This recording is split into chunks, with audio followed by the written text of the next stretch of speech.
Good morning, my dear students. Today now let us go with the current electricity. So today and tomorrow also same current electricity. So now the basics of current electricity let us discuss today. So first of all, before going to that, what is the meaning of electric current? We have to know that. What is the electric current? The rate of flow of electric charge through any conductor is called as electric current. For example, let us suppose that this is one of the conductors, right, and conductor nothing but all metals, aluminum, zinc, copper, etc. you can take. Therefore, the length of the conductor I am taking that for example L, and this is called as area of cross section. The area of cross section of the conductor is the capital A. Now, here what? So, inside the conductor many number of the electrons are present on average. So, the electron density varying from 10 power 28 per meter cube to that is equal to 10 power 29 per meter cube. Means what? In every conductor per unit volume of the given material or given conductor, so there are presence of 10 power 28 to 10 power 29 per meter cube electrons are present. This is called as electron density. But so these all electrons are moving randomly throughout the conductor. So one electron is going upside, one electron is going right side, one electron is coming down, one electron is going left, because all those are called as a random. So a random motion, but at any cross sectional area net velocity is equal to 0. Therefore, now what? We can't consider the motion of the electron. But so to move the electrons all in a straight line path are all moving together. So what? We have to connect one battery, and that battery provides the potential difference.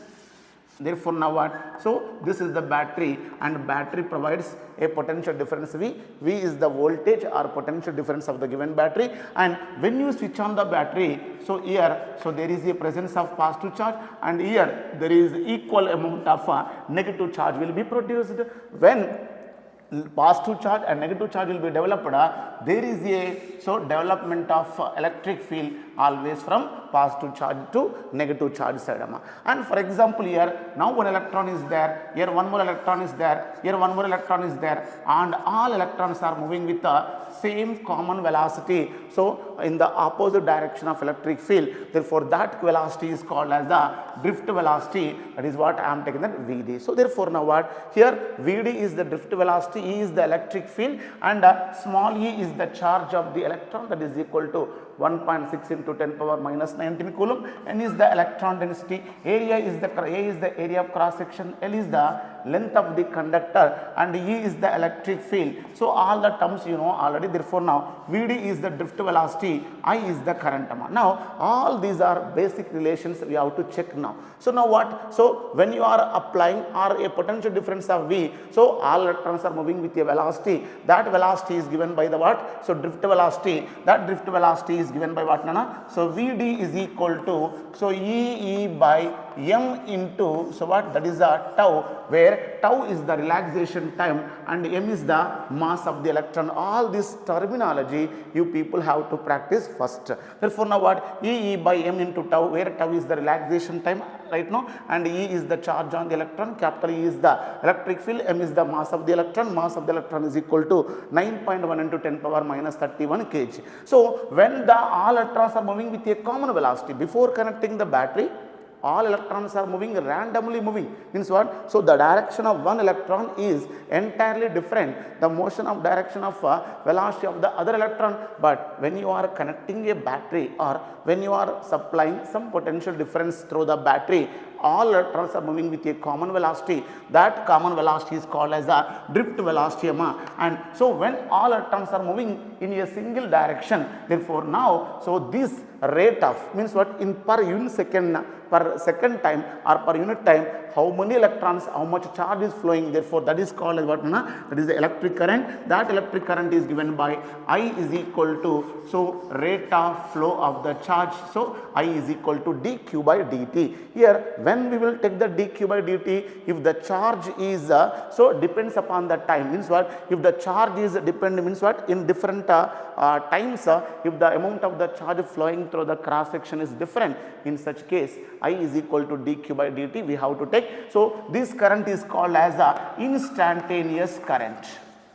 Right now, this current is called as what? Instantaneous current. And there is one more current is there. That current is IA is equal to average current. That current is given by delta Q by delta T. That is equal to, so Q2 minus Q1 by, so T2 minus T1. Therefore, this is the drift velocity. So, and this is the instantaneous current, and this is called as a average current.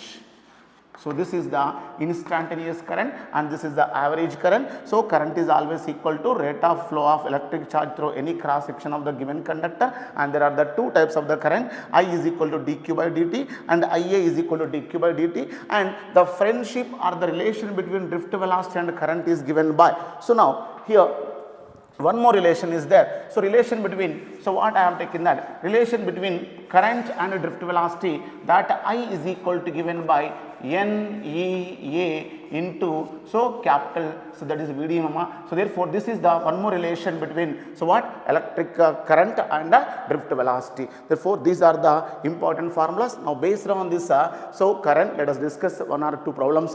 Therefore now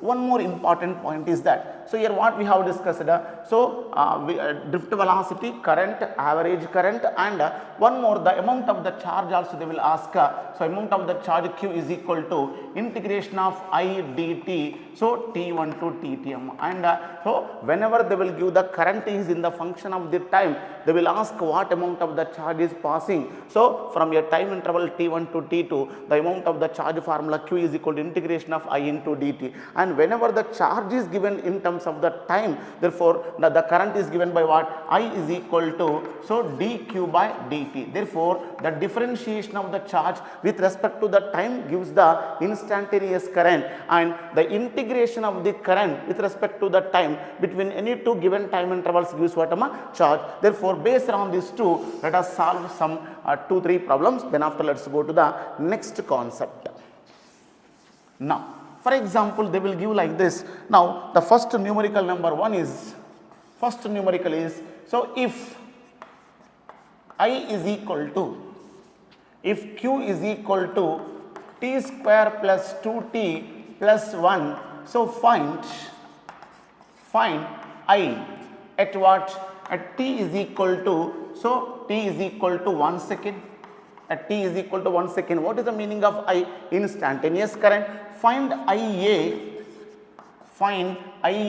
between time intervals between, so 1 seconds to, so what, that is a 2 seconds time gap. Therefore here there are the two questions are there. Find instantaneous current and find average current. This is the instantaneous current and this is average current. Therefore first of all let us go for that. Now I is equal to what formula? I is equal to, so dq by dt. First question, let us go for that. The rate of flow of charge through any cross section is called as instantaneous current. I is equal to dq by dt. When I is equal to dq by dt, so d by dt of, so in place of this one, or you can take direct, already you have solved many times, therefore direct I am taking that. So dq by dt, t square differentiation you are getting that 2t plus, so 2t differentiation you can get that 2 plus 1 differentiation is equal to 0. Finally you can get what, that is the 2t plus 1, that is the, so current. So when the charge passes through the conductor changes with the time, here you see that current also depends upon the time. Therefore when the time changes, current also changes. So initial time matlab t is equal to 0 after 1 second. So therefore 1 plus 1 into 2, 2 to the 4 ampere. Therefore now what? So what the question here, at t is equal to 1 second. At t is equal to 1 second, what is the amount of the current? Therefore at t is equal to 1 second, the instantaneous current is given by I is equal to 2 into 1 plus 1, that is equal to what? 4 amperes.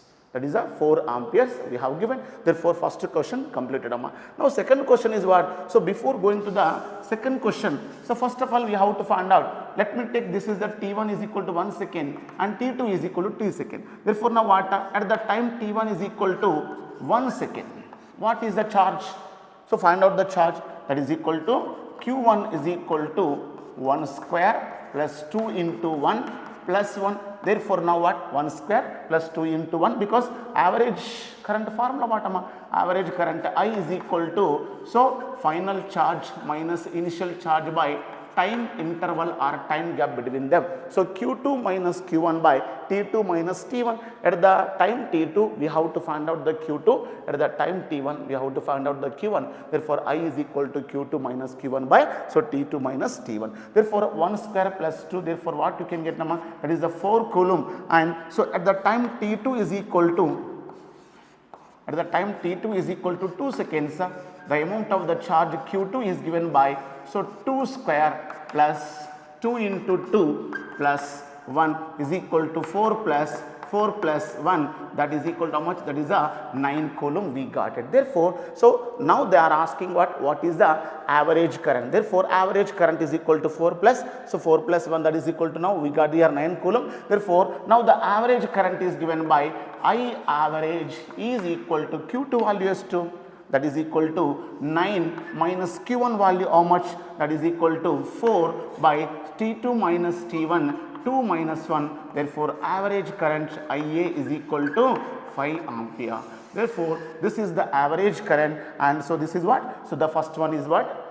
Instantaneous current. So, be careful whenever they will ask whether they are asking instantaneous current or average current, so we can take like that. Okay. Sometimes in this question find IA, find average current, so in 2 seconds, sometimes they will give like that, find average current in 2 seconds, they will ask like that.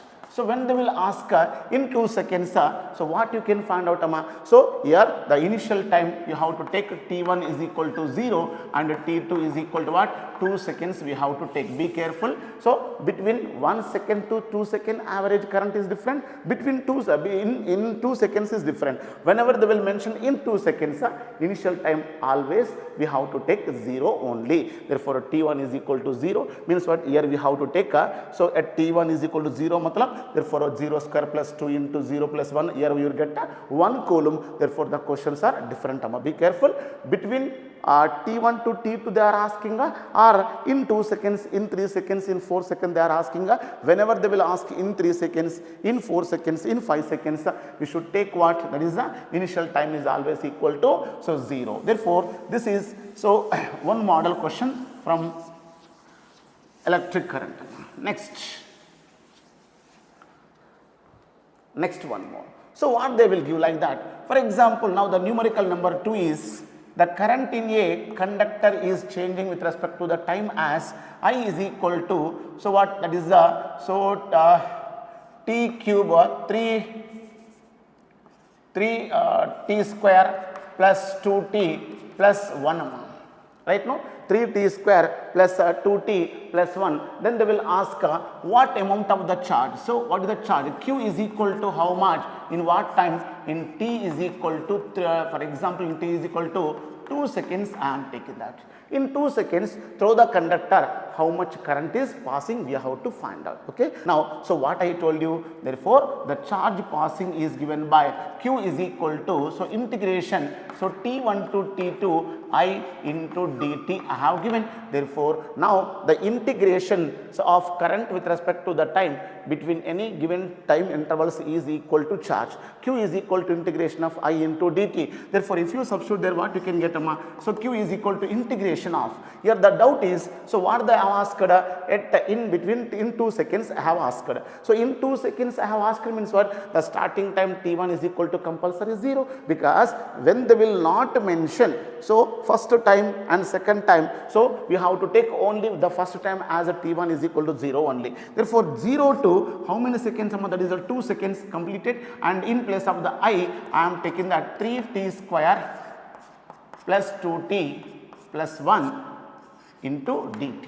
3t square plus 2t plus 1 into dt. And if you integrate, so first of all, first part becomes what, Nana? It is equal to, so 3t power 3 by, so 3, right? So take the integration. Now what? That is a 0 to 3. Katam. Now what is that? So here this 2 into, so this becomes what? T square by 2. So what are the limits from where to where? 0 to, sorry, this is a 0 to 2, no? Yes, 0 to 2 plus, next what? This is 1 into, so what? That is a T only you will get, therefore from where to where? That is a 0 to 2. Completed. Therefore, integrate separately, because I am not writing the separate terms, but you can understand. So 3t square, so integration of this 3t square is what? T power 3 by 3, and so integration of t is what? 2 into t square by 2, and integration of 1 into dt is equal to t. And if you say, so this 3 get cancelled, and what? This 2 get cancelled. Finally what we have? So that is equal to, so t power 3 from where to where? From 0 to 2 plus, and t square from where to where? From 0 to 2, and plus, this is what? That is the t from 0 to 2. Therefore, after substituting you are getting the answer q is equal to, substitute the limit sum. Upper limit minus lower limit means what? In place of the t you have to substitute the 2. Therefore, what you can get now? That is equal to given by, so 2 power 3 minus 0, and in the second one t square means what? So 2 square minus 0, and last one is what? That is equal to 2 minus 0. Therefore, finally you can get, this is the 8, this is the 4, this is the 2. Therefore, the total is equal what? That is equal to, so what? 14 coulomb charge is passing. Okay, na? Therefore, now this is one more model in this means what? So when they will give the charge in terms of the time, there are the two chances are there. What is the current passes through it at any given time? Nothing but instantaneous current. And what is the average current between given two time intervals? That is one model. Second model is what? When the current is given in terms of the time. So we have to find out what? The amount of the charge passing, and sometimes they will give like that. Actually, this is the charge amount of the charge passing. Sometimes in this one more model is there. So actually this expression can be taken as delta q is equal to q2 minus q1 is equal to integration of I into dt. This is the original expression T1 to T2. Sometimes at the time T1 is equal to 2 coulomb is there, at the time T2 is equal to what is the charge. Therefore, now what? Same procedure, you have to find out Q2 minus Q1. Therefore, now what? Q2 is equal to integration of T1 to T2 I dt plus Q1. Therefore, now plus Q1. This is the expression for it.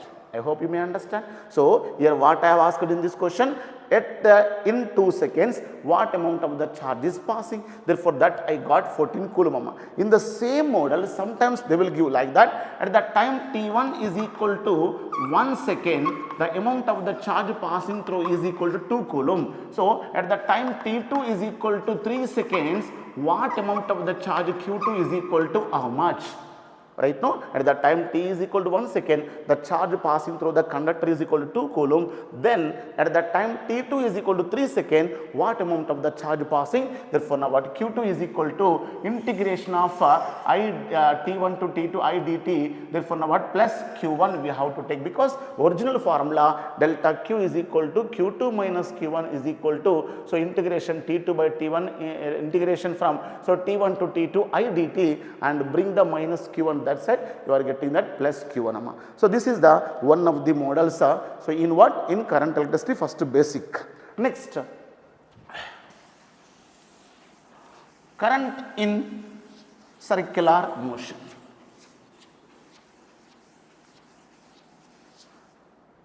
Current in circular motion, let us discuss. For example, this is one circular path. Now, here the center is here.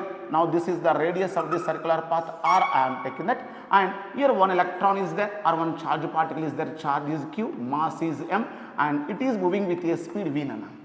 A charge particle of charge q is moving with a speed v, and its mass is m. Radius of the circular path is r. I have given.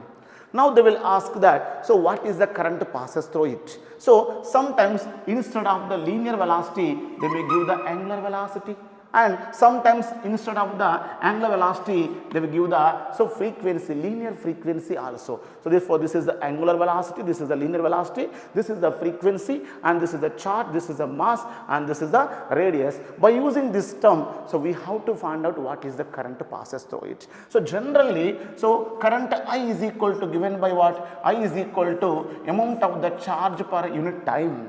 I is equal to Q by T, charge given. But when you take a charge moving in a circular path instead of the time, so we have to take what, that is equal to time period we have to take. So when a charge particle of charge Q is moving in a circular path, therefore the amount of the current produced by this charge particle is given by I is equal to Q by T.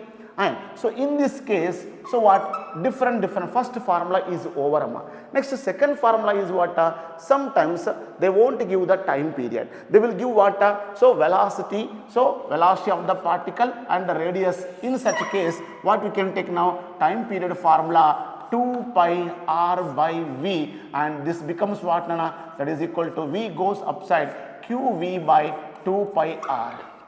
That is the second expression for that, because time period formula what? Time period formula T is equal to 2 pi r by v. The total circumference length by speed of the particle is equal to time period, therefore 2 pi r by v. And one more thing, and in terms of the angular velocity, that is given by 2 pi by omega.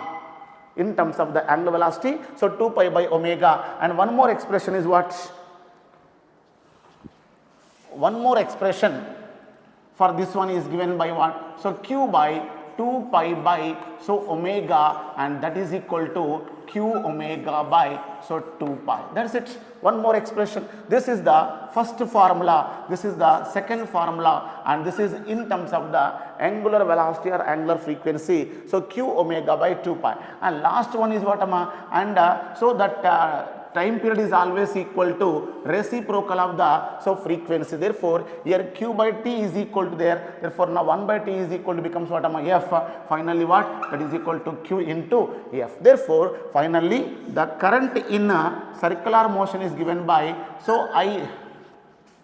Q by capital T, that is equal to QV by 2 pi R, that is equal to Q omega by 2 pi, that is equal to Q into F. This is the current in circular path, right now. So in this questions they will ask very simple questions only, and you can solve it very carefully. So what, I is equal to Q by T, QV by 2 pi R, that is equal to Q omega by 2 pi, Q into F, and many questions are asking from this also. So not need to discuss the questions on this one, direct formulas only remember, right now. Now, so let's go.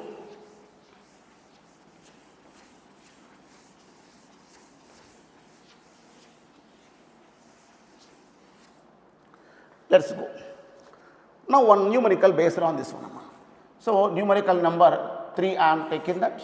So in circular motion, this is a circular motion, and so a particle is moving, the mass of the particle they will give m, and charge of the particle is q, and it is moving with a centripetal force F, and the radius is r. Then they will ask that what is the current, right? Now here what is that centripetal force given, radius given, mass given, charge given. So but what is the formula? Your formula what I have given, I is equal to, so what, that is equal to Q by T, that is equal to QV by 2 pi R, that is equal to Q omega by 2 pi, that is equal to Q into F.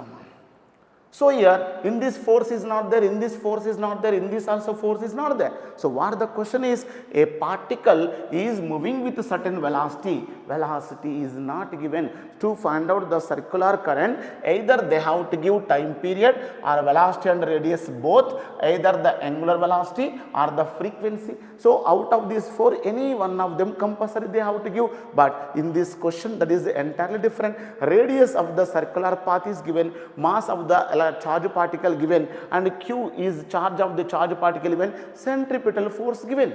But here centripetal force is not existed, so not there. Therefore now from the formula, can you say what is the centripetal force formula? Centripetal force formula, F is equal to mv square by r.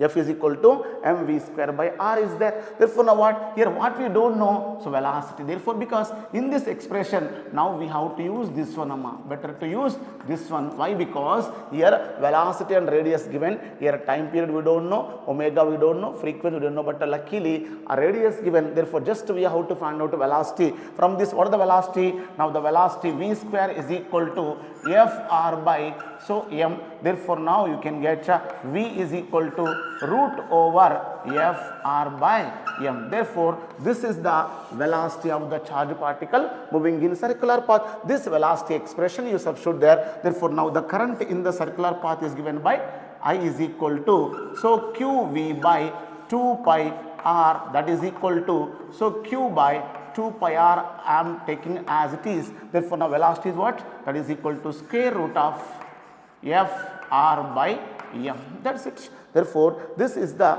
formula for it, and once again you can rearrange the terms because r is there, here this is r. If you take the r inside, so you are getting the perfect answer for that. And sometimes instead they won't give the radius and they will give the velocity. Same question, amma. There is no change. So, instead of the radius, they will give the velocity as it is centripetal force. Now, what we want?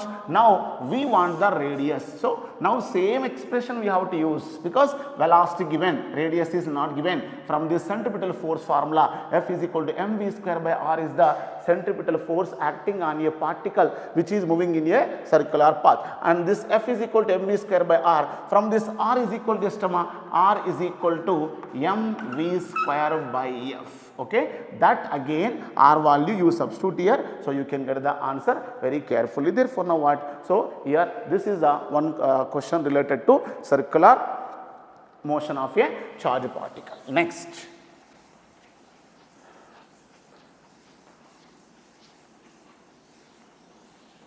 Next question. Next point is the Ohm's law.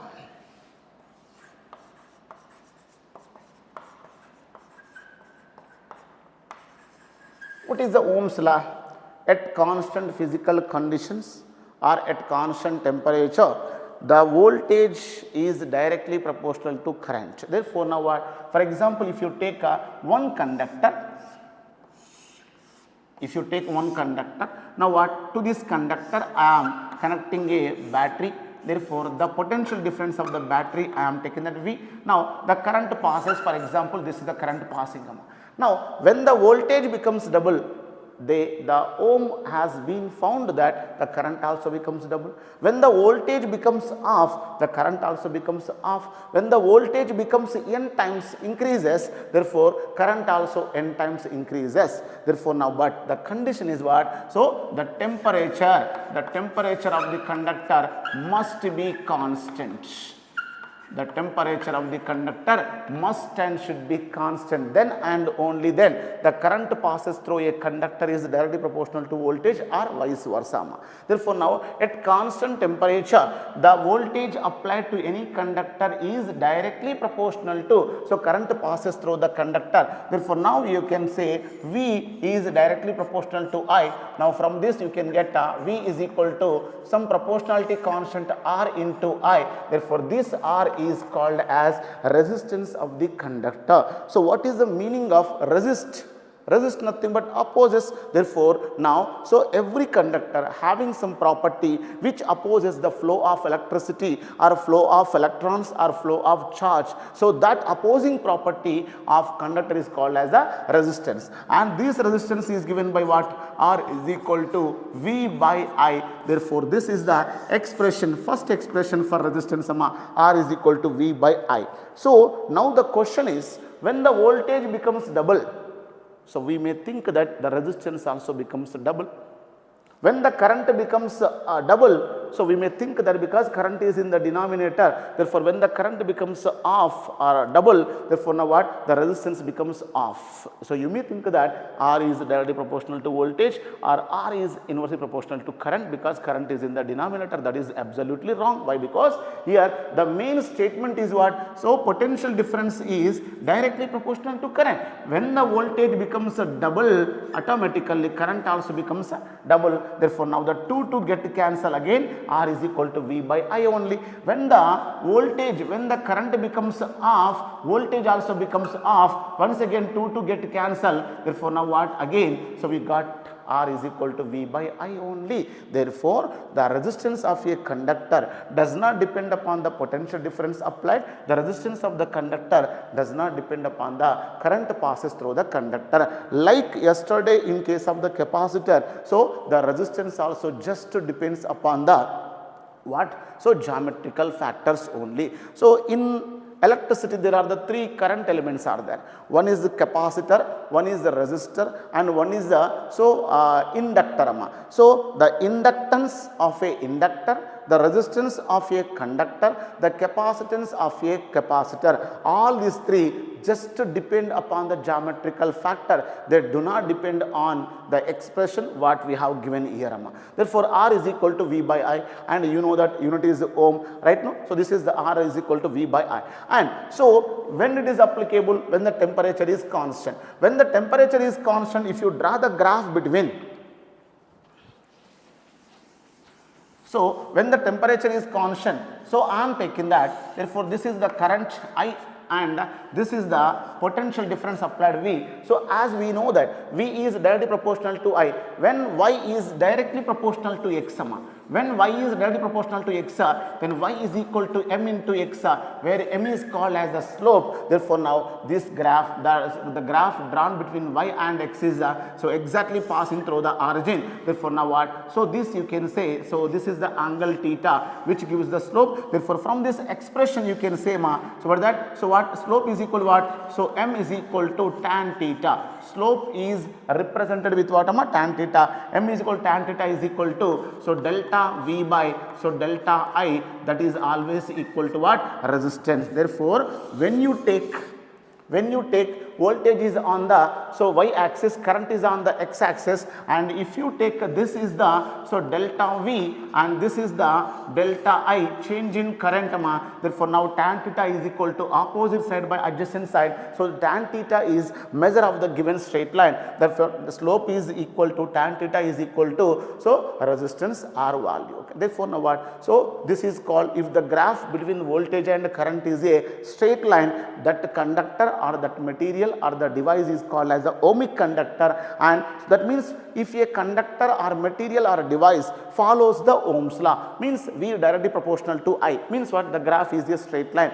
For that we can call as a ohmic conductor. And if the graph is not a straight line, if the graph is a zigzag line like this, for example, this is I and this is V, therefore now the graph is like this, that is not a straight line. Therefore now, so if the graph between voltage and current is not a straight line, we can call it is non-ohmic conductor or non-ohmic device, sometimes a non-linear device or non-linear material, like that we can call. Okay. Therefore, this is a small introduction of Ohm's law. Now, let us solve one problem. Now, from the figure, now this is the current I am taking that, and this is the voltage, and this is the conductor A and this is the conductor B, right? This is the conductor A and this is the conductor B. For the conductor A, the angle is 30 degrees, and for the conductor B, the angle I am taking what? That is a 60 degrees, this is 30 degrees. For the conductor A, the resistance is given by R1 is equal to, for example, 15 ohms, and for the conductor B, what is the resistance? R2 is equal to how much? Other question. Okay, na? So what I have taken? Now the slope of the conductor A curve is 30 degrees, the slope of the conductor B is 60 degrees, the resistance of the A is equal to 15 ohm, the resistance of the B is equal to how much? That is the question. Just now I have given what is that now, so resistance is always equal to slope amount. Therefore R is equal to tan theta. No, from the formula R is equal to tan theta you apply, you will get the answer very easily. Therefore R is equal to tan theta. Now what? So for the conductor B R2, for the conductor A R1, take the ratio, what you can get now? Tan theta 2 by tan theta 1. Katam. Therefore, if you solve, so R2 by R1 value they have given 15 ohm and tan 60 na, yes 60 degrees they have given, tan 60 value how much, that is equal to root 3 and tan theta 1. Therefore, now what, that is so 1 by so root 3 tan 30 value, because tan 60 by tan 30. So root 3 into root 3 goes upside becomes 3. Therefore, now what you can say, R2 is equal to 45. So 15 into 3, that is equal to 15 ohm. Okay na? Therefore, now what? Here we can confirm R is directly proportional to tan theta. More is the angle, more is the resistance. You see, here we got 30 degrees. For the 30 degrees, the resistance is 15 ohm, and for the 60 degrees, how much you got? 45. Therefore, more is the angle theta, more is the tan theta, more is the tan theta, more is the resistance. Therefore, finally we can say R is directly proportional to tan theta. Right now, so next one more problem in this case.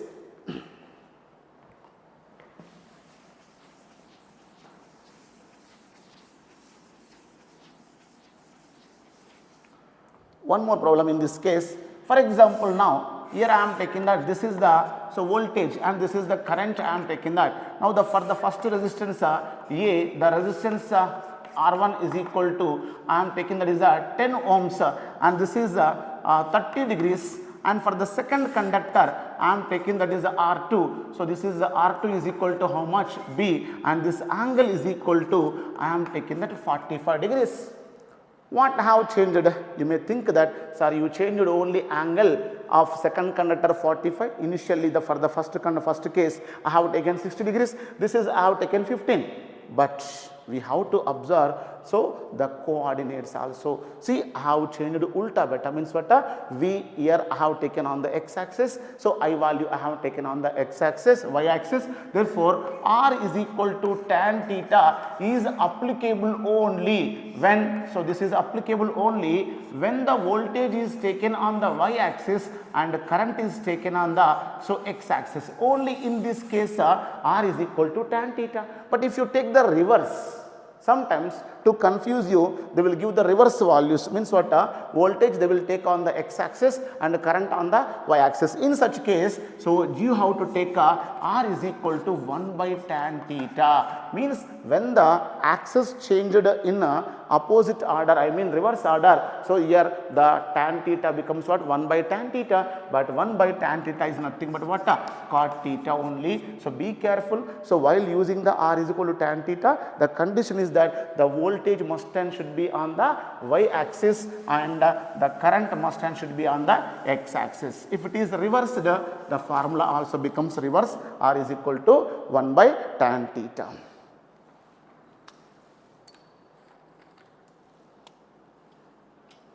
Next. So what R is equal to now? Let us take that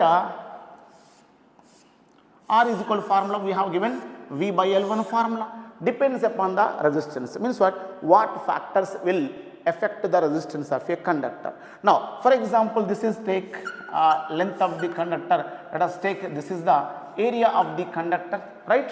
Now, we know that, so here the resistance of a conductor is directly proportional to length and the resistance of a conductor is inversely proportional to area of cross section. When area of cross section is constant, these conditions are applicable when R is directly proportional to L, when area is constant separately, and R is inversely proportional to area of cross section when length is constant. So if you take club of them, so by clubbing these two, now we can get what? R is directly proportional to length but inversely proportional to area of cross section. By removing this proportionality, you can get one constant, that constant is rho, so L by A. Therefore, now what? Resistance, one more formula for a given conductor of dimensions length L, area of cross section A is R is equal to rho into L by A. This rho is called what? That rho is called as resistivity. Rho is called as resistivity or also called as specific resistance. And why it is so called specific? Because it does not depend upon the length and does not depend upon the area. So the formula for resistance originally is rho is equal to m by n e square into tau nana. This is the expression for resistance. Actually, in this resistivity expression, so mass of the electron, so n is electron density, nothing but number of electrons present per given volume, given unit volume. E is charge on the electron, tau is relaxation, so time. Therefore, these are not at all representing the dimensions of a conductor. That's why, so these are called as specific resistance. Rho is called the specific resistance or also called resistivity. It does not depend upon so what? So length and area. Therefore, but resistance expression what? Rho into L by A. So rho represents what? Nature of conductor. So what am I? That is the nature of conductor, because so relaxation time is different for different conductors, and electron density also different for different conductor. That's why, so and mass and electron charge both are the same for every electron, but here n and tau represents purely nature of the conductor. For that copper n value tau value different, and for the zinc n value tau value different, for aluminum n value tau value different. Therefore n and tau both are representing specific nature of the conductor. That's why it is called specific resistance of the conductor. Rho is equal to m by n e square tau. Therefore now what? So here resistance depends upon the nature of the conductor, so dimensions of the conductor, and one more is that is temperature of the conductor. Therefore finally resistance of a conductor purely depends upon the what? That is the nature of the conductor and dimensions of the conductor, temperature of the conductor also, and resistivity only depends upon the temperature of the conductor and the nature of the conductor. Stay, resistivity does not depend upon the length, does not depend upon the area, and resistivity purely depends upon the temperature and the nature of the conductor. Therefore this is the resistance and this is the resistivity, and the resistance in terms of the volume and mass.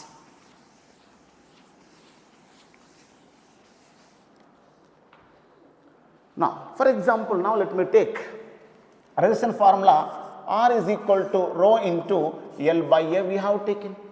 But here what is the volume? Volume V is equal to what I am taking that? So area into L. So volume area into L, density formula what? Density is equal to mass by volume. From this you can say what mass by density. You take the capital M beta, capital M by D, because capital M represents mass of the conductor, small m represents mass of the electron. Therefore V is equal to A into L by M into D. So what we want here? So A is equal to A is equal to V by L, and if you write here you can get R is equal to rho into L by, in place of the A if you substitute V by L square. Therefore R is equal to rho into what you can get that is V by L. Therefore L square by V, and so that also you can say rho L square by V is equal to capital M by D, that is equal to what? So rho L square D by capital M. Therefore this is the one more expression for resistance,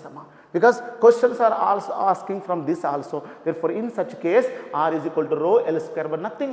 So rho R is equal to formula rho into L by A. Volume formula now the volume is equal to area into length of the conductor, and mass by density is equal to mass by volume, and volume is equal to mass by density. Therefore from this expression if you club up this one and this one, and after simplification you are getting one formula R is equal to rho into L square by V, rho L square by M by D, and this one you can get. And in terms of the area means what? If you want eliminate length, L is equal to what? That is equal to L is equal to V by A. Again you substitute here, what we can get now? R is equal to rho into V by A square you can get, and rho into V is equal to what? V is equal to M by D. Therefore M by A square into D. Therefore this is a resistance in terms of what? Density and mass expression. Therefore once if you practice this formula and this formula, if you combine them, whenever you need which formula you can get by using that one only. Therefore now what? So this is the resistance story. Now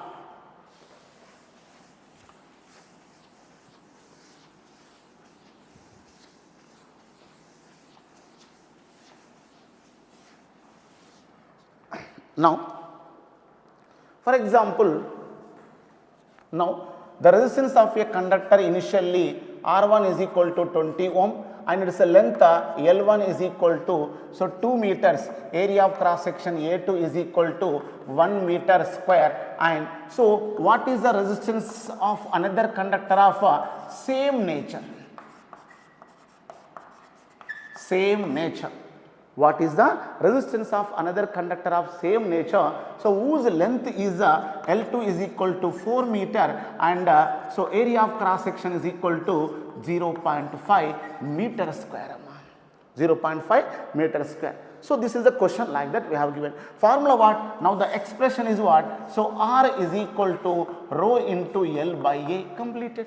Right now, R is equal to rho into L by A. And here, when they will mention same nature, what is the meaning of the same nature? Resistivity is the same, and of course, at the same temperature only resistivity is the same, that they will give in the question. Therefore, from this expression what? So R2 by R1, when rho is the same, rho get cancelled on dividing. Therefore, now you can get L2 by L1 into what? Into, so A1 by A2, because the resistance that it is inversely proportional to area. Therefore, now inversely proportional to resistance. Therefore, now what? R2 by R1 value, how much I have given? That is equal to 20, L2 value 4, L1 value is equal to 2, I think, yes. That is equal to A1 value, how much? A1 is equal to, so this is the A1, A1 is equal to 1 meter square and A2 is equal to how much? 0.5 meter square. Therefore, A1 is equal to, I am taking that 1 by 0.5. Therefore, 1 by 0.5, 0.5 nothing but what? So 1 by 2, 2 goes upside. Therefore, now you are getting what? 4 by 2 into, so this 0.5. Right now, you can take with 10, 10 into 10, therefore 10 by 5. Therefore, what you can get now? 2 and 2 cancel. Yes, R2 is equal to, R2 by 20 is equal to 4. That implies R2 is equal to 80 ohm. Okay, whenever they will mention same conductor or same nature, so keep in mind that the resistivity must and should be same. Therefore, this is one of the model beta. Now,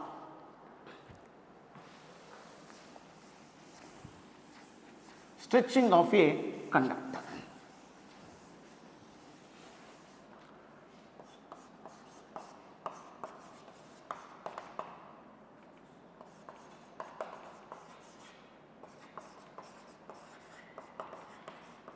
Stretching of a wire or stretching of a conductor.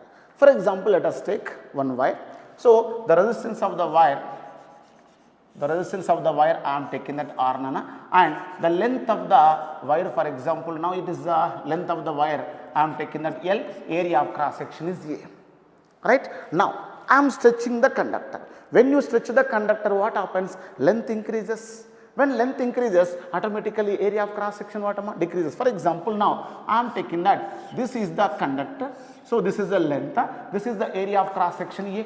Now, when you stretch on both sides with some force, right now, when you stretch like this, what happened? The length increases. Now, when the length becomes double, therefore, now what? So, the length becomes double, but you see, area of cross section becomes half.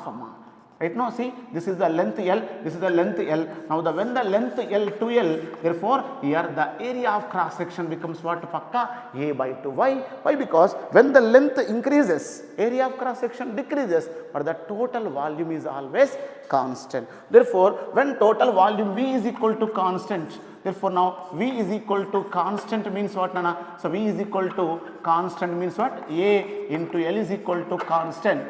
So, what? Therefore, A is inversely proportional to length. Therefore, on increasing the length, area is going to be decreases. In such case, they will ask that when the length of the wire is L, area of cross section A, the resistance they will give that R1 is equal to something, they will give that R beta, and when the length becomes double, they will ask that what is the new resistance of the wire? R2 is equal to how much? In such case, we have to take the formula. From the formula node, so what? From R is equal to rho into, so L square by V expression I have given just now. Right now, when in terms of the volume, if they will ask the resistance rho is equal to R is equal to rho into L square by V. right? Therefore, now what here, so V means what? V constant, same nature of material, rho constant, V constant. Therefore, under stretching a wire, R is directly proportional to L square. Arey sir, already you told that R is directly proportional to L. No, R is directly proportional to L, but now you are saying R is directly proportional to L square. How both are possible? That case is applicable when area of cross section is the same, Nana. For the given material, if the area of cross section is the same, then we can use this formula. For example, now I am taking that this is one conductor, right? The length, for example, L, I am taking that. This is one more conductor of same nature, right? Now, here what? Here the area of cross section A, here also area of cross section A. This is different. You are not stretched. You didn't make it double. You have taken two different of same nature of conductor. Its length is L, its length is 2L, and its resistance R1 is equal to, for example, 10 ohm, and its resistance R2 is equal to how much? Here, two different pieces. This one, both are not same. After stretching this one, you are not getting this one, right? No. So, this one entirely different. Therefore, in such case, you can use formula R is directly proportional to L. Therefore, R2 by R1 is equal to L2 by L1. Substitute there, you can get the answer. But this case is different. This one both are the same. Now, this is the conductor. So, when you stretch like this, its length increases, volume constant, area is going to be decreases. Therefore, in such case, when the wire is stretched or when the wire is folded, now in that case, so what? R is directly proportional to L square. Not directly proportional to L, R is directly proportional to what? From this expression you can say under stretching condition R is directly proportional to L square. When R is directly proportional to L square, and by removing the proportionality you are getting that R2 by R1 is equal to L2 by L1 whole square. This is the expression for stretching case. Here they won't give the area. So, the resistance of a conductor, so 2 ohm at a length 2 meter. When the length becomes double, then they will ask that what is the new resistance and what is the percentage change in the new resistance. Now, let us go one numerical based on this. And sometimes, sir, instead of the length, if they will give the area of cross section, in such case, you can say one more expression for in terms of the area, Nana. So, R is equal to what? R is equal to rho into V by A square. Instead of the length, so on stretching, the area becomes half, or area becomes 1/3, or area becomes 1/4, or area becomes 1/5. If they will give like that, so now what? You can use this formula. From this, you can write what? That is equal to R is inversely proportional to area of cross section. From this expression, you can say R2 by R1 is equal to A1 by A2 whole square, because inversely proportional. So, in place of the 2, 1 will come, in place of the 1, 2 will come. Therefore, R2 by R1 is equal to A1 by A2 whole square.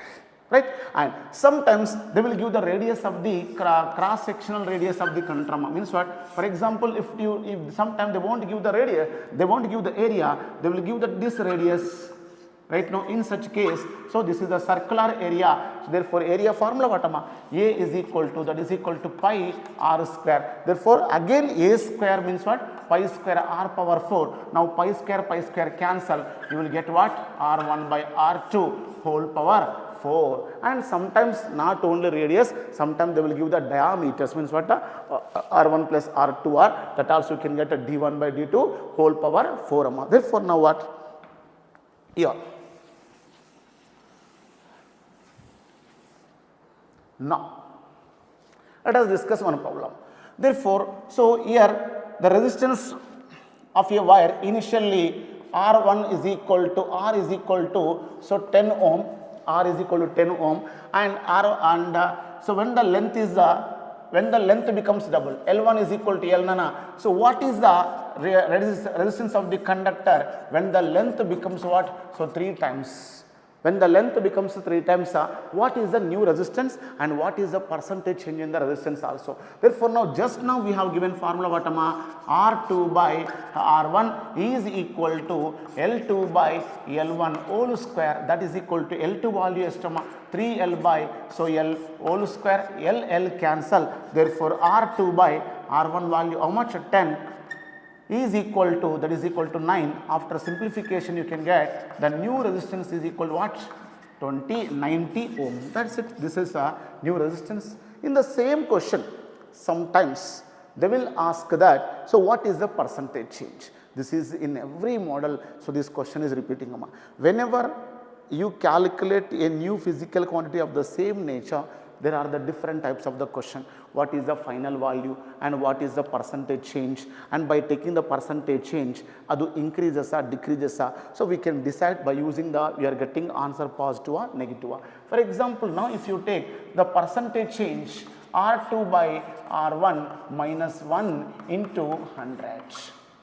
R2 by R1, so minus 1 into 100. Therefore, now what you can say, therefore R2 by, so 90 by, so R1 value 10 minus 1 into 100. So that is equal to that 0, 0 cancel, therefore 8, so 9 minus 1, so 8 into 100 is equal to how much? 1800 percentage. You got plus or minus a plus, plus matlab what? So the resistance increases by how much percentage? 800 percentage, not 2%, not 3%, 800 percentage is increased.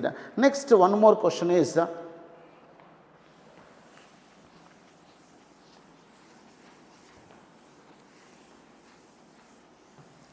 now, one more model in this. So, if length of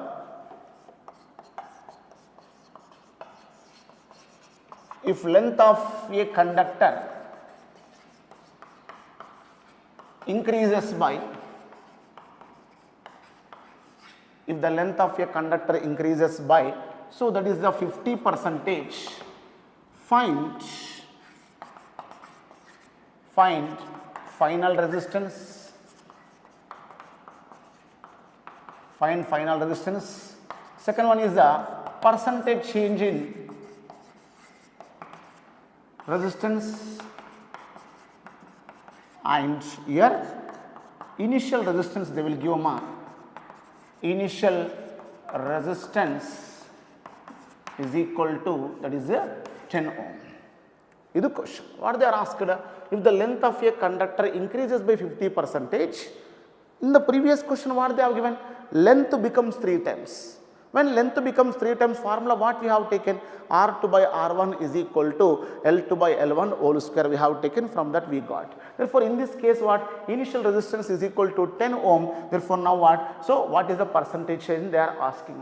Therefore, now in such case, now first of all same formula, but here they have given delta L by L into 100. Therefore, this is equal to 50 percentage. Right now, and so delta L by L nothing but what? L2 minus L1 by R. You can take direct answer.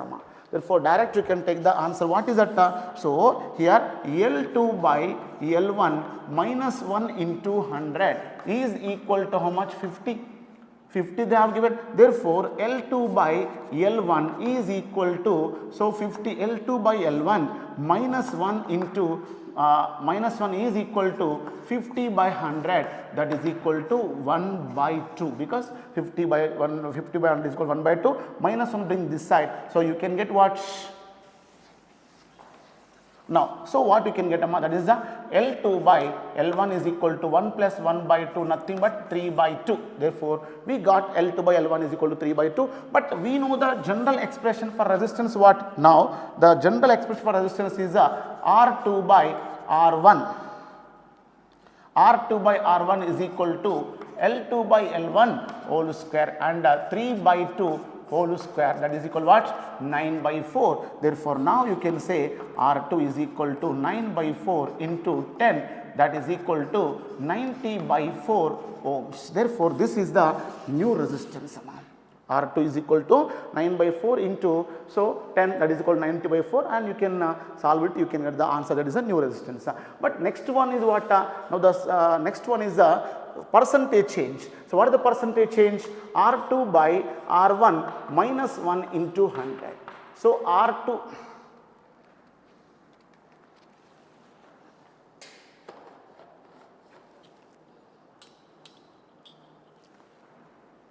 by R1 minus 1 into 100 is equal to how much? R2 is equal to 90 by 4 by 10. So, minus 1 into 100. So, if you solve, you can get the answer 90 by 40 minus 1 into 100. Therefore, now this one cancel. Therefore, now what? 5 by 4 into 100. Therefore, now 4 ones are, so what? 4 25 are, 25 5s are 125 percentage. The resistance increases, and again we got plus only. Plus means what? That is increases by. So, now what? That is equal to, so yes, therefore, now what? 125 percentage. And so, last question in this model is,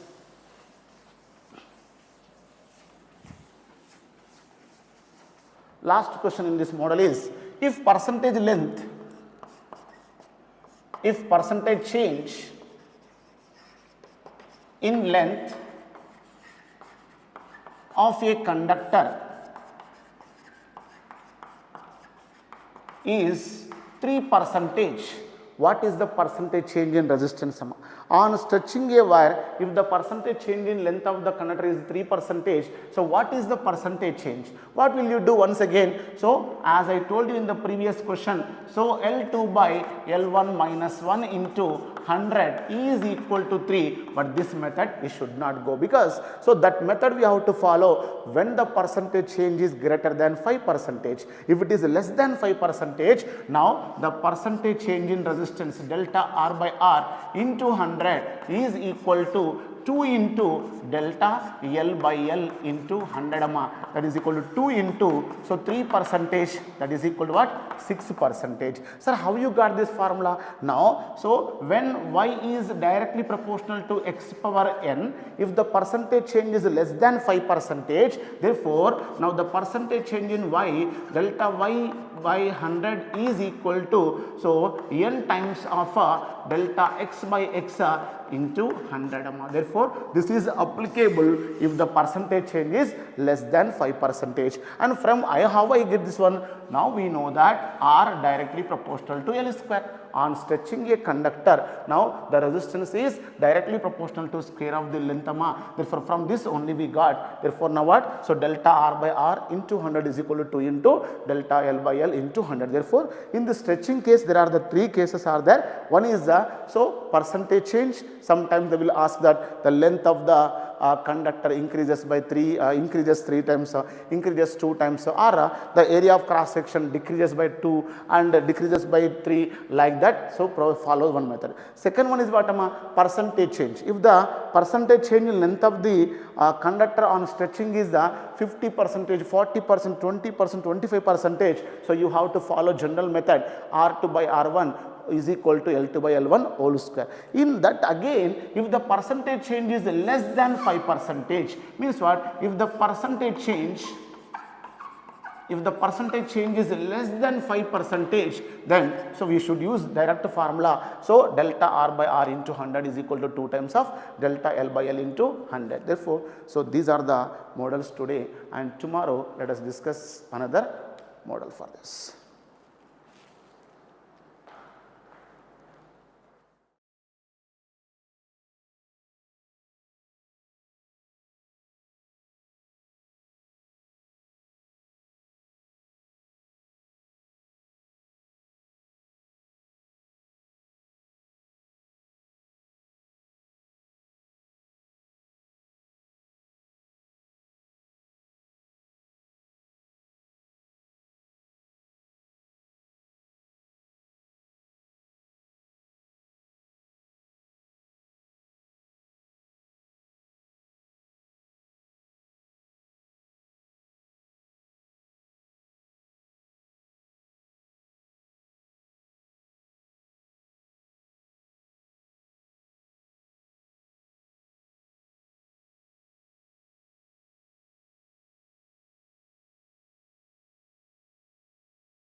Good morning, Amma. Good morning, all of you. Today I am going to discuss about second year topics, second year related organic chemistry. Now up to yesterday first year completed. Now I am going to discuss about second year organic part. That is what first chapter, alloalkanes and alloarenes, right? Now here also organic chemistry. Now here mainly organic chemistry, every chapter we will discuss. Already you know those are preparation methods, physical properties and chemical properties. So instead of that, now what I will do, I will write the some questions, everything all I will cover, reactants, products, means preparation methods and properties, everything I will cover here. Then I will write the reaction, reagents and product, then we have to solve every time. Now observe now, from alloalkanes and alloarenes I am going to prepare, and preparations, properties we will see one by one now. First I am giving one of the reaction. That reaction is general equation, that is called alcohol, right? This alcohol reacting with PX5, that means PCl5, X may be chlorine or bromine and iodine also. So alcohol with PCl3. Instead of alcohol, this is general formula. Instead of this, I am giving like this. What I am giving? CH3 CH2OH alcohol, that means ethanol, reacting with SOCl2, SOCl2, that is called thionyl chloride. What are the product I can expect? That I want. So observe here, alcohol reacting with PCl5. In this, one of the OH group is replaced by halogen atom in this PCl5. That means OH is eliminated as a nucleophile, that means OH minus. So one nucleophile is replaced, another nucleophile is substituted. That is why these are reactions are called, what do you call, nucleophilic substitution reactions. That means one of the nucleophile is replaced by another nucleophile is called as nucleophilic substitution reaction. Then what I can get? OH is replaced by Cl or Br or I, otherwise sometimes X, RCl. What are the byproducts are there? OH is replaced, then remaining byproducts RCl. OH is there, OH in that H and Cl, HCl eliminate. Remaining what is there now? 2 chlorines already used, till 3 chlorines are there, PCl3 and O, that is called POCl3. This is the question this year, this need they ask the question. Like that they are given. Instead of general equation they are given one example they are given like this, reacting with PCl5 or PX5. What is the byproduct? That byproduct they are mentioned, that is A. Some other extension is there. So byproduct is what? POCl3. Next, in case of alcohol reacting with PCl3, phosphorus trihalide, that means phosphorus trichloride, right? What I can get? In this case, how many moles of alcohol you have to use? 3 moles of alcohol you have to use. That means, the meaning, why sir 3 moles you have to use here? In this, 3 OH groups are replaced by 3 chlorines. That is why what I can get? 3 moles of RCl plus, what is the byproduct? What is the byproduct means? Here P will be there, right? Here how many OH is replacing? 3 OHs, that means POH3 tries, that is the meaning. So not POH3, that is the meaning. H3 because 3 hydrogens, O3 with P, that means H3PO3. This is the byproduct. One of the time they ask the question.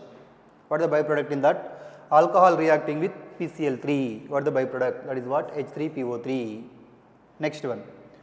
Now this is the one of the question. Alcohol reacting with SOCl2, that is called thionyl chloride. So what is the product I can expect? What I can expect? Same. What is the same? OH is replaced by Cl. Then what is the byproduct? What is the byproduct means? Here OH, here 1 Cl already used, then 1 Cl is there, H and Cl, HCl, and here SO and O, SO2. These are the byproducts. These two byproducts are very important. These two byproducts are gases. Gases means what happened? These gases will get evaporate, easily evaporate. That means byproducts will not be there. Byproducts will not be present. Byproducts will not be present means only main product is there. That main product is giving 100%. That's why alcohol with thionyl chloride is there. Alcohol with thionyl chloride to form a alkyl halide. This alkyl halide, whatever the alkyl halide forming, this 100% yield. That's why it is a better method for the preparation of alkyl halide from alcohol. That means it will give the good yield, means more amount of the product.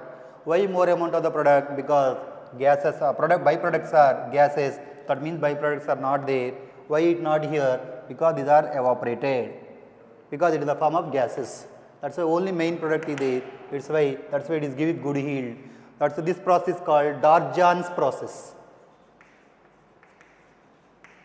This is called what? Darjan's process. This is a very, very important. Preparation of alkyl halide from alcohol in these three. In this, which one the better one? Most of the time we have to use this one only now because byproducts will not be there. Right. Some other reaction I am going to give. CH3, CH2, OH, that is called alcohol. Reacting with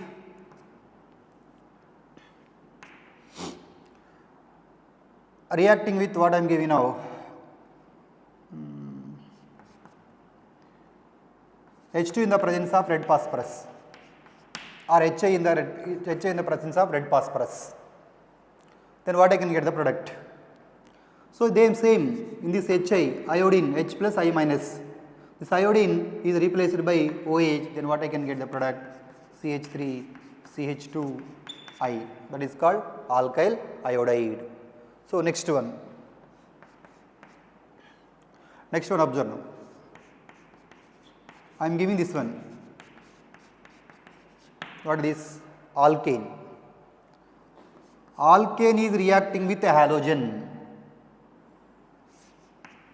in the presence of condition. What is called condition?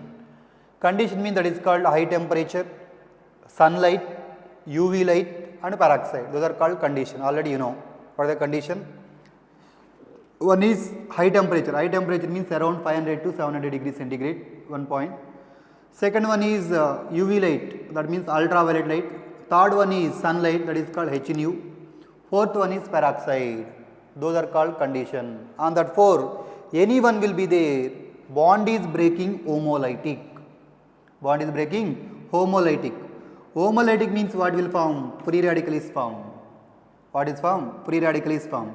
So in this free radical, in this halogen, this is called hydrocarbon. Hydrocarbon with chlorine in the presence of HNU. Then what happened? One of the hydrogen atom in this, one of the hydrogen atom is replaced by chlorine. That is called substitution. One of the hydrogen atom is replaced by other chlorine, means other halogen, other atom is called substitution. Substitution reaction. That's why it is called free radical substitution reaction. Why you call free radical substitution? Because of condition what is formed? Free radical. So this what happened, this reaction, substitution, alkane with condition, it is undergo what the reaction?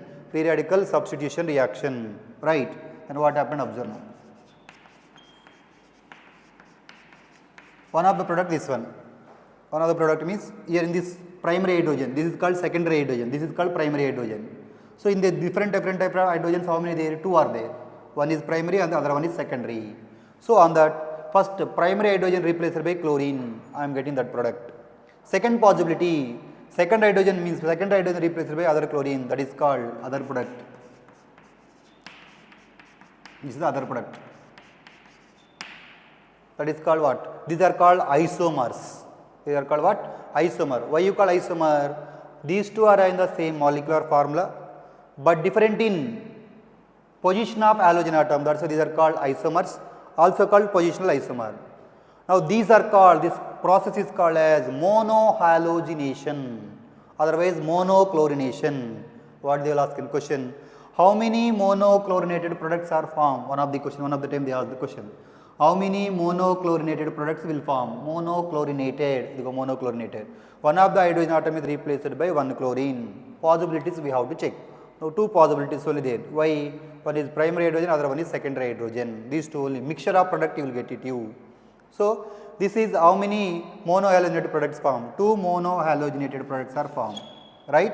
One of the question, observe now. These two are called isomer. These isomers are called structural isomers. This type of concept already I explained before, hydrocarbon. Once again I am reminding you. These are called structural isomers. Right.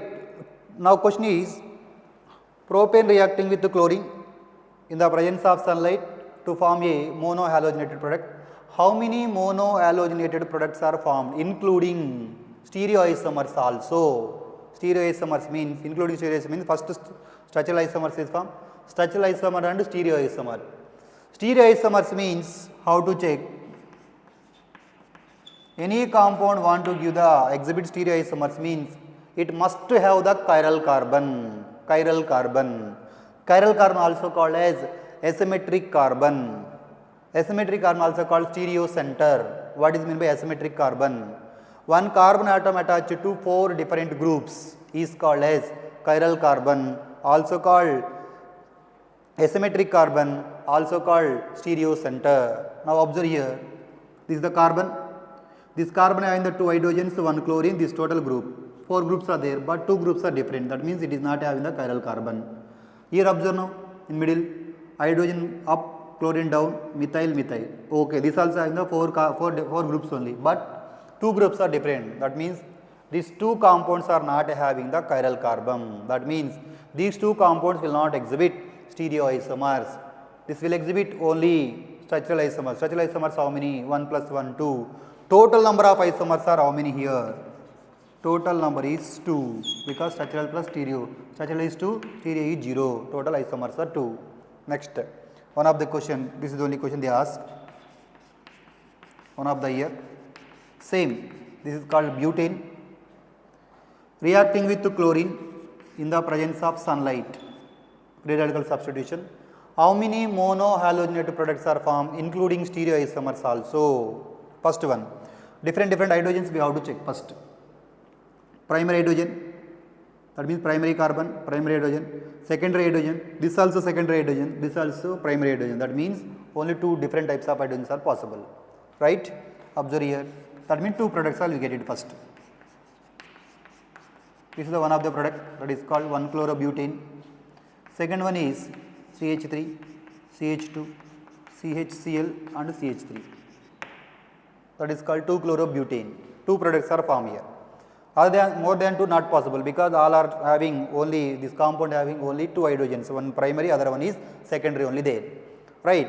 Using this, these are called structural isomer, those are called positional isomers. I am going to find total isomer. Total isomers means stereo plus structural plus stereo. Stereo means it must have the chiral carbon. Chiral carbon means this is not having the chiral carbon. Chiral means already I told you. This is having the chiral carbon. You check it. Chiral carbon. This one isomer, this one isomer, 2 isomer. Second isomer is having the chiral carbon. How to know? Hydrogen, chlorine, this side methyl, that side ethyl. 4 different groups are there. That means one chiral carbon is there. Number of chiral carbon is there, that means compulsory will exhibit optical isomer. Number of optical isomer how to calculate, or number of stereoisomer how to calculate? 2 power n. Where n equal to number of chiral carbon. Chiral carbons are 1. 2 power 1, that is equal to 2. That means this is 2, this is 1. Total 2 plus 1, 3 isomers. This is the question, this is the concept. Right? Next one. Next one. I am giving like this.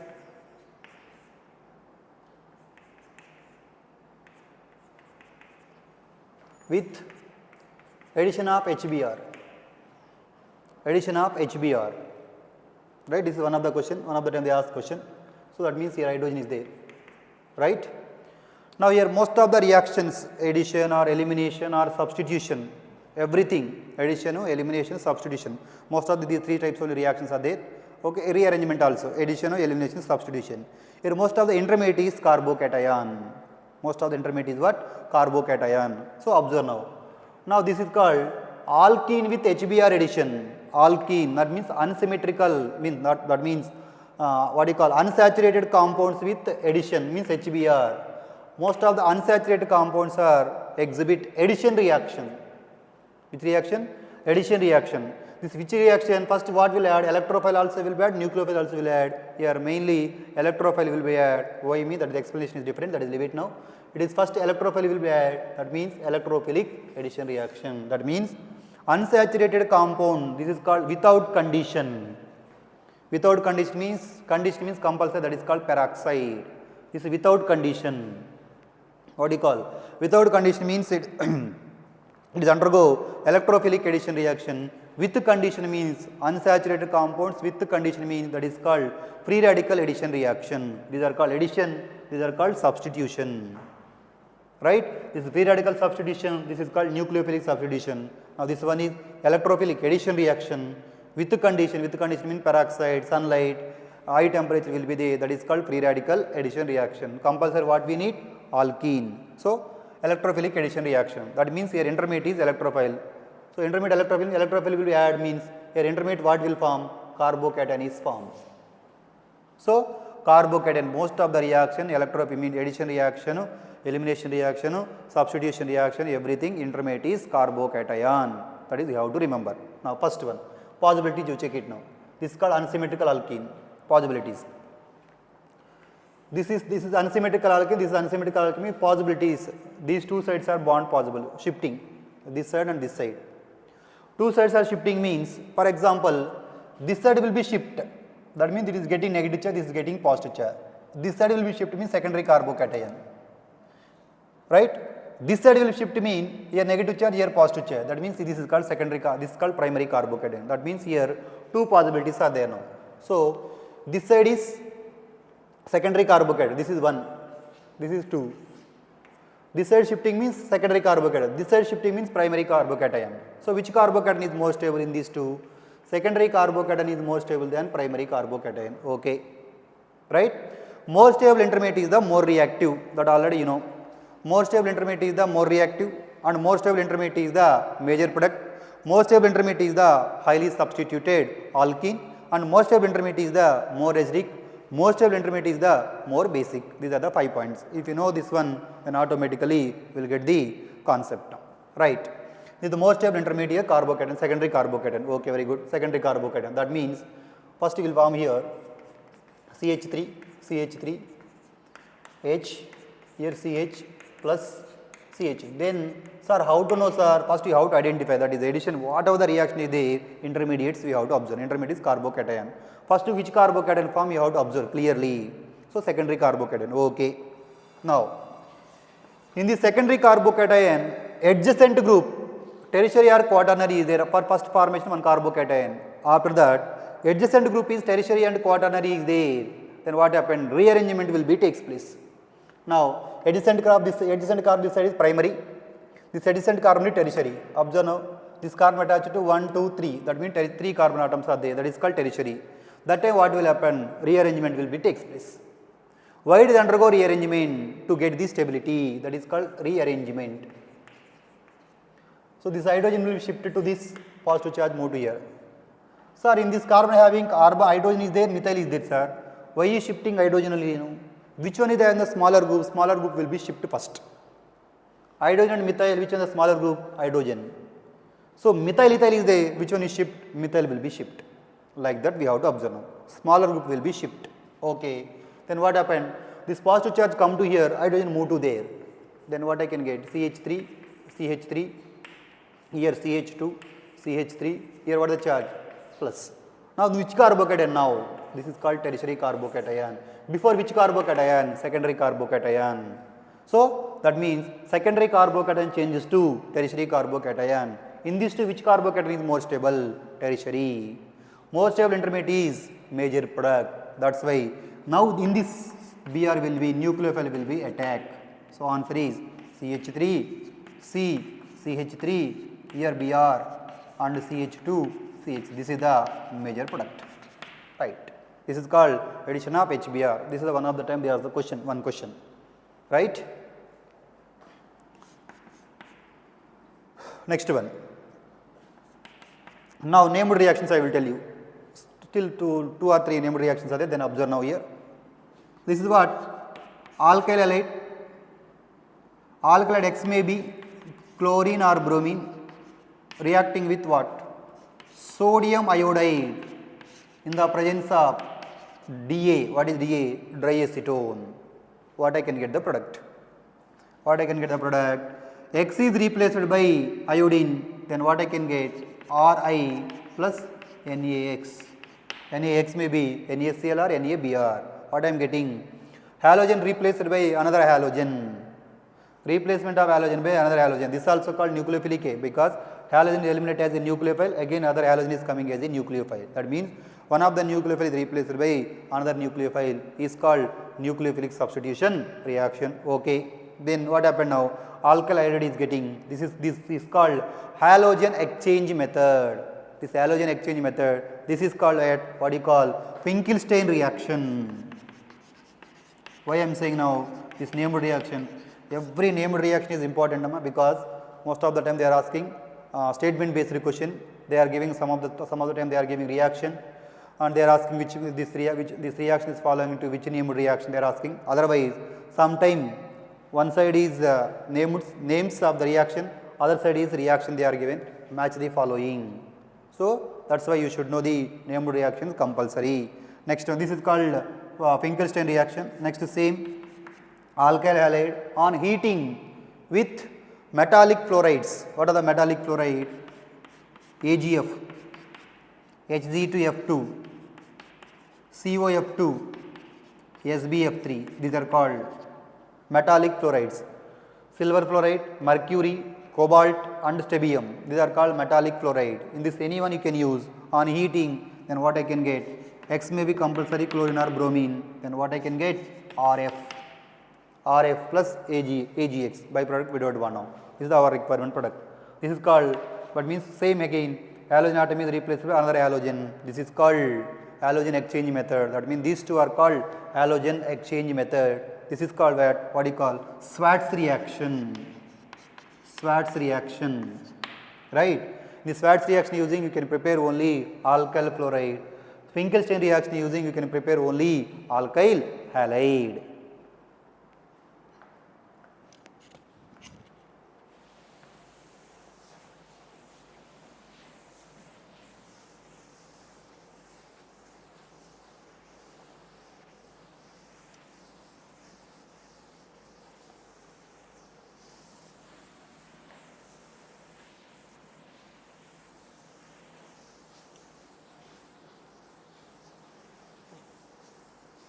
Right? One of the time they ask the statement based question. This is the question, observe here.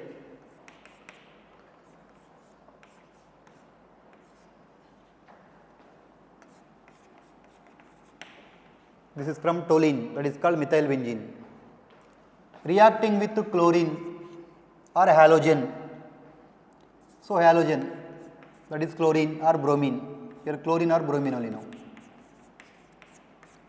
In the presence of iron, dark or FeCl3, anyone you can use, or AlCl3, that is called Lewis acid.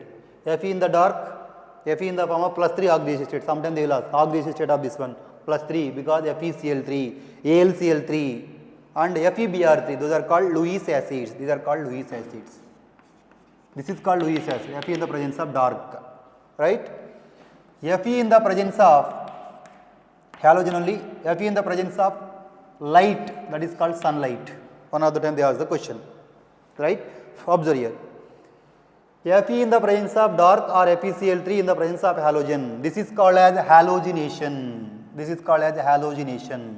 This reaction is called halogen, means benzene and benzene derivatives undergo. We know what is undergo? Electrophilic substitution reaction. Benzene and benzene derivative, any derivative. Benzene and benzene derivative undergo what type of reaction? Electrophilic substitution reaction. That means electrophile will substitute on benzene ring, right? So halogen, here electrophile is X plus halonium ion. In this chlorination means chloronium ion, bromination means bromonium ion. Those are called electrophiles. Those electrophiles where will attack? Ortho possibilities, ortho and para and meta. That will attack an ortho and para or meta. Who will decide? Already present on the benzene ring. What is present? Methyl. Methyl means alkyl. Alkyl means this is called plus I and plus M, and that is called plus H. Hyperconjugation plus I. That is already given order. That means electron releasing group. Electron releasing group present on the benzene ring. This electron releasing group. Electron releasing group present on the benzene ring. Then what will happen? Electron density increases at ortho and para position. Clearly what I am saying, listen. Electron releasing group present on the benzene ring. All electrons, anyone, all electron releasing group present on the benzene ring. Electron density increases at ortho and para position. So incoming electrophile attacks at ortho para position. So that's why these are called ortho para directing group, also called as ring activating groups. Once again observe, all electron releasing groups are ring activating, also called as ortho para directing groups. Next one, all electron withdrawing group, that is called minus I and minus M.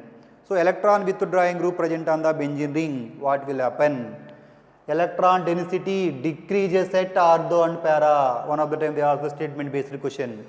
Electron releasing groups present, what will happen? Electron withdrawing group present on, what will happen? So electron withdrawing group present on the benzene ring, electron density is decreases at ortho and para. Ortho and para position. So incoming electrophile attacks at, instead of ortho and para, it is attacked at meta position. That's why those groups are called meta directing groups, also called as ring deactivating groups, right? So releasing group and electron withdrawing group. So releasing group or electron releasing group or electron withdrawing group are there, only affecting on which position? Ortho and para, but not meta. So that point you have to keep in mind. So finally, now incoming electrophile will attack ortho and para. So our required product is this one, CH3. If I will take halogen X may be chlorine, that is called Cl. Again this one, what do you call? CH3Br. Orthochlorotoluene, parachlorotoluene. Otherwise 1-chloro 2-methyl benzene, 4-chloro 1-methyl benzene. So that means 1-chloro 4-methyl benzene. These are called ortho and para. Ortho and para, which one is the major product? Para is the major product. In case of bromine, you will get ortho and bromo. So very important here. These ortho and para, ortho halo product and para halo product can be separated by difference in their melting points. How can we separate? This is one of the statement. Ortho and para isomers can be, otherwise ortho halo compound and para halo compounds can be separated by using melting point difference. So that statement 1 to wrong means cannot be separated, like that they will have the statement. So can be separated by using melting point difference, ortho and para, right? In case of, this is called orthochloro and bromo, same. In case of iodine, iodination is, this is called chlorination, that is called bromination. Chlorination and bromination can be done by this one only now. In case of iodination process is a reversible, very important. This is irreversible. This is called reversible process in case of iodination because of large size. Reversible process are very slow. So this reversible process can be converted into irreversible process. What you have to do? By using oxidizing agents. What are the oxidizing agents are there? HNO3 and HiO3. These are the oxidizing agents. This oxidizing agent in case of iodination reaction will be control. Control means instead of reversible reaction it is moving irreversible. That is the reason. That's why it is a reversible reaction. The reversible reaction will be carried out, will be controlled by using oxidizing agent. What are the oxidizing agent? HNO3 and HiO3. That's why iodination is slow. Next one, in case of fluorination, that is called chlorination, this is called bromination, this is called iodination, this is called fluorination. Fluorination is, it is difficult to prepare, it is difficult. Why difficult? Because fluorine is a more reactive. Why it is more reactive? Because of small size and more electronegative. These are the questions, they are statement questions. 4 statement is given. So which of the following, how many of the following statements are correct? How many of the following statements are incorrect? Like that they are asked, right? Now here, toluene reacting with a halogen in the presence of Fe and sunlight, Fe and sunlight. That means condition. Condition is there, it is not undergo electrophilic substitution reaction, it is undergo free radical substitution reaction. Already I told you. Condition, condition means compulsory, what will form? Free radical. Without condition, what will form? Electrophile. That's why free radical substitution will take place. Free radical substitution will take place means observe here, this is only now. This is the toluene. Here bond is breaking like this, very very important here. Here bond is breaking homolytic. Homolytic means H is coming as a H free radical, this is coming as a this free radical. That means this is the intermediate. This is called what? Benzyl free radical. Intermediate is what? Benzyl free radical. Benzyl free radical is more stable. Why it is more stable? It is having the conjugation. How? Double bond, single bond, free radical. Double bond, single bond, free radical having the conjugation. Conjugation means it is involving in resonance. It is involving resonance means each benzene ring, how many resonance structures will get it? You 4. More number of resonance structures, more will be the stable. That means more stable intermediate. In this more stable intermediate reacting with what? Halogen. X may be chlorine or bromine. For example, chlorine. So this also will break down like this. There already H is there, H free radical with chlorine free radical. HCl, this free radical will be there, this free radical will be added here. Then what I can get answer? CH2Cl, that is called benzyl chloride. When you will get benzyl chloride, halogen with sunlight, halogen with condition. Halogen with Fe dark or sunlight. Fe dark in the presence of FeCl3 means electrophilic substitution. Iron with means halogen with condition, it is undergo free radical substitution reaction. One of the time they ask the question, that is X, this is Y, right? Next one, I am given one reaction, that reaction you have to write. First one conversion, NO2, that is called nitrobenzene, reacting with what do you call, Sn plus HCl, tin HCl, what is X, right? Reacting with HNO2, nitrous acid, what is Y, right? Then reacting with Cu2Cl2 followed by HCl, then what I can get? Z. So what is X, Y, Z? One of the time they ask the question. Observe here. This is called nitrobenzene. Sn with HCl, that is called reduction. Then what I can get? NO2 is converted to NH2. That means removal of oxygen, addition of hydrogen is called reduction. That means reducing agent. This one. This is called reduction, right? What happened? Removal of oxygen, addition of hydrogen. That is called reduction. That is called reducing agent. That means reducing agent. Okay. Aniline. Aniline reacting with HNO2. HNO with nitrous acid. What will happen?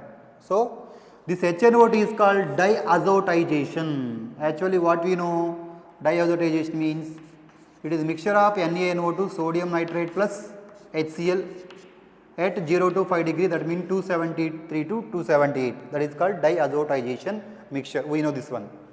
So this HNO2 is coming from this mixture of this. How to know? H and O, HNO2. Byproduct is Na and Cl. That is NaCl. We don't want now. Please leave it now. That means HNO2 is given mean, that is the meaning of diazotization, because this HNO2 is coming from NaNO2 plus HCl. This is called diazotization. Diazotization means what I can get? N2 plus Cl minus, that is called benzene diazonium chloride, followed by cuprous chloride followed by HCl, that is called Sandmeyer reaction. And what I can get? So chlorobenzene. This is the product. Like this you have to do the preparations. NO2, NH2, N2 plus Cl, that is called BDC, benzene diazonium chloride, and followed by cuprous chloride with HCl, and I can get chlorobenzene, right. Next one, I am giving some physical properties, what you call orthochloro, meta-dichloro, ortho-dichloro, meta-dichloro and para-dichloro. These are the benzenes. Okay.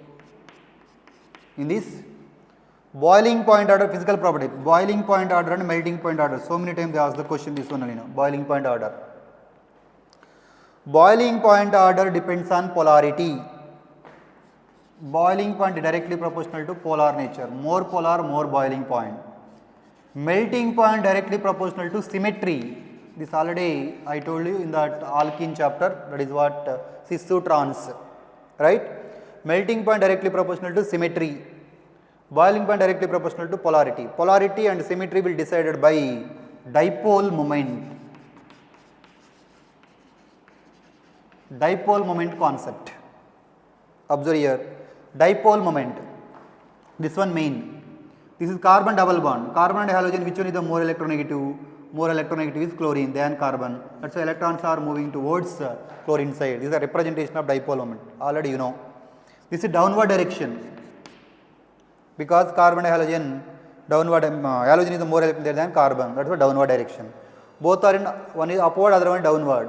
So resultant dipole moment is cancellation. That means mu equal to 0. Mu equal to 0 means that is called non-polar, I told. Non-polar means that molecule will not exhibit dipole moment. That is called non-zero. That means zero dipole moment. These are called non-zero dipole moment. So non-polar molecule are called symmetrical molecule. Symmetry means all the ions are arranged in the regular order. That is meaning symmetry means our understanding point of view, that is called solid. Symmetrical arrangement means that is called solid. Symmetry means orderly arranged. Where in the solid, liquid, gas, particles are where the orderly arranged solids, most of the solids only. Next one liquid, next one is gas. That's why the symmetry means that is called solid. That's why mu equal to 0. Which one is more symmetry? Para. Para is more symmetry means symmetry directly proportional to what? Melting point. So which one highest melting point? Melting point order is para. After ortho and para after ortho and meta. In case of boiling point, observe here. In case of boiling point, which one is the more polar? Observe. Same. Here carbon and halogen this side. This carbon and halogen this side. The resultant dipole moment total this side only now, because both are not cancelled. Both are not opposite direction, same direction. That's why mu not equal to 0. From here observe now. This side will move. This side is move.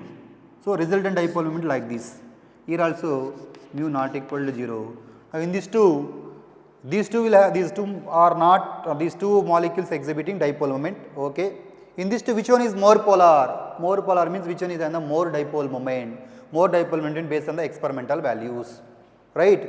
So that's why this is the more dipole moment than this one. That's why it is more polar. This is also polar. This is more polar than this one. That's why more polar means more boiling point. So this is the point I told. Boiling point directly proportional to polar, melting point inversely directly proportional to symmetry. Then boiling point order is ortho first. Next one is followed by para. Next one is meta. This is the order. Ortho, para and meta. Next one para, ortho, meta. Melting point to boiling point order. Very, very important. Right?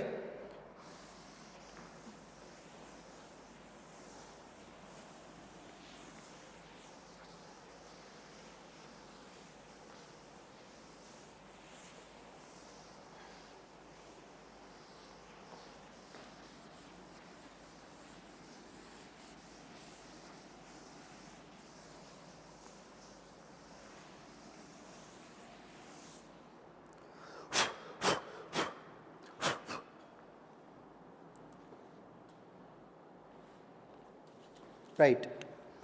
I will give some question to you. Write the answer for this.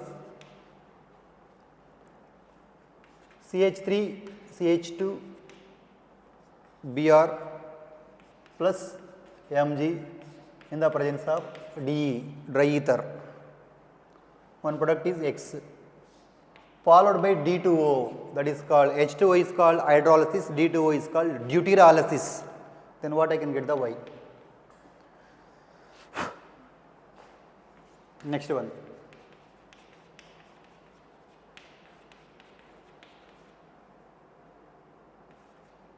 Cl reacting with the sodium metal in the presence of DE, dry ether. What I can get? X.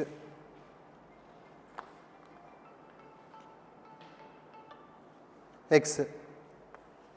Now this is only reacting with Mg, Mg in the presence of dry ether. What I can get? X, then followed by H2O, that is called Y. First these two, later I will write remaining questions. CH3 CH2 Br with Mg within the presence of dry ether, I can get Grignard reagent CH3 CH2 MgBr, means halogen atom is introduced, inserting between carbon and halogen bond. So I am getting magnesium Grignard reagent. So Grignard reagent followed by deuteralysis, that means hydrolysis. Hydrolysis means how it dissociate H plus and OH minus, like that D2O, D plus and OD minus. That means here you have to break carbon magnesium bond you have to break, then you have to do, then here OD this side, this is D, then I can get the answer is CH3 CH2 D plus Mg OD Br, that is the answer now, right. Now in case of this one, this is called alkyl halide. This is called alkyl halide. Alkyl halide reacting with sodium metal in the presence of dry ether. This is called Woods reaction. Woods reaction means we should know alkyl halide must be 2 moles. So they are mentioned 1 mole. They will not mention number of moles.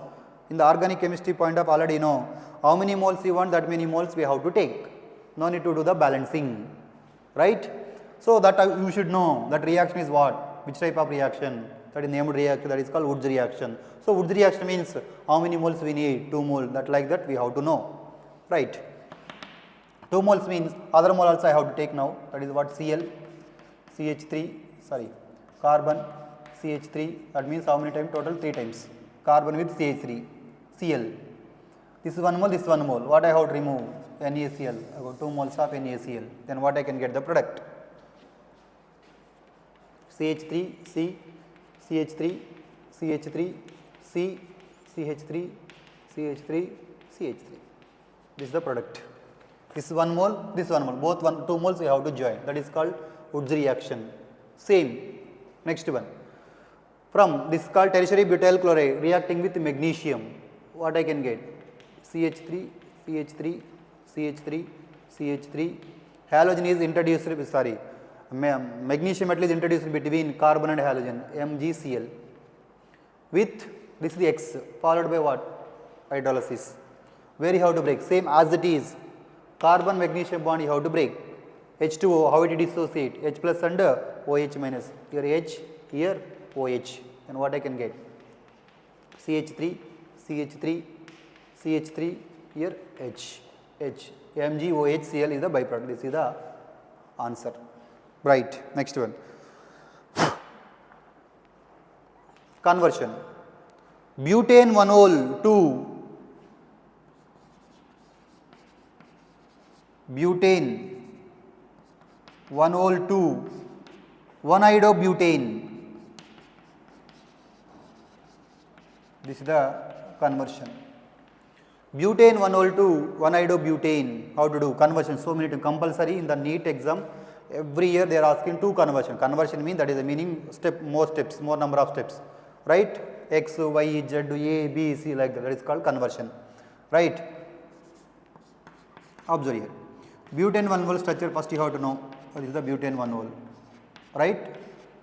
Butane one hole direct with one iodobutane, that means OH is replaced by iodine. So we can't do directly. Then what you have to do? First this is treated with SOCl2. Halogen we have to introduce SOCl2. So direct also you can do, but somewhat little bit difficult. Okay, leave it now. SOCl2, that is called thionyl chloride. Then what I can, why sir thionyl chloride you are taking? Already I told, thionyl chloride is somewhat better one because byproducts are gases. Then what I can get? OH is replaced by Cl. So Cl. That means SO2 and HCl byproduct. Now, our requirement product is what? 1-iodobutane. That means chlorine is replaced by iodine. That means which reaction? NaI in the presence of dry acetone. Sodium iodide in the presence of dry acetone. That is called, chlorine is replaced by halogen. This is called halogen exchange method. That is called Finkelstein reaction. That what I can get? I am getting this one. NaCl is the byproduct. Right? Next one. This one. CH3, CH2, Br plus KCN X followed by KCN with aqueous ethanol, okay, aqueous ether, aqueous ethanol, okay, right. Then followed by hydrolysis. What is Y? So X and Y. Same. KCN, K plus CN, this is called ionic form. So Br is replaced by Cn. What I can get? CH3, CH2, Cn, C triple bond N. So that is X. That is called cyanide, also called nitrile. So cyanide is the common name, nitrile is the IUPAC name. 1, 2, 3. Propane nitrile. Name also you should know. Sometimes they will give the name. So 1, 2, 3. Numbering start from functional group. 1, 2, 3. That is called propane with nitrile. The name is called propane nitrile. Then followed by hydrolysis. Hydrolysis means already I told you. Here carbon, nitrogen having the 3 bonds are there. The 3 bonds we have to break down. 3 bonds you have to break down. Observe here. Here I am writing now. 1 bond you have to break 1 water molecule. 2 bonds mean 2 water molecule. 3 bonds mean 3 water molecules we have to add. That means breaking. Hydrolysis, breaking. This side OH, H, OH, H, OH, H is the byproduct. NH is the byproduct. Now remaining product what is there now?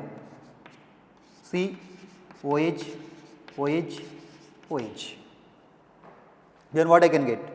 1 carbon and the 2 hydroxyl groups are highly unstable. 3 means still more unstable. Then what you have to remove? Water you have to remove. So what is the product? COOH. That means product is what here? CH3, CH. This carbon chain will not be changed. This is only now. This CN is converted to what? COOH. Byproduct is NH3. That is the carboxylic acid. So instead of doing like this every time, CN and undergo hydrolysis. This is called complete hydrolysis. Undergo complete hydrolysis. What you will get? In complete hydrolysis, what you will get now? So answer is carboxylic acid. Right. Complete hydrolysis. Sometimes partial hydrolysis also they will give you. Wait for that.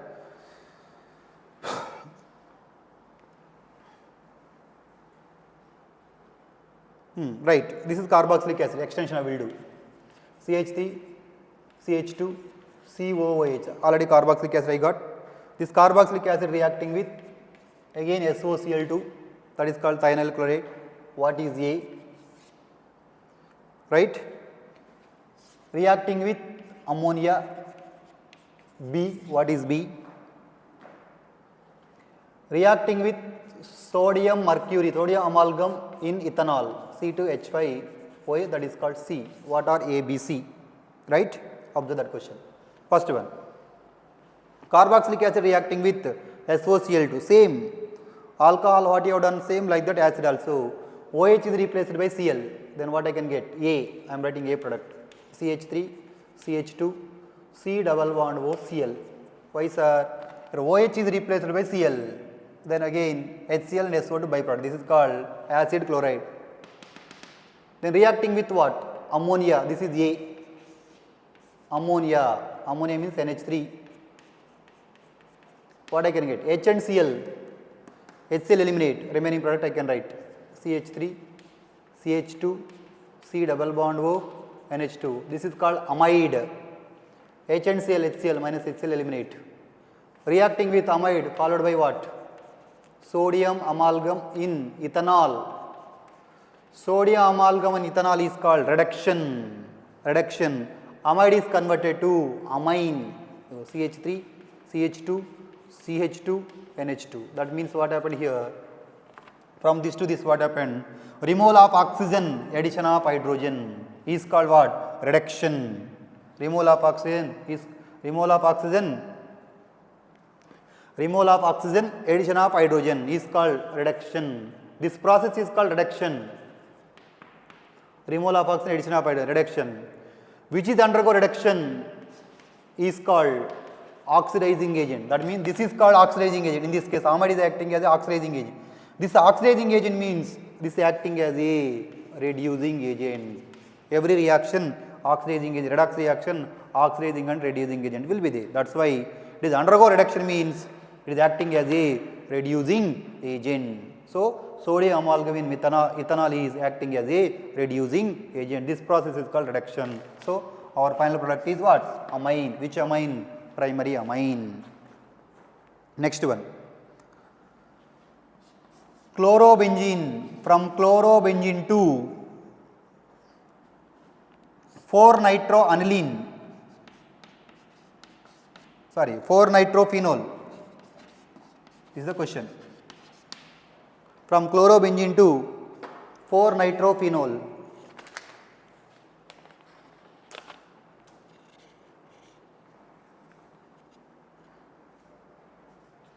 Then what I can get? So, first one, you should know the structure, 4-nitrophenol, OH with NO2. From chlorobenzene, starting material chlorobenzene to 4-nitrophenol, right? Then what we have to do? That means what happened here? Chlorobenzene means the chlorine is replaced by OH. That means halogen replaced by OH. That means nucleophile. This also nucleophile. This also nucleophile. So this is called nucleophilic substitution reaction. You should know one point. What is the point here? Haloarenes are less reactive towards nucleophilic substitution reaction than alkyl halide. That point you should know. This is called nucleophilic substitution reaction, very important, correct only now. But haloarenes are less reactive towards nucleophilic substitution reaction than alkyl halide. What are the reasons? Reasons already know. What are the reason? One is resonance. This is one of the time they ask the question. Second one is hybridization. Already studied for PU. Third one is instability of phenyl cation. Fourth one is possible repulsions. These are the factors. These factors influencing on nucleophilic substitution reaction in case of haloarene. Because of these four reasons, haloarenes are less reactive towards nucleophilic substitution reaction. But this 1-2 reaction takes place, what you have to do? Electron withdrawing groups, very, very important. Electron withdrawing group or temperature. Increase in the temperature or electron withdrawing groups are increased. Electron withdrawing groups are added, and what happened? Nucleophilic substitution reaction will be increases. Nucleophilic substitution reaction is directly proportional to very important electron withdrawing group. Why sir you are adding electron withdrawing group or temperature? Because this is less reactive. The reactive want to increases by adding electron withdrawing group or temperature. So temperature increases. Temperature increase means bond, carbon halogen bond will be breakdown very easy. So it is undergo reaction. Electron withdrawing groups are there means electron withdrawing pull this toward the downward. That what happened? Carbon halogen bond strength will be weak. Then carbon halogen bond will be breakdown. That is the reason you have to use electron withdrawing group and temperature. So electron withdrawing groups are more. Nucleophilic substitution reactions are more. That means finally what you have to do? First one, this is followed by nitration. Here temperature nothing is given. That's why you have to do nitration. Mixture of HNO3 plus H2SO4. Then what I can get? what I can get? Nitrobenzene I can get. That means Cl with nitro, that means 1 chloro 4 nitrobenzene and 1 chloro 2 nitrobenzene. That means here major product is para, minor product is ortho. That's why this is only now. This is called electrophilic substitution reaction. So how to know? Observe now. This halogen is, in case of inductive effect is minus I, in case of mesomeric effect is plus M. Plus M means electron donating group, minus I means electron withdrawing group. Dominating factor is plus M. That means plus M more than minus I. That's why plus M electron releasing group. Electron releasing group present on the benzene ring. What happened? Already I told you before. So it is moving to ortho para. So ortho and para. So in the ortho and para, which one is the major product? Para. Right? That is followed by, now what we want now? Followed by reacting with NaOH. That means this is the product.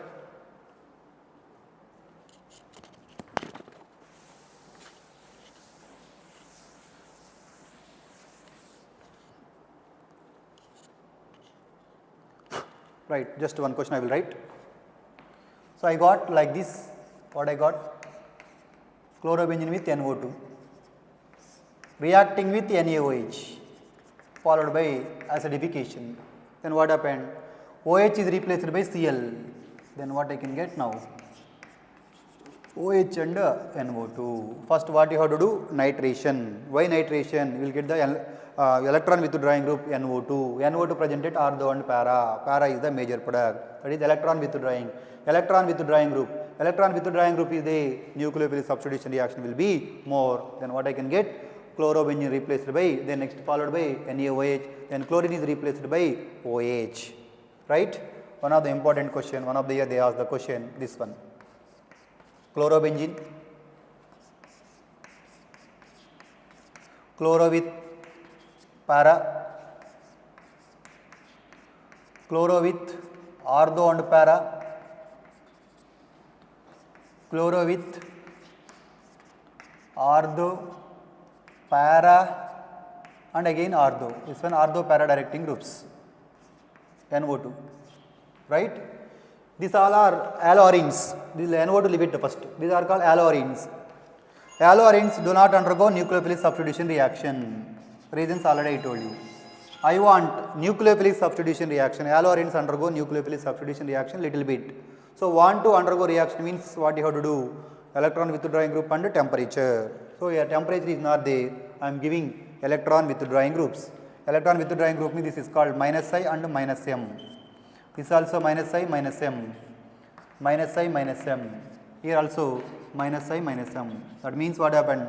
Electron withdrawing group increases. Nucleophilic substitution reaction increases. So number 1, 2, 3, 4. What is the nucleophilic substitution reaction or reactivity order of this one? So answer is which one highest? First one 4 because more number of electron withdrawing groups. Next one 3, next one 2, last one 1. This is the nucleophilic substitution reaction reactivity order, very very important. That means electron withdrawing group increases, nucleophilic substitution reaction will be increases, very very very important, right? Remaining. Okay ma, today I will stop you. Okay ma, today I will stop you. Remaining concept I will continue tomorrow. Thank you.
So, good morning students.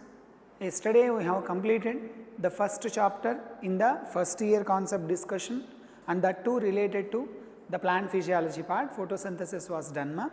See, this photosynthesis is a anabolic process which is a constructive process that is going to synthesize the glucose, and this photosynthesis is also called as a physico-chemical process. What does it mean? It is converting physical form of energy into chemical form. What is that physical form of energy? Sunlight, which is present in the form of rays. We call it as radiant energy, converted into chemical form, that is called as glucose. So, in the light reaction we have seen cyclic and non-cyclic, and then the products related, and in the dark reaction we have seen C3 and C4, and the product is common, that is going to be the glucose. Later on we have seen the photorespiration, which is a wasteful process that is not going to synthesize any ATP, NADH, or it is not going to synthesize any sugars.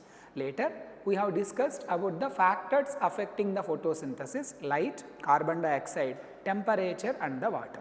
So, major limiting factor in the photosynthesis is going to be the light, because not light, carbon dioxide. So, carbon dioxide is a major limiting factor because its concentration is low in the nature, 0.03 to 0.04. Then who is not acting as a major limiting factor? That is going to be the light, because plants require only 10% of the light to enter into the saturation maximum rate of photosynthesis, which is available every day. So, that light is not going to be the major limiting factor because its requirement is less and availability is more, whereas carbon dioxide requirement is more, availability is less. That is the thing. And the temperature optimum will be different for different plants. For the C3 plant it is going to be 450 microliters per liter, whereas in C4 plants it is about just 350 microliters per liter. Later on we told about the water. Water is not going to affect the photosynthesis directly. First, water stress may cause the closing of the stomata, that reduces the CO2 availability, thereby affecting the photosynthesis. Second one, it may affect the plant in the wilting of the leaves, so that it can roll and reduces the surface area and affecting the rate of photosynthesis. Later on, now we are entering into the second chapter of this discussion, that is respiration in plants. See, this respiration actually is an oxidative process or the breakdown process. So, the glucose which is synthesized in the photosynthesis, C6H12O6, will be degraded in the presence of oxygen. We are taking 6 molecules of the oxygen. It leads to breakdown into carbon dioxide, water. Along with that, it is going to produce the energy. So, this is the basic equation of the respiration. For balancing, we are taking 6 water molecules. So, here if you observe, if you reverse this equation, it is going to be this photosynthesis equation. So, glucose breakdown in the presence of oxygen, that is going to produce carbon dioxide, water and the energy. If the question comes, what are the products of respiration? The product is going to be the gas, carbon dioxide and the water. And this process not going to occur at a single step. If it is occurring in a single step, we call it as a combustion reaction.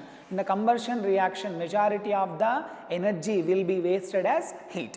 So, if it is released in a single step, energy will be wasted in the form of heat. Thereby, plants or cells not going to break down the glucose in a single step. It is going to break down in a series of small stepwise reactions. Series of small stepwise reactions it is going to synthesize, so that these reactions will be accompanied with the synthesis of the ATP. Now, this ATP is considered as energy currency of the cell. Why? Because in our body, wherever the energy is needed, ATP will give. Whenever in any part of the body of a plant or animal, the ATP will donate the energy. So, that is why whenever and wherever required, energy will be provided by the ATP. That is why it is considered as energy currency of the cell. So, entire breakdown process not occurring in a single step, it occurred in a series of slow stepwise reactions that leads to the synthesis of ATP. Then from one glucose molecule, how many ATP molecule will be synthesized? It is going to be 38 ATP molecules will be synthesized from one glucose molecule if it is undergoing complete breakdown process. Then after saying this, what are those series of slow stepwise reactions? One is glycolysis, link reaction, Krebs cycle. These are the three sets of reactions. These are pathways series that is going to break down the glucose stepwise manner to release the ATP. So let me discuss introductory part. You can go through it. Directly I am entering into the first process, that is a glycolysis part. This glycolysis related information everyone has to remember properly. Glycolysis location, it occurs in the cytoplasm. First and foremost, we have to talk about the scientist. It is also called as EMP pathway. What does EMP pathway means? These are the scientists who are behind the discovery of this glycolysis. They elucidated this pathway. So Emden, Meyerhof and the Parnas. Emden, Meyerhof and the Parnas. So Gustav Emden, J. Parnas and Otto Meyerhof. These three scientists discovered this pathway, that is why it is called as EMP pathway. As it is occurring in the cytoplasm, it is common for all living organisms. All living organisms, whether it is a unicellular, multicellular, prokaryotic, eukaryotic, autotrophic, heterotrophic, parasitic, any kind of organism, if it is a living, it should contain cytoplasm, it is undergoing the glycolysis breakdown process. And this glycolysis, it is not a complete breakdown, it is a partial breakdown of the glucose. It is a partial breakdown of glucose. It is not going to absorb any oxygen, or it is not going to release any carbon dioxide. No oxygen involved, at the same time no carbon dioxide involved. And in this particular process, there are 10 steps are there. Each step is catalyzed by 10 enzymes. Each step is catalyzed by one different enzyme. Totally 10 enzymes will be there. And this entire process, products is going to be 2 ATP, 2 NADH and 2 pyruvic acid molecules. These are the end products of the glycolysis. Let me see the process in detail. First, if you observe, the respiratory substrate in this condition is the glucose. So I am carefully using the word respiratory substrate. The substrates which are entering into the respiration is called as respiratory substrate. So the most favored, if it comes to the respiratory substrates, the major respiratory substrate is carbohydrates are the most favored respiratory substrate. If it is not there, it will go for the proteins. If that is also not there, fats. That is also not there, it is going for the organic acids. Now these organic acids will be break down in a particular situations, that too in the plants. So most favored respiratory substrate is carbohydrates. As it is going to break the glucose, the name is going to be called as glycolysis. Glycose means sugar, lysis means breakdown. So glucose is a 6-carbon compound, that is a hexose sugar. And this glucose will undergo, first step is a phosphorylation, means there is a breakdown of ATP. ATP will be transferred to the 6th carbon of the glucose. By donating the phosphate, ATP will become the ADP. The released phosphate will come and attach to the 6th carbon of the glucose. So it will become glucose 6-phosphate. This glucose 6-phosphate undergo isomerization to form a aldose form, will be converted into ketose form. The ketose form of the sugar here is a fructose 6-phosphate. So first step is catalyzed by the enzyme. The enzyme is going to be called as a kinase, hexokinase. Enzyme name is hexokinase. Now this enzyme is the first enzyme in the glycolysis pathway. There are so many other enzymes is going to come. Majorly some enzymes I will say you should focus on them compulsorily for sure. Remaining if you remember, that will be appreciated. Sorry. Glucose converted into glucose 6-phosphate. This is isomerization reaction which is done by isomerase enzyme. This fructose 6-phosphate undergo again phosphorylation reaction. It leads to synthesis of fructose 1,6 bisphosphate. Fructose 1,6 bisphosphate will be synthesized. Here also there is a donation of phosphate done by the ATP. So ultimately 2 ATPs are getting utilized here to form the product fructose 1,6 bisphosphate totally. Then this fructose 6-phosphate, it is also a hexo sugar. Here also 6 carbons, here also 6 carbons, here also 6 carbons. The enzyme involved here is phosphofructokinase. So it is going to be phosphofructokinase. The kinase enzyme majorly involved in phosphorylation, remember that. PFK. Phosphofructokinase is the enzyme involved in this. This is called as a pacemaker enzyme. Pacemaker enzyme which is going to control the entire process by its forward metabolism. Now, this fructose 6-phosphate will be broken down, undergo condensation reaction, will be broken down into 2 molecules of 3 carbon compounds. We call it as a triose phosphates. One is going to be called as a glyceraldehyde 3-phosphate. Another one is going to be called as a dihydroxyacetone phosphate. So I am repeating, glucose 6-phosphate will be broken down into glyceraldehyde 3-phosphate, also called as dihydroxyacetone phosphate. So this is also called as PGAL, phosphoglyceraldehyde, 3-phosphoglyceraldehyde. In our textbook, some place they have used this, some other place they have used this. We have seen this particular compound in case of the C3 cycle. So this is the product of second step, that is reduction in case of the C3 cycle. Here also it is going to involve in the breakdown of the glucose. So this G3P, glyceraldehyde 3-phosphate, or 3-phosphoglyceric acid are the compounds, both are same. Now each contains the 3 carbons. Each contains 3 carbons. And these two are isomers. This can become this or this can become this. Both are isomers, undergo isomerization reaction. 3 carbon, those are phosphates. Now keep this aside for a while. Our next concentration, G3P undergoing next reaction. In this reaction, what is happening? It is going to accept the phosphate from the cytoplasm. This is donated by phosphoric acid, which is located in the cytoplasm. By accepting the phosphate, it is going to release the hydrogens. The hydrogen which is released here accepted by a coenzyme, that is NAD+. By accepting the hydrogen, it will become NADH plus H+. It is a kind of coenzyme which is involved in this reaction. This was catalyzed by the enzyme G3P dehydrogenase. G3P dehydrogenase. For that enzyme, a cofactor is required in the presence of the coenzyme NAD+. But where we have seen these coenzymes? This we have seen in case of the biomolecules chapter. For the enzyme to function properly, non-proteinaceous part is required, that is called as a cofactor.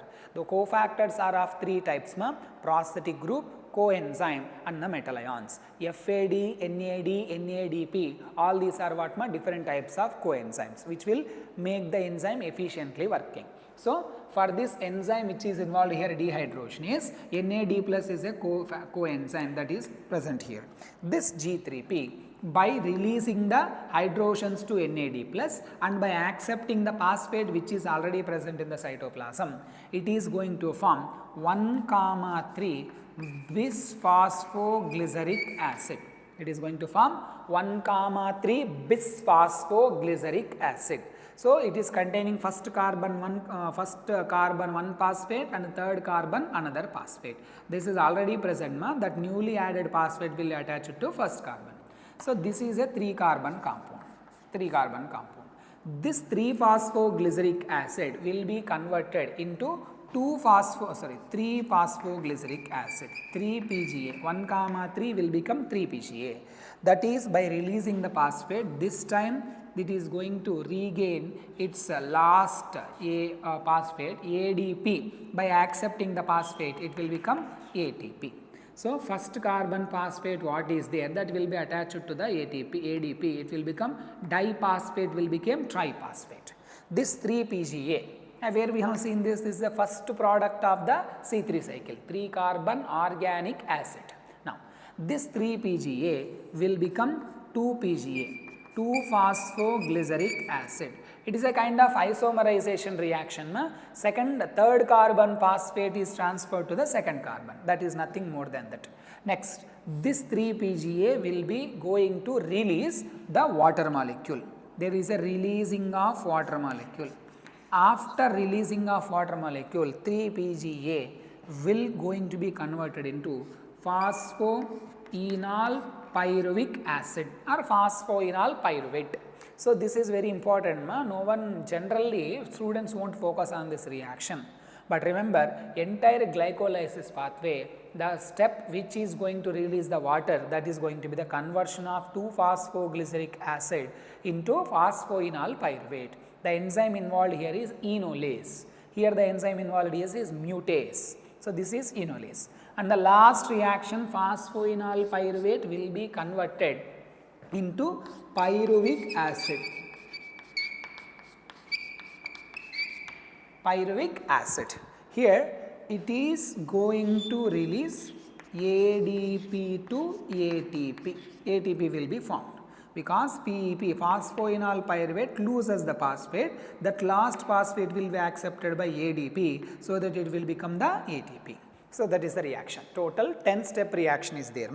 Now in this, if you observe, we have taken only one G3P. Again DHAP will be converted into G3P and enter into the process.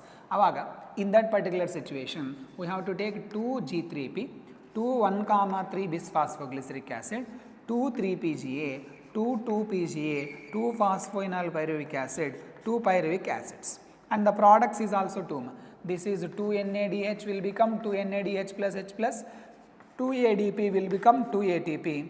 2 water molecules are released here, 2 ADP will become 2 ATP totally.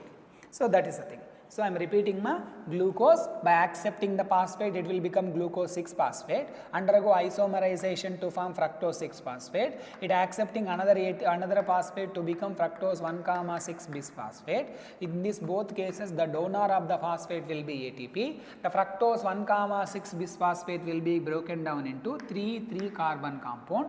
One is G3P, another one is DHAP. This G3P will be converted into 1,3 bisphosphoglyceric acid. In this situation, NAD plus will become NADH plus H plus. This 1,3 bisphosphoglyceric acid will be converted into 3-phosphoglyceric acid by the formation of the ATP. The 3-phosphoglyceric acid will be converted into 2-phosphoglyceric acid. Later on PEP by releasing the water molecule, PEP by releasing the phosphate to ADP and forming ATP, it is converted into pyruvic acid. So overall what I said, total ATP synthesis. Total ATP synthesis will be 4 and net ATP synthesis, net means final 4 minus 2, that is going to be the 2 ATP. Where is the 2 ATP utilized here? And there is a 2 NADH plus H plus will be formed and 2 pyruvic acid will be synthesized. So total 3 compounds are released, 2 ATP, 2 NADH and 2 pyruvic acids. This is the thing. So total ATP synthesized are 4, utilized are 2 and remaining are 2. Now in this entire reaction, these 2 steps are called as a separate name. We can call them as a substrate level phosphorylation. And this one is going to be called as substrate level phosphorylation. Means what? We have seen in the photosynthesis chapter, photophosphorylation means synthesis of ATP in the presence of light. Here synthesis of ATP directly from the substrate. In this condition, this is a reaction, this is the product, this is the substrate. From the substrate there is a direct synthesis of ATP, that is why it is called as substrate level phosphorylation. Here also we can consider it as what? Substrate level phosphorylation, that is the logic. Next. So this is glycolysis which is occurring in the cytoplasm. After that, the fate of pyruvic acid. Pyruvic acid can be undergo different kinds of procedures. Fate of the pyruvic acid.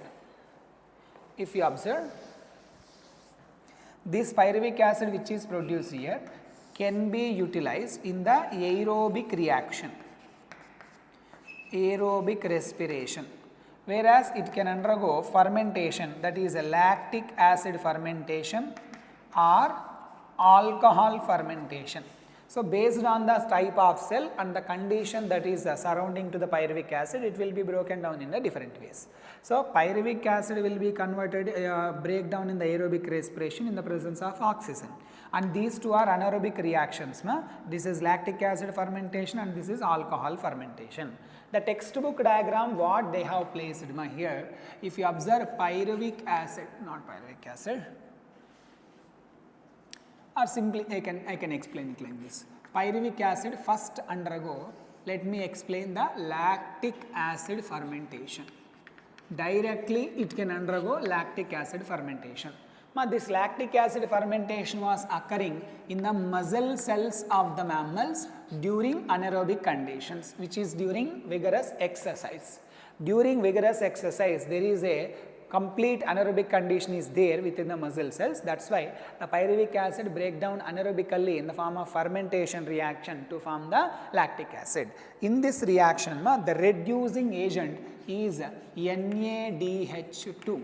It will converted into NADH, NAD+. So, this is a reducing agent, it is adding the hydrogens to the pyruvic acid, so that it will become lactic acid. So, this is the lactic acid fermentation, and the enzyme involved here is lactate dehydrogenase. Lactate dehydrogenase is the enzyme involved in this procedure. Here in this entire process I told you hexokinase, phosphofructokinase, these two are main enzymes, remember that. At least you have to remember this, remaining enzymes your wish. But in this fermentation procedure, remembering of enzymes is a very important thing. Definitely you are going to expect a question here in this enzymatic part. Next, this pyruvic acid can undergo alcohol fermentation. How? First it will be converted into acetaldehyde. First it is converted into acetaldehyde by the loss of carbon dioxide. By the loss of carbon dioxide. Moreover, you have to understand how many carbons are there in this pyruvic acid? 3 carbons. So, from here whatever the compounds formed all are containing 3 carbons. From the 3 carbon compound, 1 carbon is lost in the form of carbon dioxide. We can expect there are 2 carbons are there present in this acetaldehyde. The enzyme involved in this entire process, this is going to be called as pyruvate decarboxylase. Pyruvate decarboxylase is the enzyme involved in this process of alcohol fermentation first reaction. Next, this acetaldehyde will be broken down into formation of alcohol, that is a C2H5OH. We can expect that is a ethanol. Ethanol is formed. So, this ethanol formation enzyme, the enzyme involved in this entire process is called as alcohol dehydrogenase. It is going to be alcohol dehydrogenase is the enzyme. Wherever dehydrogenase is enzyme is there, you can understand there is a loss of the hydrogen, from where NADH plus H plus will be broken down into NAD plus. So, that is the logic. This is going to be called as alcohol fermentation. Alcohol fermentation. And this process is going to be called as lactic acid fermentation.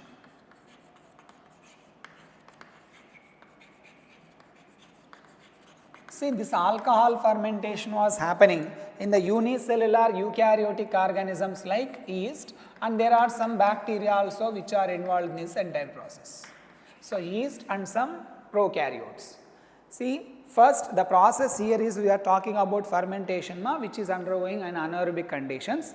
Pyruvic acid will be converted into lactic acid in the presence of lactate dehydrogenase enzyme. It is a single step reaction and does not going to release any carbon dioxide. Whereas pyruvic acid will become ethyl alcohol by the releasing of carbon dioxide, and both cases the reducing agent is going to be the NADH.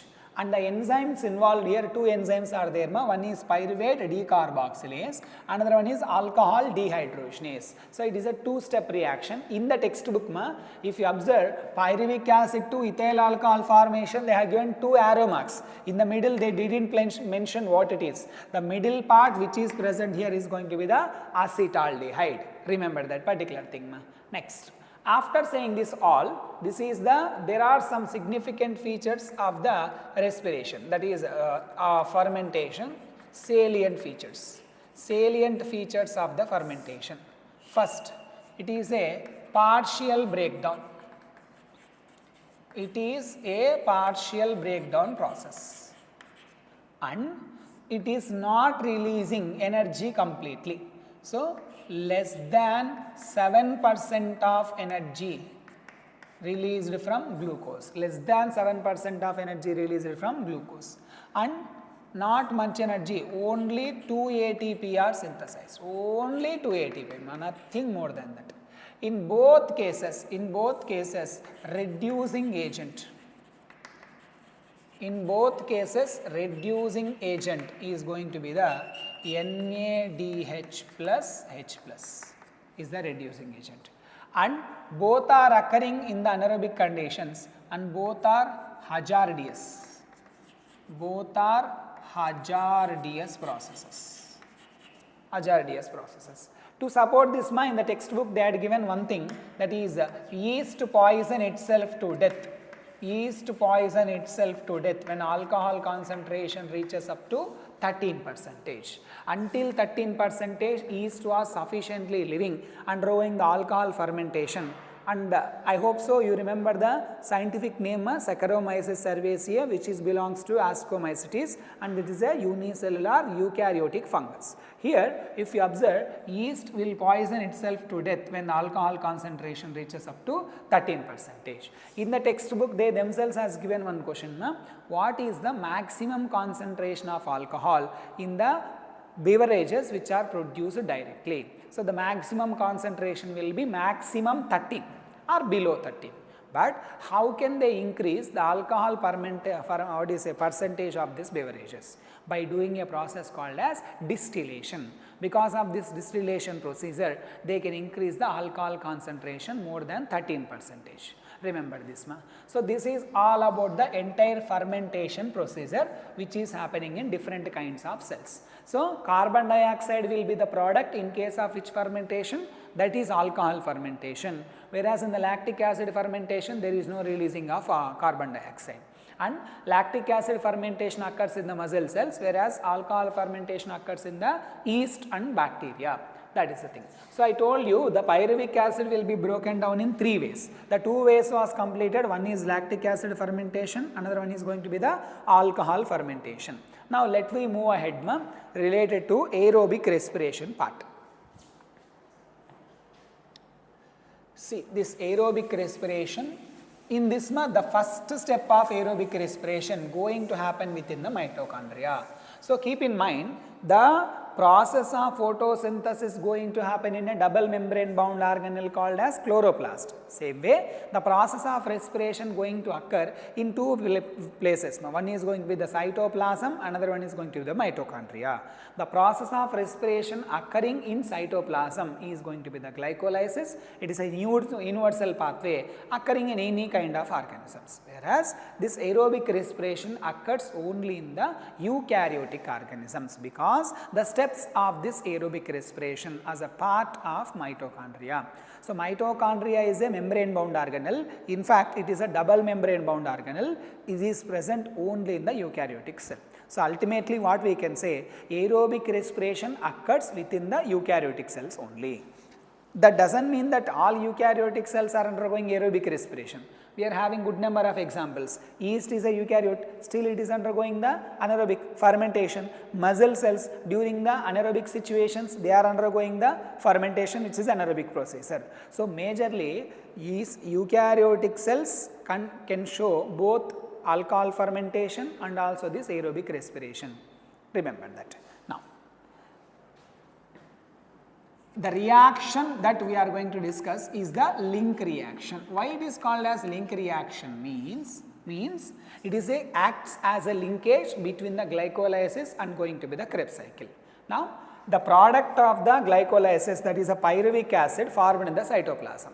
The next step is happening within the mitochondria. So that what has to be happen, the pyruvic acid from the cytoplasm is slowly transferred into mitochondria, where it can participate in the aerobic respiration. After entry into the mitochondria, the first reaction that is pyruvic acid can undergo is a dehydrogenation reaction, that is a decarboxylation along with oxidation reaction. You can call it as a oxidative decarboxylation. This simply you can call it as link reaction. Now what is happening here? Pyruvic acid will be converted into acetyl coenzyme A. From where this pyruvic acid arises, it is a product of the glycolysis. From the cytoplasm, it is transported into mitochondria. So that the pyruvic acid, which is a 3-carbon compound, I already mentioned to you, converted into 2-carbon compound, that is acetyl coenzyme. This process I am saying, it is a oxidative decarboxylation. Oxidation basically means removal of the hydrogens or addition of the oxygen. In this perspective, you have to remember, oxidation means removal of hydrogen. So the substrate in this reaction, that is a pyruvic acid, undergo oxidation. That means that it is going to lose the hydrogens. That hydrogen which is released here, accepted by the coenzyme again NAD+. So that NAD+ will become NADH plus H+. NADH plus H+. So this step is called as oxidation, and the next thing is it is undergoing simultaneously decarboxylation by the removal of carbon dioxide, and the enzyme involved here is going to be the pyruvate dehydrogenase. Pyruvate dehydrogenase.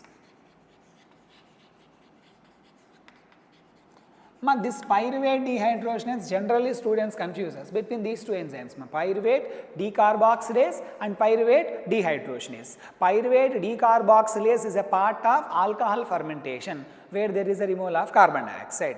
But here still it is a carbon dioxide releasing reaction. We are considering it as a pyruvate dehydrogenase. Remember this, this enzyme is very, very important enzyme. This enzyme require 3 cofactors totally. What are those 3 cofactors? One is coenzyme NAD+, and this also requires the magnesium cations, and also it requires a coenzyme called as coenzyme A. 1, 2, 3. Total 3 cofactors are required, and 2 are coenzymes. One is going to be the metal ion. Next, this reaction is a oxidative decarboxylation. Location is within the mitochondrial matrix, and the product of this reaction is acetyl coenzyme A, that is a 2-carbon compound. This acetyl coenzyme A, after formation in the matrix, it is now entering into a cyclic process called as TCA cycle or the Krebs cycle. TCA cycle means tricarboxylic acid cycle, which is named because the first product here is a citric acid, contains 3 carboxylic acids, and it is also called as a Krebs cycle because it was discovered by Mr. Hans Krebs in the flight muscles of the pigeon. In the flight muscles of the pigeon, he is the first person to discover. So with respect to him, we are considering it as a Krebs cycle or TCA cycle. Even some people consider it as a citric acid cycle with the name of the first product, that is citric acid. Now this first reaction here, it is acetyl coenzyme A, which is a 2-carbon compound, going to combine with a 4-carbon compound called as oxaloacetic acid. Remember this, yesterday also we have seen this oxaloacetic acid is a part and the first product of the C4 cycle. In the C4 cycle, phosphoenol pyruvate combines with carbon dioxide to form the oxaloacetic acid, which is a 4-carbon compound. This oxaloacetic acid undergo condensation reaction with acetyl coenzyme A. It is a 4th carbon and it is a 2-carbon compound, ultimately results in the 6th carbon compound, that is a citric acid. Citric acid. It is a tricarboxylic acid and is the first product containing 6 carbons. This enzyme involved here is going to be called as citrate synthase. Citrate synthase is the enzyme involved in this entire process, first reaction. First enzymes are very important. In the glycolysis, it is a hexokinase that is important one, and here citrate synthase is the important one.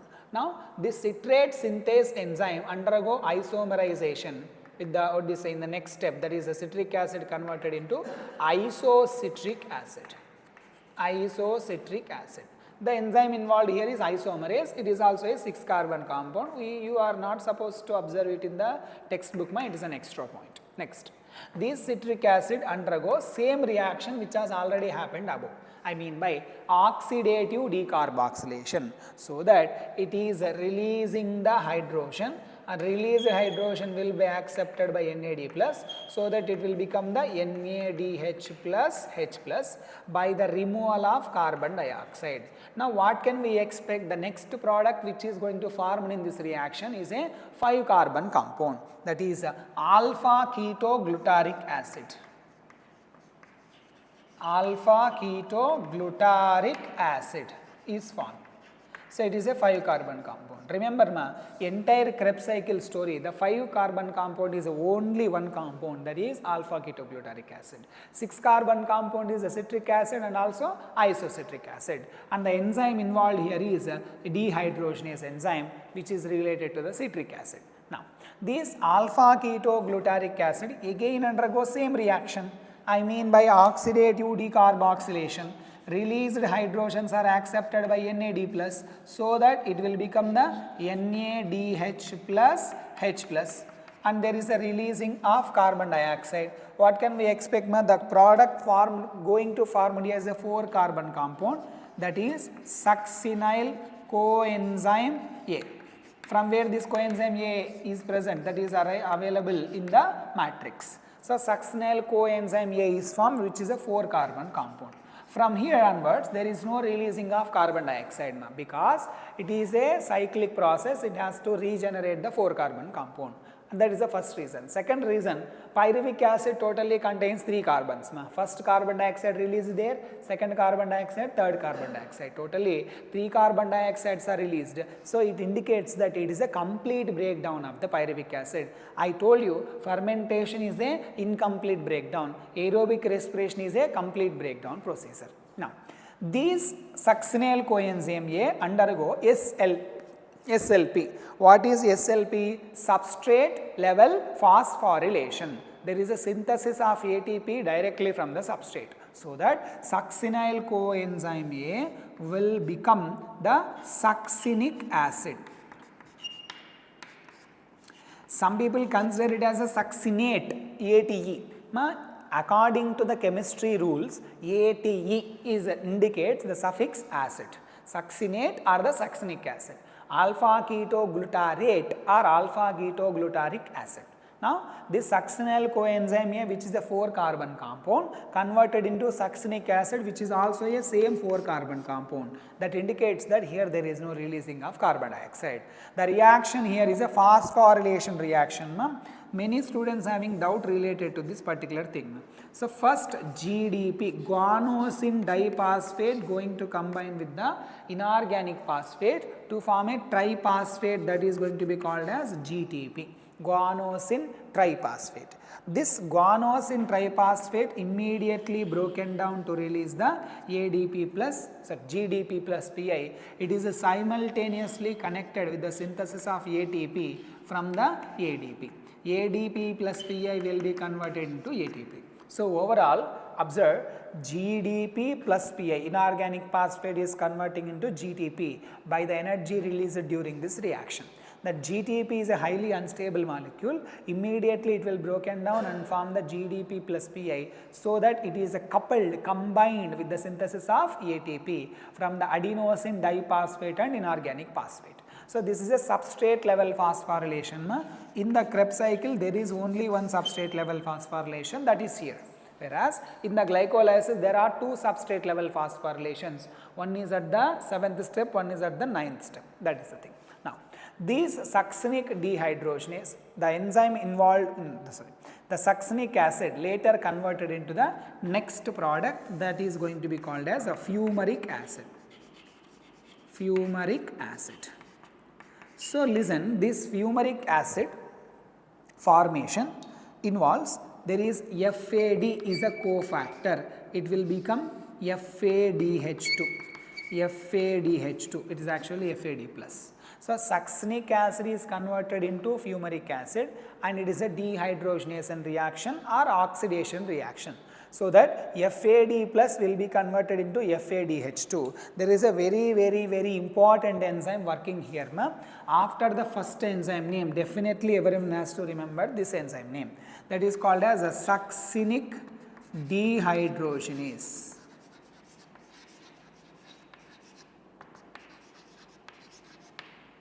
This succinic dehydrogenase enzyme is the only enzyme of the Krebs cycle which is not found in the matrix of mitochondria.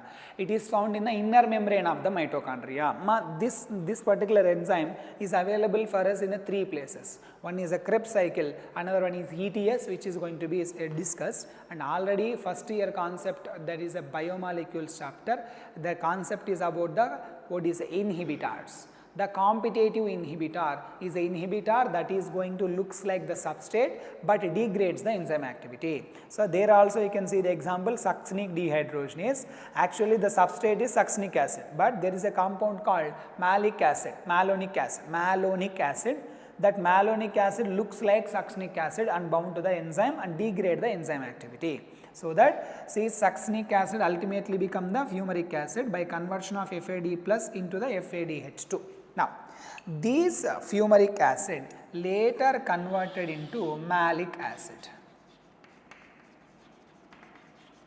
Malic acid later on undergo oxidation reaction to produce the final product, that is oxaloacetic acid. Here also there is a synthesis of NAD plus to NADH plus H plus.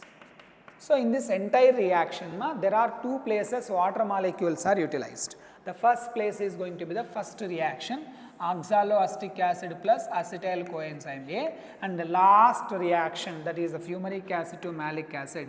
Here also there is entry of the water molecule. So totally two water molecules are entered. So this is all about the Krebs cycle.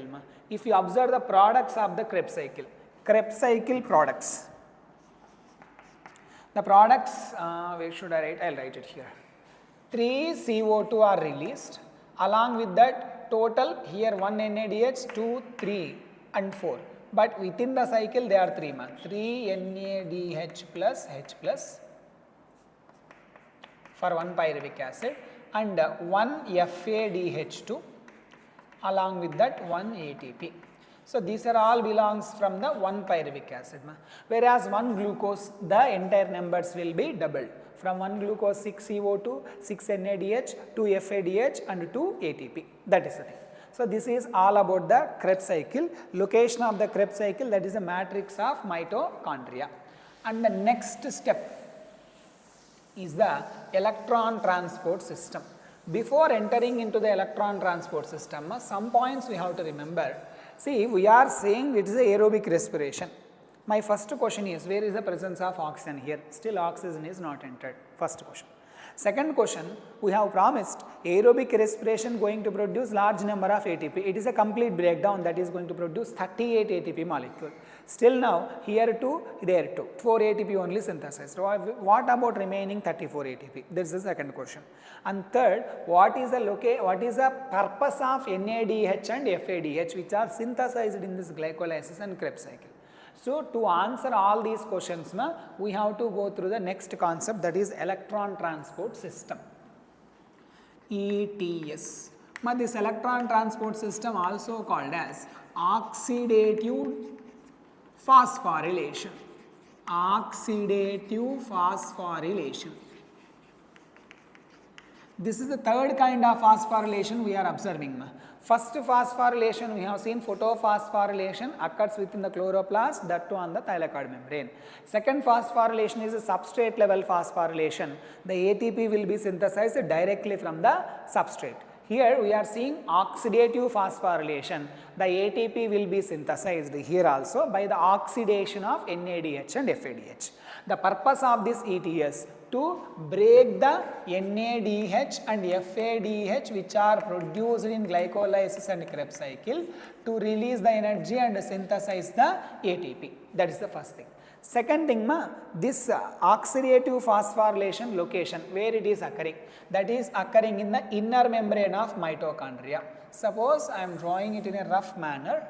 So this is the inner membrane of mitochondria. Totally it is the inner membrane. Below to that I am drawing, this is going to be the outer membrane. In between, this complex is called as intermembrane space. Intermembrane space. So this double layered thing, this entire part is the inner membrane. This is outer membrane. The space between inner membrane and outer membrane is going to be called as intermembrane space. Here there are 5 complexes are involved. Let me see one by one. The first complex is going to be called as NADH dehydrogenase. NADH dehydrogenase. The second complex is going to be called as succinate dehydrogenase. Already I told you that is a special enzyme. Succinate dehydrogenase.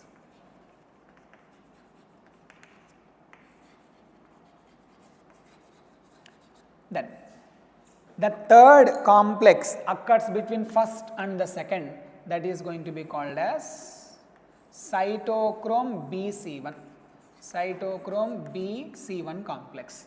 In photosynthesis concept we have seen cytochrome B6F complex, but it is a cytochrome BC1 complex. And the fourth complex which is away from all these three, that is going to be called as cytochrome C oxidase. Cytochrome C oxidase. And the fourth complex here is going to be the, fifth complex is ATP synthase. In the ATP synthase, 2 parts are there. One is a transmembrane channel F0, another one is a peripheral protein that is going to be called as F1. Similar thing we have seen in the photosynthesis chapter, that is a CF0 and CF1, where the C indicates the chloroplast. Here F0 is a transmembrane channel integral membrane protein present within the membrane of mitochondria, and it is a peripheral to away from the membrane, peripheral membrane protein, and it is a catalytic site where ATP will be synthesized here from the ADP plus PI. That is the thing. Now here the components of this entire system, NADH dehydrogenase containing the FMN and FES, iron sulfur protein, and here it is going to have cytochrome B and cytochrome C1. In the middle FES is present, and here is going to be the FAD and FES. And the fourth complex containing 4 different centers, 2 are copper centers and 2 are cytochromes. One is copper A and the last one is copper B. In the middle, one is a cytochrome A and cytochrome A3. These 2 are cytochromes. Now, between the complex 1 and complex 3, there is a mobile electron carrier. We can consider it as a UQ, ubiquinone. We have already seen plastoquinone, same like it is ubiquinone. Here complex 2 and complex 3 also we are having ubiquinone. Next, the between complex 3 and complex 4, it is a cytochrome C, which is a mobile electron carrier. And this entire procedure, you are not supposed to go into the details of this entire process, time will be wasted. I will stress some points, if you remember them properly, we can answer any different kinds of question. So first complex names, second complex compounds. This is the first thing you have to remember. Next, at the complex 1, who will be broken down? NADH plus H plus will be broken down into NAD plus. That results in the pumping of how many H plus? 4H plus. How these 4H plus are coming? This is none of our, I would say, not required in this discussion, which is very shortcut. Next, ubiquinone accepts the electron from this, it will become UQH2. UQH2 pumps the electron to complex 3 and it is releasing 4H plus through the complex 3. Next, from here electrons will be donated to cytochrome C. The cytochrome C transports the electrons between complex 3 and complex 4. In the complex 4, electrons will be passing through like this copper A, cytochrome A3, copper B. Ultimately, final electron acceptor, our hero of the story, that is oxygen. We are talking about aerobic respiration part. Then by accepting the 2 electrons, this oxygen going to combine with the hydrogen 2H plus molecules. Ultimately water will be formed. Initially I have mentioned you, the products of the respiration is carbon dioxide and water. Carbon dioxide is released in case of the Krebs cycle. With the help of ETS, the water is getting released. So simply I am saying, when NADH broken down into NAD plus, the electrons are moving through complex 1, complex 3 and complex 4. Because of this movement of electrons, 4H plus from the matrix is transported into intermembrane space, first thing. Next, 4H plus transported from the matrix into intermembrane space with the help of complex 3, that is with the help of ubiquinone. For every 2 electrons entering, moving through this, it is pumping 4H plus. Next, this electrons from the complex 3 transported to complex 4 with the help of cytochrome C. Cytochrome C is a mobile electron carrier between complex 3 and complex 4. It is not going to stop at the complex 2. So, if one NADH is broken down, complex 1, complex 3 and complex 4, 3 complexes are involved. Complex 1 is pumping 4H plus, complex 3 is pumping 4H plus, complex 4 will pump 2H plus. So, complex 4 will pump 2H plus. Totally 1 NADH equals to 10 H plus ions will be transported from mitochondrial matrix to the intermembrane space. So, do you remember this word called gradient, proton gradient? Proton gradient, one side high concentration, another side low concentration part. Same way, if the FADH is going to get broken down, that is occur with the help of succinate dehydrogenase complex 2. So, FAD plus is formed from the FADH. During this again 2 electrons are released, the 2 electrons will pass through complex 2 entering into ubiquinone. Ubiquinone become UQH2 transferring its electron to complex 3. So, one thing you have to remember, NADH, FADH separately you have to study. If you combine, the reaction number counting is not going to be possible.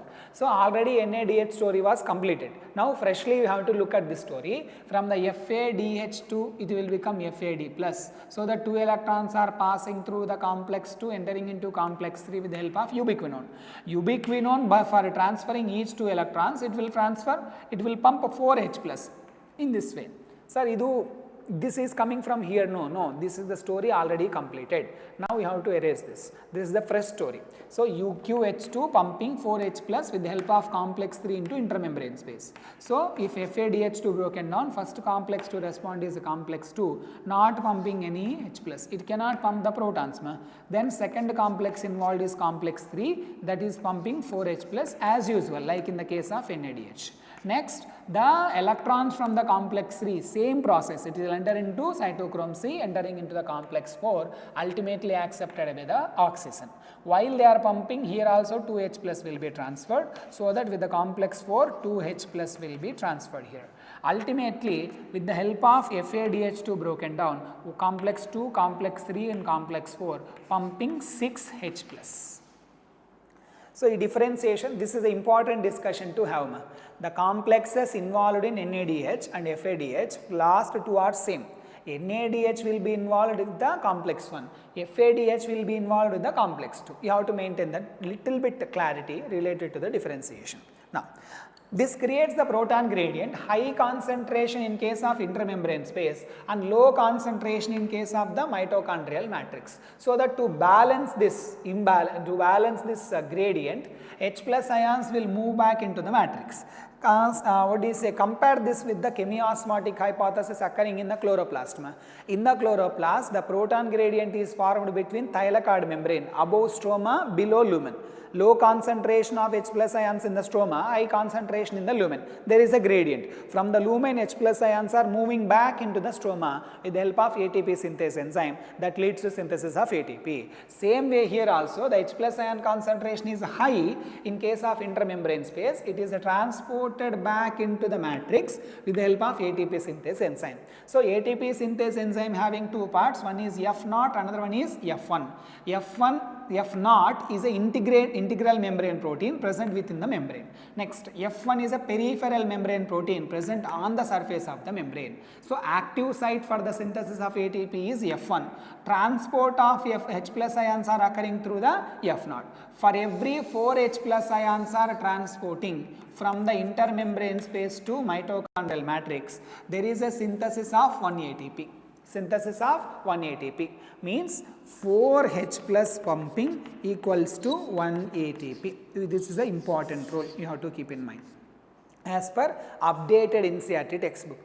Now, and this equation will be applied here. 10 H plus going to produce 2.5 ATP. We can round it off as 3 ATP. For every NADH broken down, 3 ATP will be synthesized. Same logic applies here. For 6 H plus, it can produce 1.5 ATP. You have to take it as a round off. In the round off, we can take 2 ATP. It is going to be 1 FADH is synthesizing 2 ATP. So this is the basic logic everyone has to follow.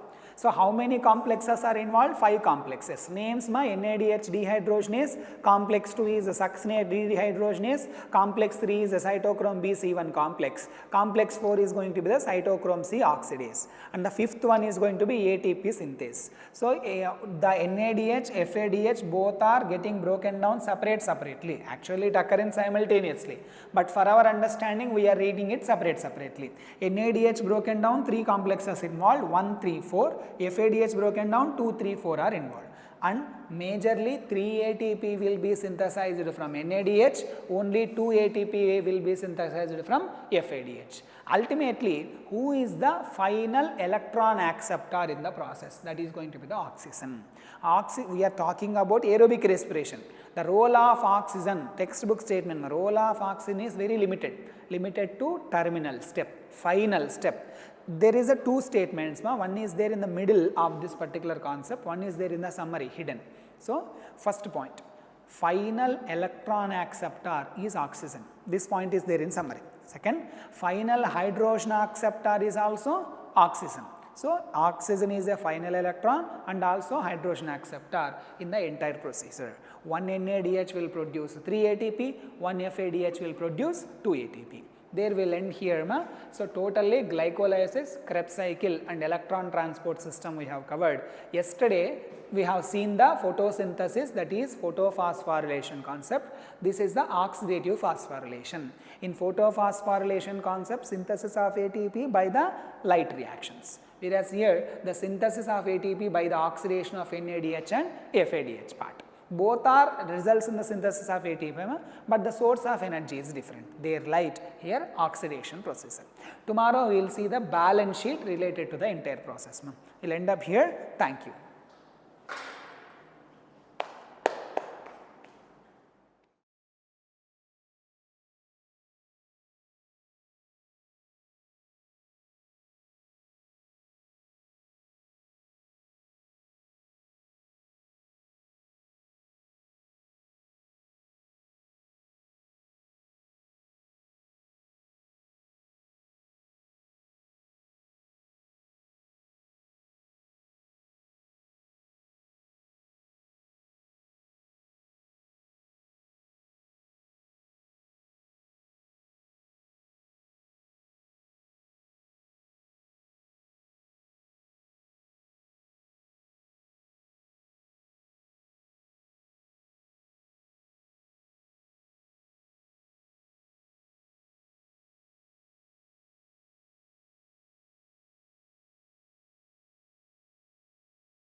Okay. Good morning, Ma. Today I will explain concept of biodiversity and conservation.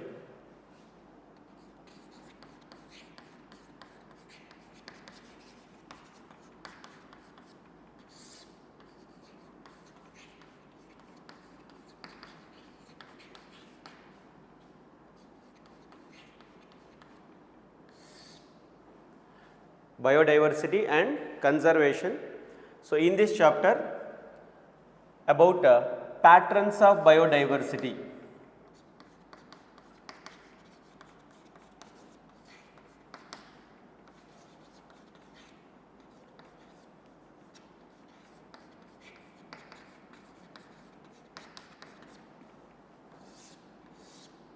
So, what is biodiversity? It is the totality of all the living organisms present on the earth is called biodiversity, right. So, this biodiversity is not same on the earth surface, it will be changes from place to place. So, what makes the differences in the population size in the sense, one is latitudinal gradients, second one species area relationship. These two concepts I will explain in the topic patterns of biodiversity. Okay.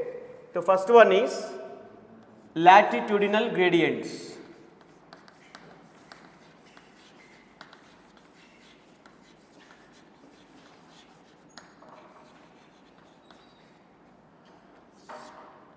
Latitudinal gradients means you can take a globe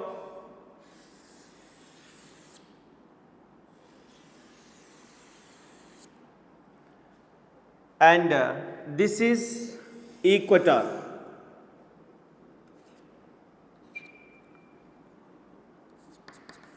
It is equator. So, from the equator towards the poles, opposite poles, this is north pole and this one south pole. So, here when we move from the equator towards the poles, the species diversity is decreased. So, this is an equator, it is a south pole, it is a north pole. So, when we move from equator towards the poles, towards the poles, species diversity increases or decreases, ma? Species diversity obviously decreases.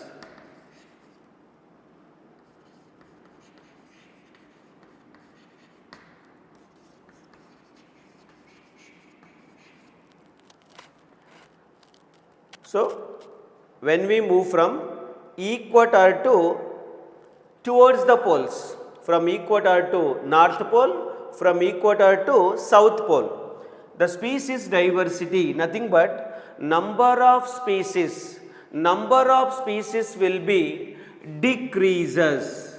Similarly, when we move from poles towards the equator, from poles towards the equator, the species diversity will be, what will happen? Increases. The species diversity will be increases. Here, the number of species from equator to poles and the number of species from poles to equator will be opposite manner, right? So, why the number of species are more at equator, why not in the towards the poles means because of the climatic conditions we can see in such type of habitats. For example, you can take 23.5 degree, this is 23.5 degree south and also 23.5 degree north. So this area, especially this one, this is one box and second box, 23.5 degree north to 23.5 degrees south. This will be considered as tropical region. What do you call it, ma? Tropical region. That means in this region some additional benefits the living organisms will get, because at equator, you know, the temperature will be, availability of solar energy will be sufficient and more, and also it do not undergo any kind of glaciations. So if you take a temperate region, frequent glaciations occurs as a result, that will create unfavorable conditions. Because of that unfavorable conditions, many species will die. But in the case of tropical region, environment will be undisturbed for millions of years. As a result of undisturbed environment conditions, the environment will be stable, do not show much seasonal effects, and most constant and predictable environment we can be expected, and proper niche specialization is also available. So these conditions increases the number of species in this area. Hence in the tropical region the species diversity is always maximum. In the tropical regions the species diversity is always maximum. Why the species diversity at tropical region is maximum means, as we discussed in a bit of before. So condition number one, tropical regions do not undergo any glaciations, and also as a result it will not disturb millions of years. That means it will be stable. And second one, tropical region do not show much seasonal effects. So very less seasons are available that do not disturb the living organisms, that will be favors the living organisms. And the third one, most constant and predictable environment we can see in there. Okay. And fifth one, niche specialization. A proper niche specialization is available in the tropical region. That is also one of the favorable thing why the population or species diversity is more in the tropical region. And the last one, more solar energy is available in the case of tropical region. More solar energy is very beneficial to the producers to prepare food materials with the help of photosynthesis. When plants prepare their own food materials, the plants dependent remaining organisms may be directly or indirectly will be survived. So called in the tropical region the species diversity is always maximum. Then when we move from equator to somewhat very far, like you can take 66.5 degree south to 66.5 degree north, this will be considered as temperate region. Temperate regions.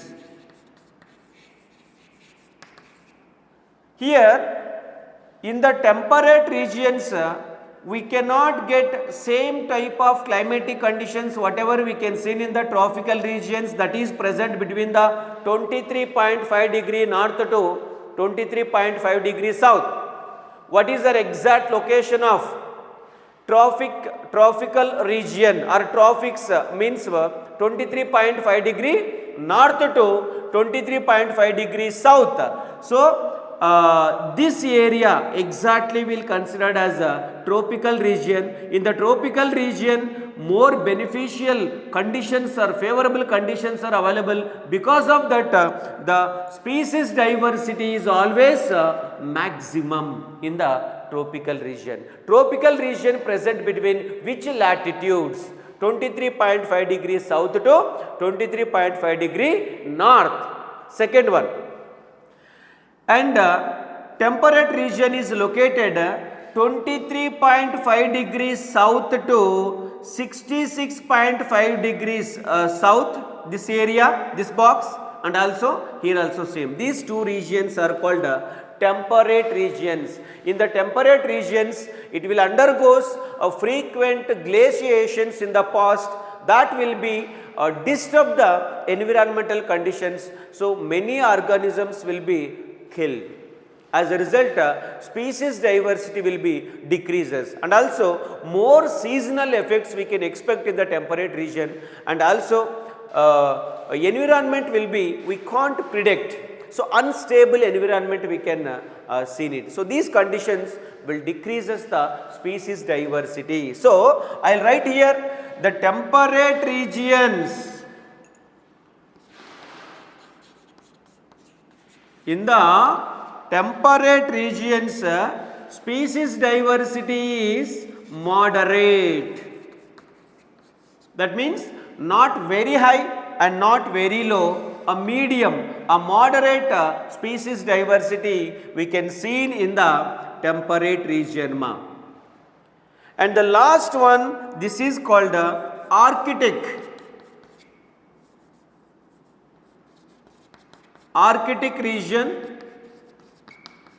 It is present at the towards the poles. In the Arctic region, the temperature, it is situated above 66.5 degrees south to 66.5 degree north.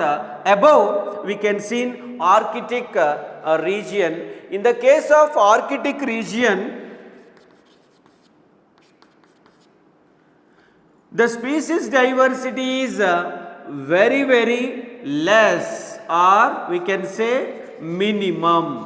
Why the species diversity is minimum and very less at Arctic region or towards the poles means the main reason is at pole the majority of habitats are covered by ice, and minus degree centigrade temperature we can see it, where temperature is almost zero. So no favorable conditions there to grow different types of species, and also many smaller organisms cannot survive in such type of colder regions, because if they wanna survive in such type of areas, they have to generate more heat to cope with that colder condition. It is highly impossible for smaller body organisms. So called the species diversity is very, very, very, very less or minimum in the Arctic region. So here conditions we have to understand by seeing this diagram. Condition number 1.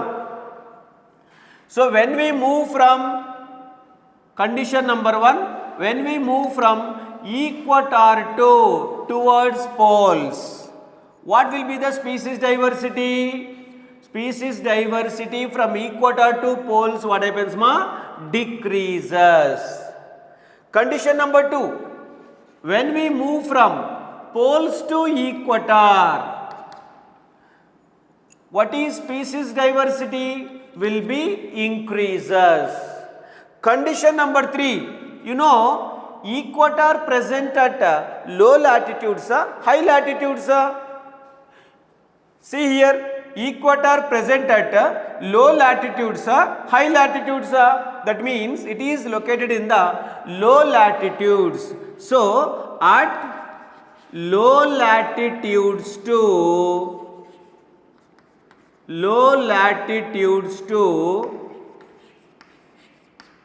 high latitudes,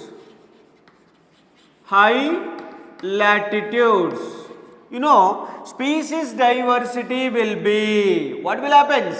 From the low latitudes to high latitudes, indirectly equator towards the poles, the species diversity will be decreases. At the same time, when we move from high latitudes to low latitudes, the species diversity will be increases. And one more statement is also there. Even the species diversity is vary at altitudes also. Not only regarding equator and poles, not only low latitudes to high latitudes, even at altitudinal differences also, species diversity will be show differences. For example, you can take at low altitudes means what? Earth surface area will be having more species diversity than the high altitudes. High altitudes means like mountain tops, okay, several meters higher than the earth surface is called high altitudes. So this is totally different from the latitudes. So condition number 5 what ma? At low altitudes to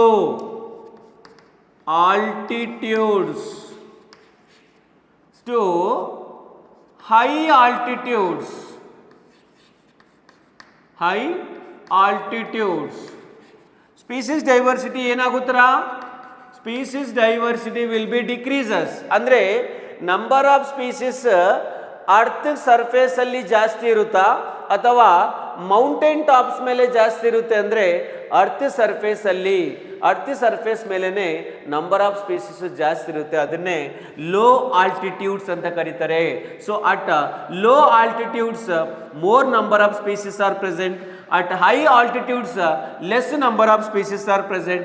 Similarly, you can go for high altitudes to low altitudes, means from the mountain tops to earth surface, the species diversity will be decreases.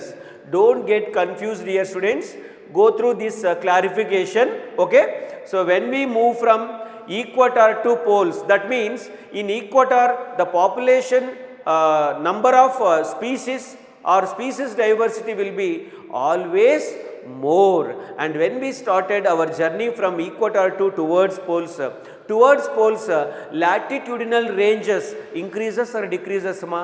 Increases. At low latitudes species diversity is high, at high latitudes species diversity is less. Similarly, at low altitudes species diversity is high, and high altitudes species diversity is very less. So let me give one more clarification ma. Clarification number 1 ಏನು ಅರ್ಥ ಮಾಡ್ಕೋಬೇಕು? at equator, tell me, species diversity is more or lesser? It is higher only. Similarly, at poles species diversity will be decreases. At low latitudes species diversity will be increases. Low latitudes increases, and at low altitudes species diversity will be also increases. See here, low latitudes, low altitudes species diversity will be increases. So that we can see in the latitudinal gradients. Understand ma? So statement number 1, species diversity is uneven, not same all over the world. It will be changes at different latitudes and also different altitudes. Understand ma? For example, when we see at equator the species diversity is very high, at poles it is very less. So when we move from equator to poles, species diversity decreases. Similarly, when we move from poles to equator, species diversity will be increases, because equator located at low latitudes and poles regions present at the high latitudes. Low latitudes always having high species diversity, high latitudes are always having low species diversity. Understand ma? Yeah. And then to prove this statement, which statement? Tropical regions are having greatest biodiversity or maximum biodiversity. Another some examples are there. With the help of that examples I will explain. Okay? Yeah.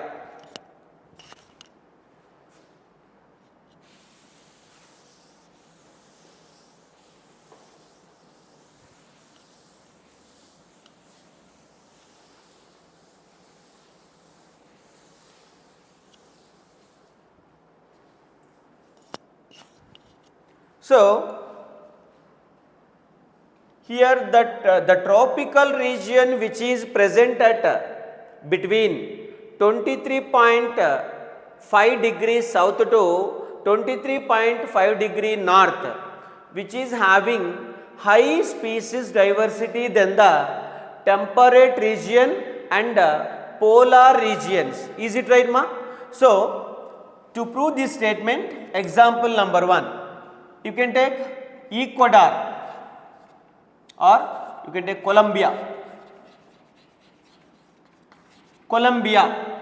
So, Colombia is situated near to the equator.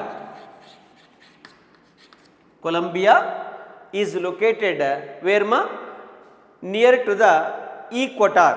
You all know that equator is present at low latitudes, where we get fantastic, favorable, beneficial climatic conditions in that region, so called, where if you calculated the number of bird species, 1400 species of birds are present, ma. Okay, how many number of bird species are present in the Colombia? 1400 species of birds are present. Where Colombia is located? At equator.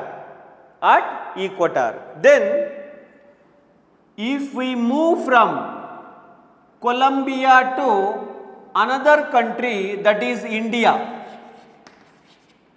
So, India is exactly located between tropical region and temperate region, but more tropical region India is located, some parts of India is situated in the temperate region also. That means when compared to the Colombia, India is little very far from the equator. As a result, that will also show differences in the number of species of birds. So, in India, we can see only 1200 species of birds.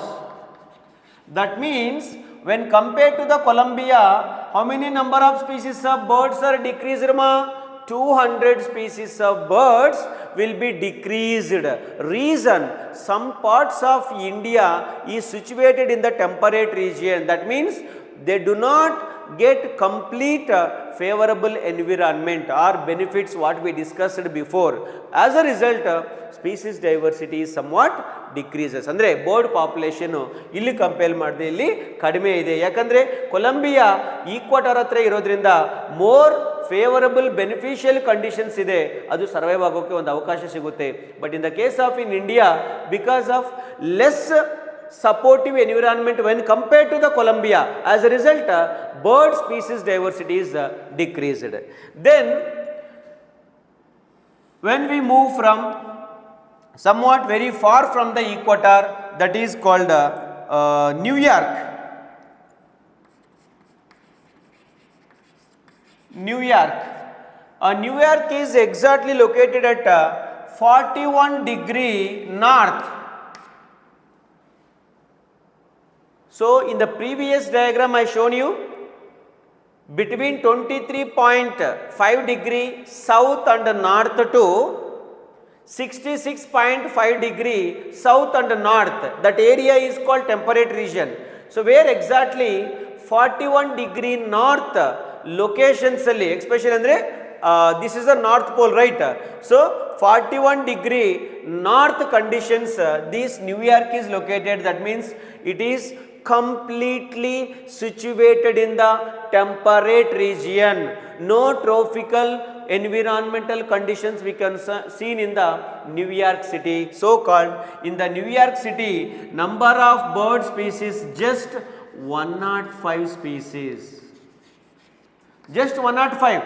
See how much difference we can observe between India and New York, because New York is a temperate country. India is the 70-30, 70 tropical, 30 temperate region. So somewhat higher than the New York, and when compared to the Columbia, decreases. And when we move somewhat very far from the equator towards the poles, nothing but Greenland. Greenland. This Greenland is situated at the 71 degree north latitudes. So where we can see only 56 species of birds. Why? Because where Greenland is located towards the very closer to the polar region, poles, where the conditions, favorable conditions are very less, not supportive to the living creatures. As a result, the bird species will be very fewer, lesser number is present. So by seeing this example, we can clearly understand when we move from equator to poles, species diversity ಏನಾಗುತ್ತೆ? Decreases. Similarly, when we move from poles to equator, species diversity will be increases. So this example will give us a clarity to understand how the species diversity show differences, why not it is same at different latitudes, another one example. Okay, and the second example is another tropical region is called Ecuador. So this Ecuador is one of the tropical region.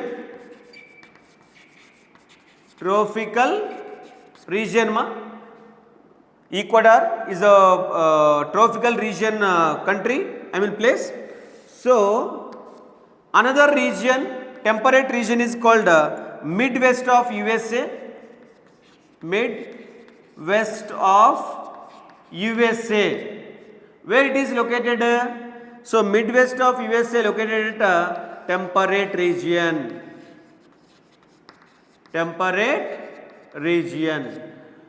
So there, in the tropical region Ecuador, the number of vascular plants 10 times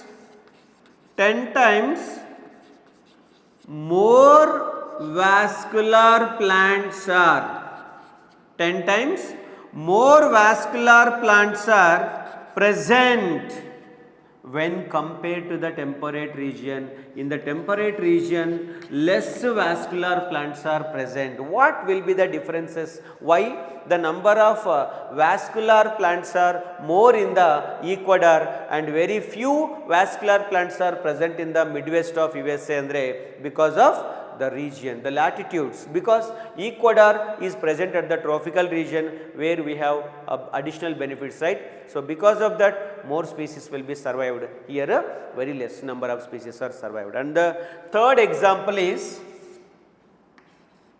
another example to prove tropical regions consist greater biodiversity, that is Amazon tropical rainforest. Amazon tropical rainforest, where it is located?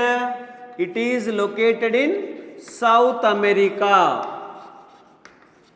It is located in South America, is one of the region with the greatest biodiversity. In the Amazon rainforest present in the South America is or has a greatest biodiversity on the earth surface. In South America, Amazon tropical rainforest consists highest biodiversity, one of the region with highest species richness, highest biodiversity, greatest biodiversity present on the earth. Hence it is considered as the lungs of the planet, because it will supplies nearly 20% of oxygen to the world. Okay, and such type of Amazon rainforest is also comes under very closer situated, located near to the equator, nothing but tropical region between 23.5 degree north so south inside irodrindane species diversity is always highest.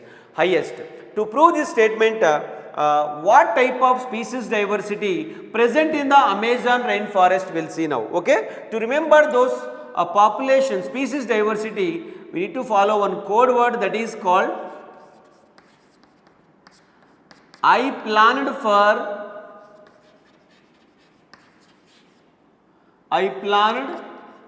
FB Facebook marathon. I planned for Facebook marathon. Here I stands for invertebrate species. Amazon forest. In Amazon forest, invertebrate species are present. How many number of invertebrate species are present means more than 1,25,000. In the tropical Amazon rainforest, more than 1,25,000 species of invertebrates are present. Second, plants.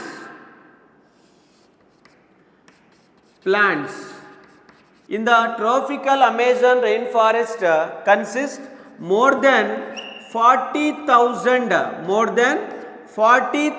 species of plants are present. And F stands for fishes. There are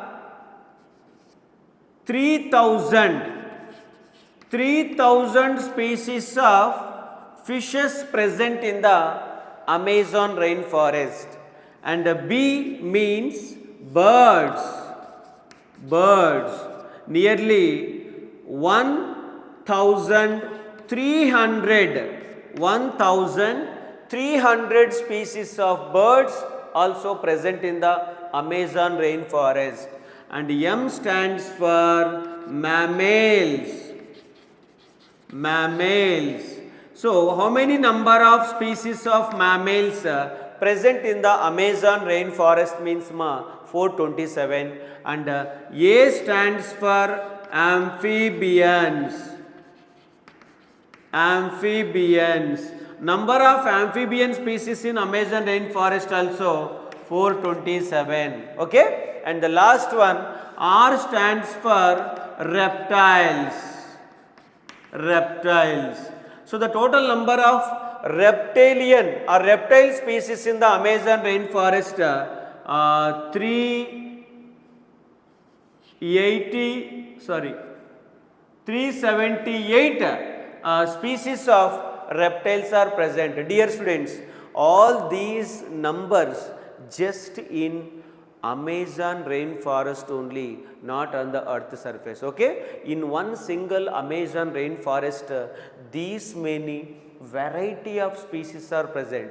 Here 1.25k is not number of invertebrates, number of different species of invertebrate. Maybe one species contain millions of number of individuals, right? So that much very highest species diversity we can see in the Amazon rainforest present on the earth surface. So here what makes this species diversity is always greater, highest in the tropical regions sir andre, as we discussed before, same statement. So tropical regions do not disturb for millions of years. Second one, most constant and predictable environment will be expected. Third one, less seasonal effects.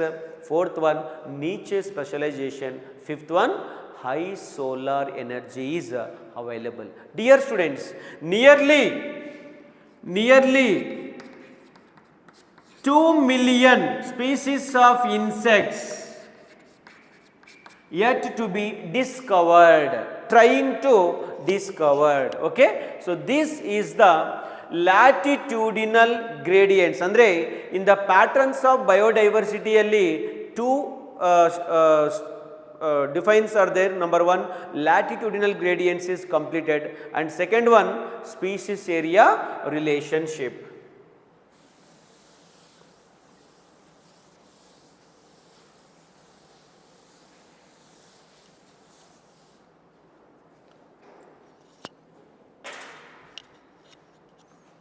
Yeah, species area relationships.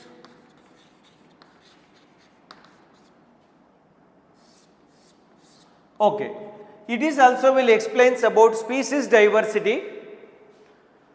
This was proposed by a German naturalist and also geographer named Alexander von Humboldt. I repeat, the species area relationship concept was proposed by Alexander von Humboldt. So he was a German naturalist and even geographer too. And this uncle was actually explored. Alexander von Humboldt was explored South American jungles. So while exploring South American jungle, he was identified one interesting thing, that is, as per the Alexander von Humboldt, when he was exploring South American jungle species diversity, he noticed that within a region species diversity is increased. Within a region species diversity is increased with the explored area, but up to a limit. That means you can think, suppose this is the area A ankoli. So area A contains 200 species and secondly, if area increases next level, the number of species are also increased into 600. Again, if the area increases B to C, the number of species richness is also increased.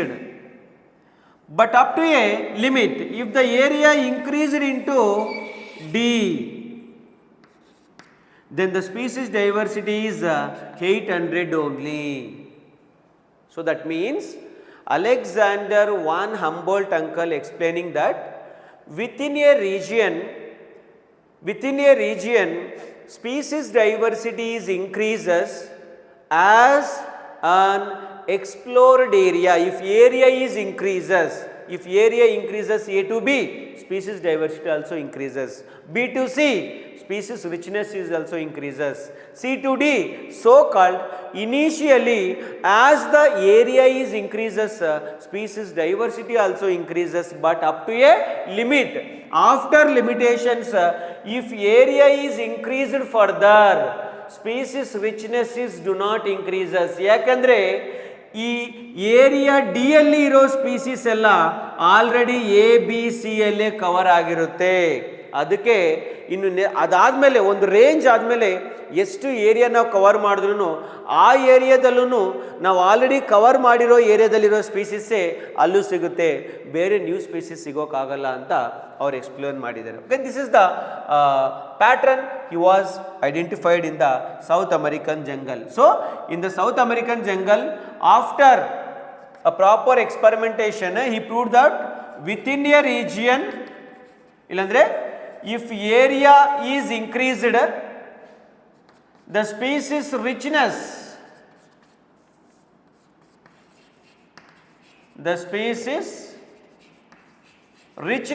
is also increases.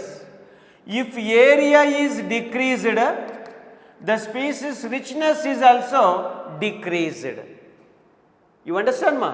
Then when we plotted a graph for the relationship between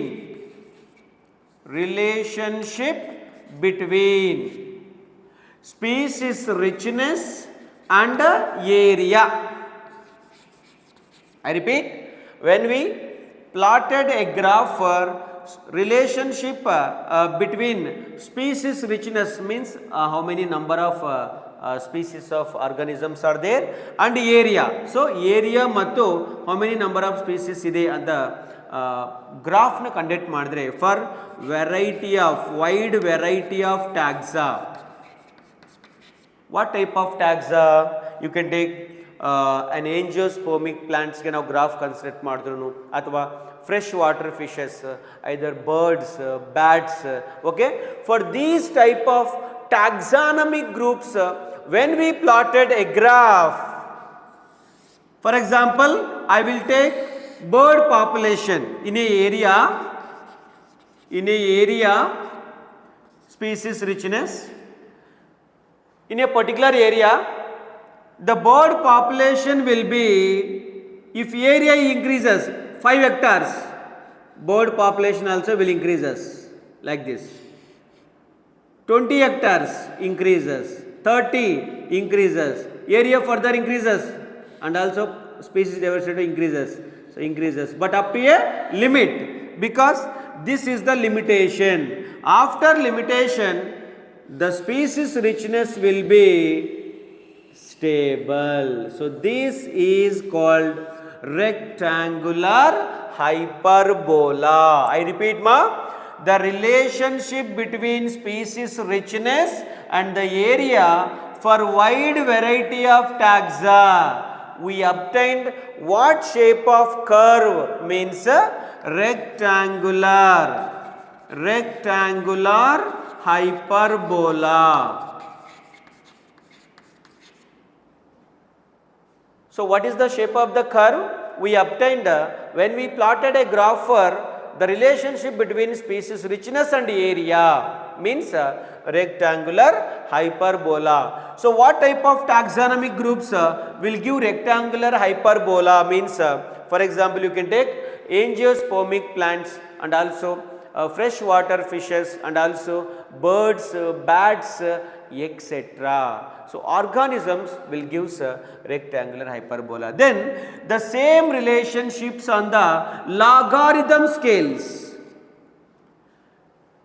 When we plotted a graph on the logarithm scale, what type of curve we get? It means straight line. So this is called straight line on the logarithm scale. A straight line stands an equation that is called log s is equal to log c plus z log a, and rectangular hyperbola equation s is equal to ca to the power of z. So here species area relationship was explained by what is an equation, ma? S is equal to CAZ or log S is equal to log C plus Z log A. Here S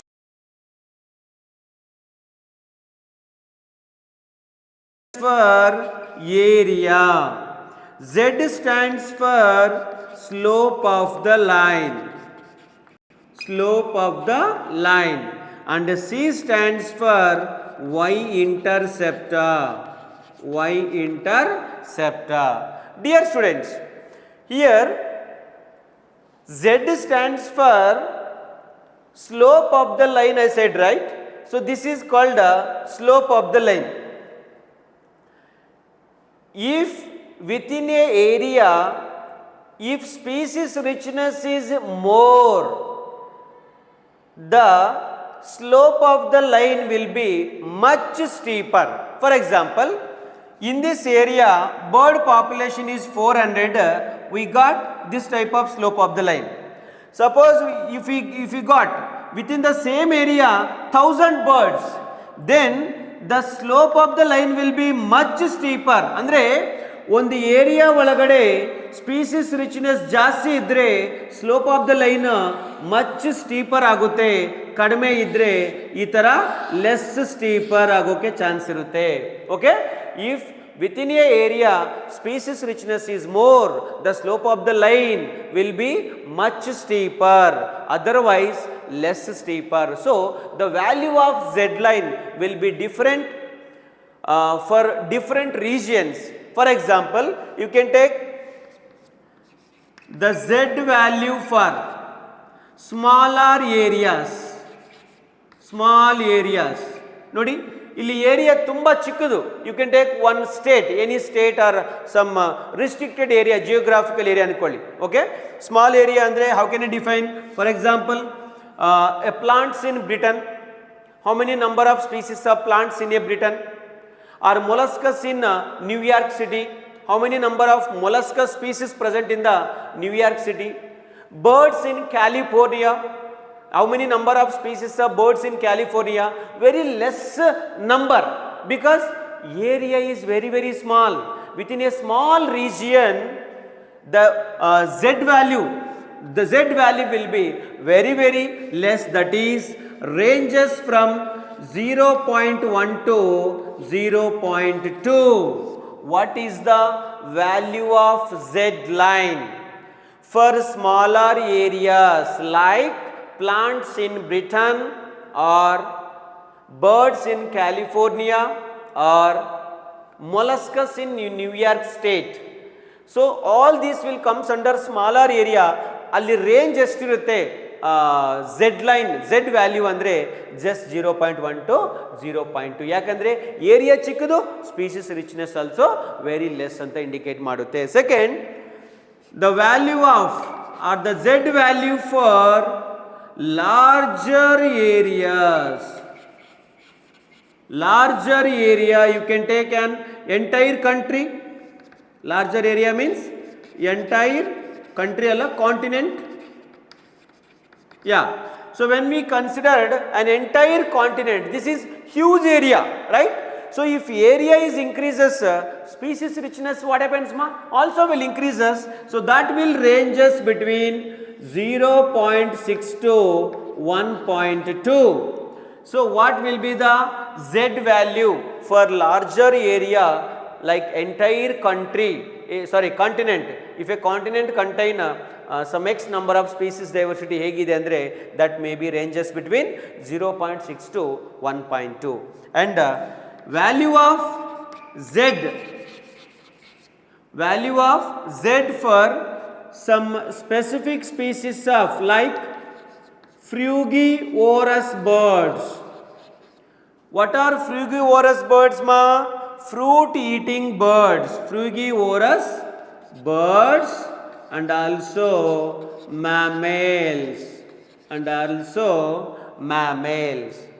So the z value for frugivorous birds and mammals in the tropical regions of entire continent will be highest range of z value, that is 1.5. 1.5 is the highest z value. ಅಂದರೆ ಅಲ್ಲಿ species diversity ಜಾಸ್ತಿ ಇರುತ್ತೆ. ಅಂದರೆ ಇವಾಗ ನೋಡಿ graph construct ಮಾಡಿದ್ರೆ, tell me now, among these three examples, in which examples the slope of the line is much steeper? So, for these two, alva? So, in the when we considered the number of species or species richness in a larger area or entire continent, the slope of the line will be here for larger area ge much steeper, here much more steeper will be the slope of the line. Here less steeper, slope of the line is less steeper. Andre idu tagoli, this is called 1.15 ankolli, slope of the line is much more steeper, and second one is called 0.6 to 1.2, it is somewhat more steeper, and last one is called just 0.1 to 0.2, very less steeper. Less steeper slope of the line will indicate less species richness in that area. More steeper slope of the line will indicate more species diversity in that area. Much more steep of the line will represent highest species diversity or highest species richness in a area anta navu define madabohudu. Understand? So related to this one, one problem is there, that is called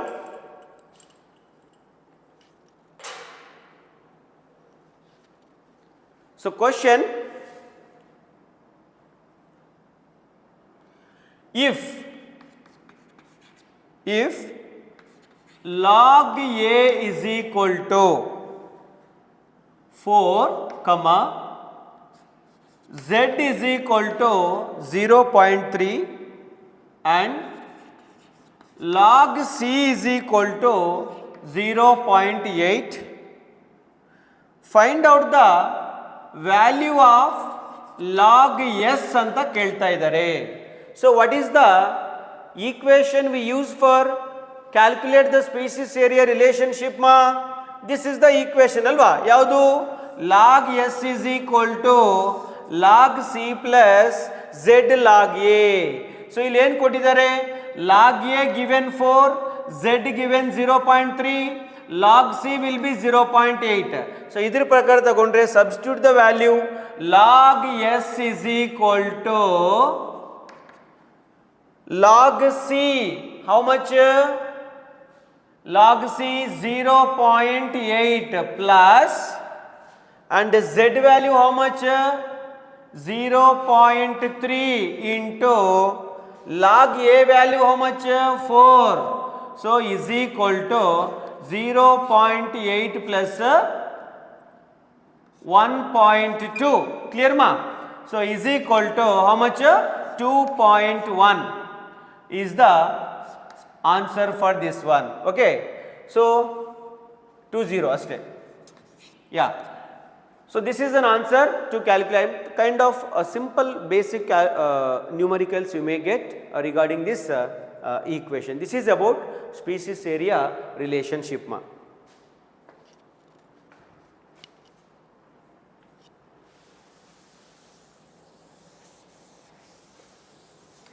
And biodiversity conservation is very small chapter ma, you know, highest weightage for the NEETRA. You will get nearly 4 to 5 questions, so more focus on this chapter also. Very small chapter but nearly 4 to 5 questions we will get. Even in the NEET 2026 also we got 5 questions from this topic. Yeah. Next, Yeville quartet methods. Yeville quartet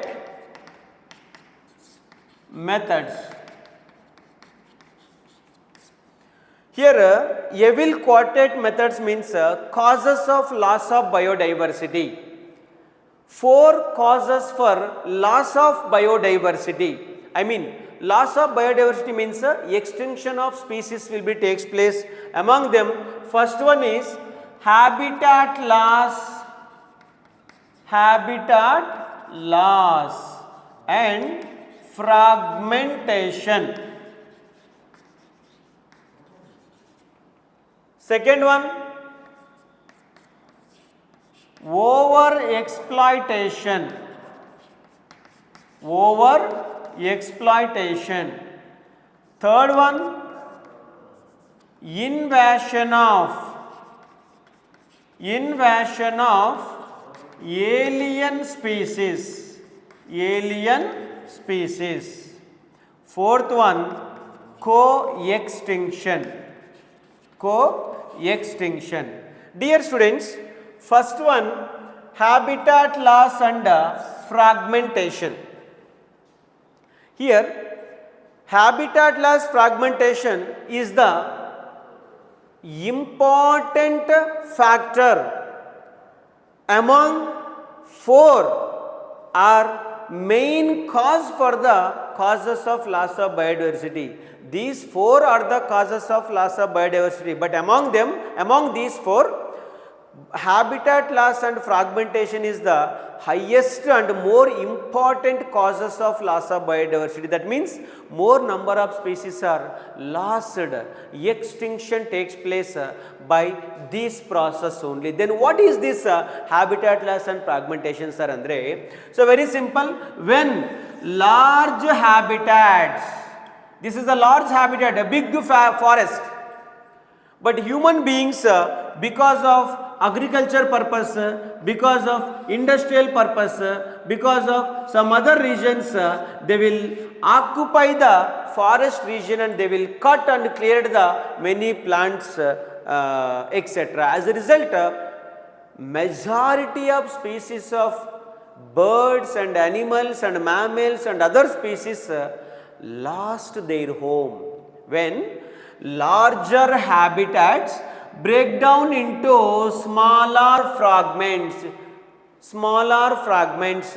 So many species lost their home. As a result, many species, because of lack of their home, they will die, they will extinct. Some species will comes to the human habitat and humans will kill them, and majority of the species do not get a proper food and water because of loss of their home.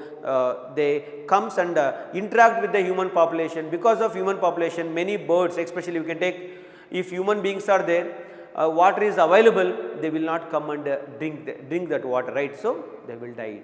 This is the main cause. For example, you can take, especially what type of species are affected by this method andre, mammals and also many migratory habits birds. Okay, so birds required very large territories, even mammals also required very larger territories, then only they will escape from the predators, they will survive in a smooth manner. If when that large habitat becomes very small fragment, you know, it is very easy to catch their prey species. You can take a tiger.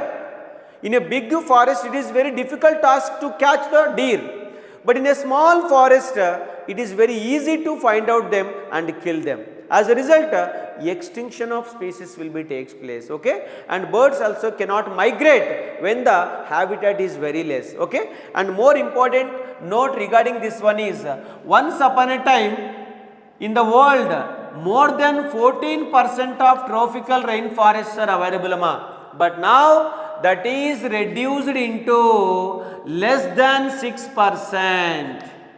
That means you can understand how much tropical rainforests are cut and cleared for the human purpose. Then you can imagine that out of 14%, it will become 6% andre, remaining places alliro, plant species, plants dependent organisms, all will be lost their home. As a result, species diversity will be decreases. Okay, idu one of the main reason for loss of biodiversity. Second one, come to the over exploitation. Second one, over exploitation. What is over exploitation means? When human need turns into greed, leads to over exploitation of natural resources. For example, a person need 10 plants for infrastructure purpose to build their home or so called reasons ಇಂದ ಒಂದು 10 plants ಬೇಕು ಅನ್ಕೊಳ್ಳಿ. 10 plants ಅವ್ರು cut ಮಾಡ್ಬೋದು, ಅದನ್ನ utilise ಮಾಡ್ಕೋಬಹುದು, ತಪ್ಪಿಲ್ಲ. But ಅತ್ಯಾಸದಿಂದ ಕೆಲವು ಹ್ಯೂಮನ್ ಬೀಯಿಂಗ್ಸ್ ಏನು ಮಾಡ್ತಾರೆ, instead of 10 they will cut 100 trees, 1000 trees. So ಈ ಥರ ಅತ್ಯಾಸೆಗೆ ಹೋಗ್ಬಿಟ್ಟು ಮೋರ್ ಎಕನಾಮಿಕಲ್ ಬೆನಿಫಿಟ್ಸ್ಗೋಸ್ಕರ ಇರೋ ಟ್ರೀಸ್ ಎಲ್ಲ ನ್ಯಾಚುರಲ್ ರಿಸೋರ್ಸಸ್ ಅಲ್ಲ, not only trees, any kind of animals, ಅತ್ಯಾಸದಿಂದ ನಾವು ಜಾಸ್ತಿ ಅದನ್ನು ಕನ್ಸ್ಯೂಮ್ ಮಾಡಿದ್ರೆ ಏನಾಗುತ್ತೆ, ನ್ಯಾಚುರಲ್ ರಿಸೋರ್ಸಸ್ ಎಲ್ಲ ಒನ್ ಪಾಯಿಂಟ್ ಆಫ್ ಟೈಮಲ್ಲಿ ಎಕ್ಸ್ಟಿಂಕ್ಟ್ ಆಗುತ್ತೆ, ನಮ್ಗೆ ಕಾಣಿಸಲ್ಲ. For example you can take stellar sea cow and passenger pigeon. Stellar sea cow and passenger pigeon are present on our earth just 500 years back. But recently these two species are extincted. No more stellar sea cow on the earth, no more passenger pigeons on the earth.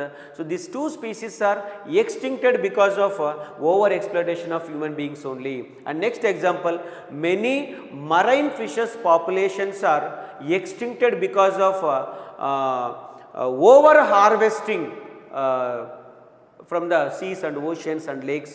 Okay, so ನಾವು business purpose ಏನು ಮಾಡ್ತೀವಿ, ಎಲ್ಲ ಫಿಶಸ್ನ ಅತ್ಯಾಸದಿಂದ ಎಲ್ಲ ನಾವು trap ಮಾಡಿದರೆ ಇನ್ನು fishes ಎಲ್ಲಿಂದ ಬರುತ್ತೆ, ಅಲ್ಲಿ ಸೋರ್ಸ್ ಎಲ್ಲ ಎಕ್ಸ್ಟಿಂಕ್ಟ್ ಆಗುತ್ತೆ. Okay, and the third one is invasion of alien species. Whenever foreign species are introduced into the native species, so foreign species population will be increases very huge because of no natural predators. For any alien species in the country, no natural predators. Because of no natural predators, their population will be increases and many native species are killed. As a result, these foreign species compete with the native species in the space, in the food, in the water, in the sunlight, etc. For example, you can take nail perch. So once upon a time in the Lake Victoria of East Africa, nail perch is one of the alien species introduced into that Victoria Lake. After that, what happens? More than 200 species of cichlid fishes are extincted. Reason, this nail perch will be reason for the invasion of this nail perch alien fishes into that lake causes extinction of more than 200 species of cichlid fishes. And second example, African catfish, scientific name Clarius garipinus, so which is introduced in Indian rivers for aquaculture purpose, that leads to extinction of many local species.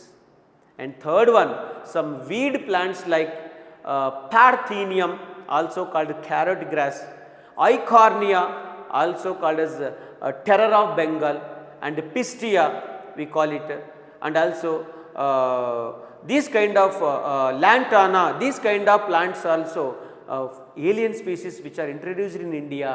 As a result, many local Indian species are extincted. Understand? And the last one, co-extinction. Co-extinction means in the obligatory relationship species, if one species become extinct, the dependent obligatory species also become extinct. For example, you can take host and parasite. If host will die, host dependent parasite also will die automatically. If fig tree is extincted, dependent fig wasp also extincted. Understand ma? Yeah, time up ma. Tomorrow we'll continue. Thank you.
Good afternoon all of you students.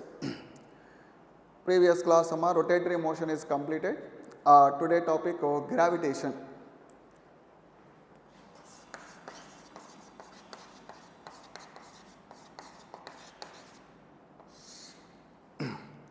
So in a gravitation every year one question is compulsory. Right. First,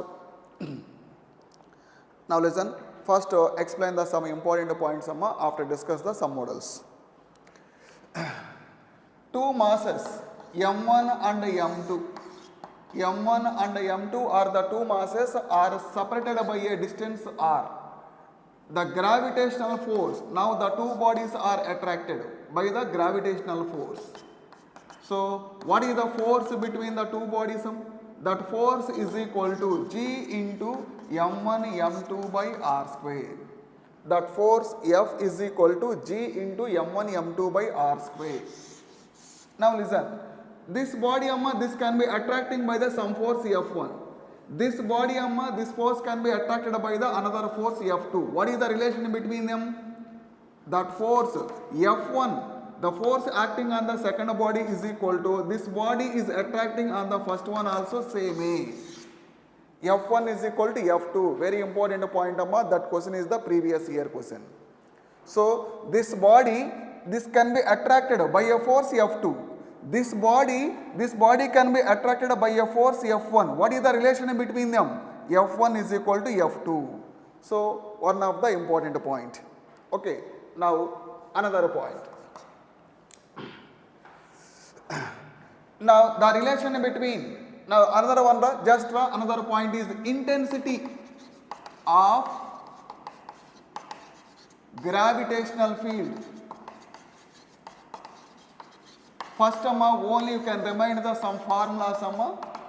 Intensity of gravitational field. The intensity of the gravitational field is nothing but force per unit mass. The intensity of the gravitational field is nothing but force per unit mass acting on a particle in a field. That F by m, E is equal to F by m. That value is also equal to Gm by r square. So F is equal to Gm by r square. Actually one body is nothing but m, another body small m. That's where E is equal to force per unit mass acting on a body. That value is equal to Gm by r square. Simply this body mass is m. At a r distance, what is the intensity of the gravitational field? That E is equal to Gm by r square. One of the important point, force anedi always attraction, field is also same direction. E is equal to F by m, that value is equal to Gm by r square. Another important point. Next point.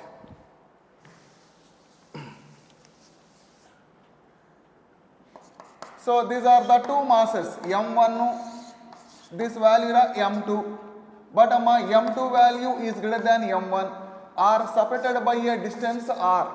What is the null point? What is the meaning of null point? The point at which the net field value is 0.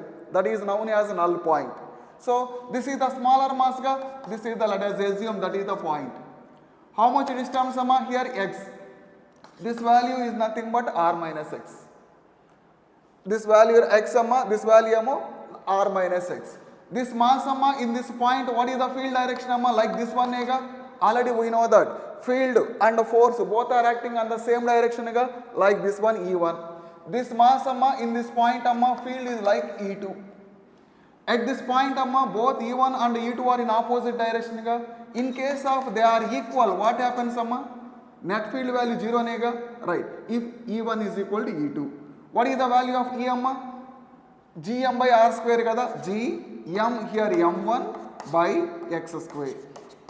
Here G, m1 means m2 by how much distance? R minus x whole square. G value cancel and this value simplifying we get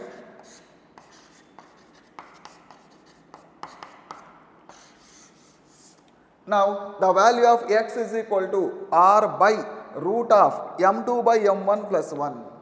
The null point is x is equal to r by root of m2 by m1 plus 1. So here m2 is nothing but larger mass, m1 is nothing but smaller mass. Compulsory here plus 1.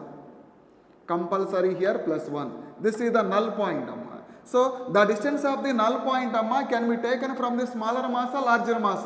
In these two, which one is the smaller? Like this one. The point is P. How much distance? X from the smaller mass. So it is taken from smaller mass. So it is taken from the smaller mass. This is the one of the important formula. Previous year question is there. Now I am explaining that one. So this is the expression of the null point.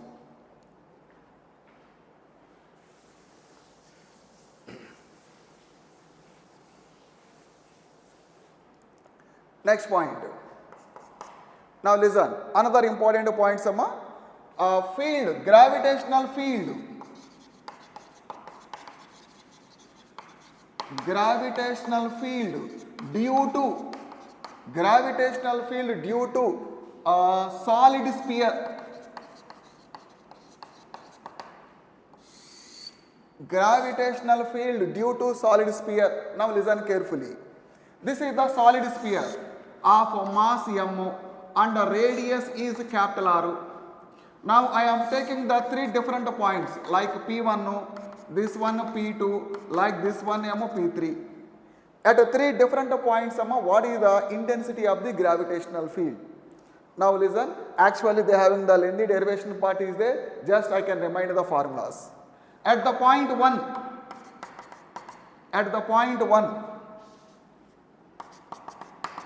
what is this value, For example, this point, at a distance r. So that means, if that r value, compared to radius greater, that's where what is the intensity? This one, gm by what is this one? R square. Gm by r square. Next one, if r is equal to capital R on the surface, E is equal to Gm by capital R square on the surface.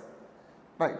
If R value is less than capital R, like inside, like this distance is also small r, but that small r value compared to radius less, that's where what is this value, very important point, Gm small r by r cube.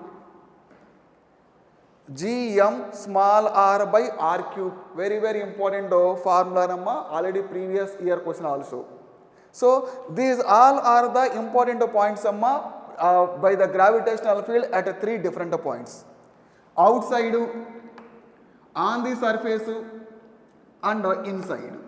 That's where what is the graph, like r, this value E. Now we can observe them. This is the center to surface, like E value directly proportional to R.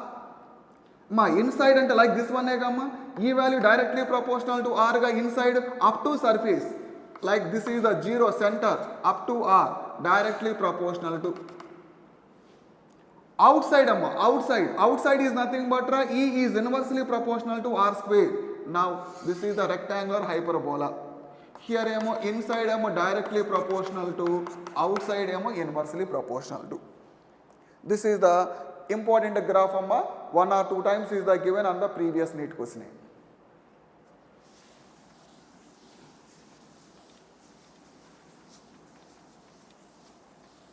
Now next point. Similarly, the gravitational field due to hollow sphere or spherical shell.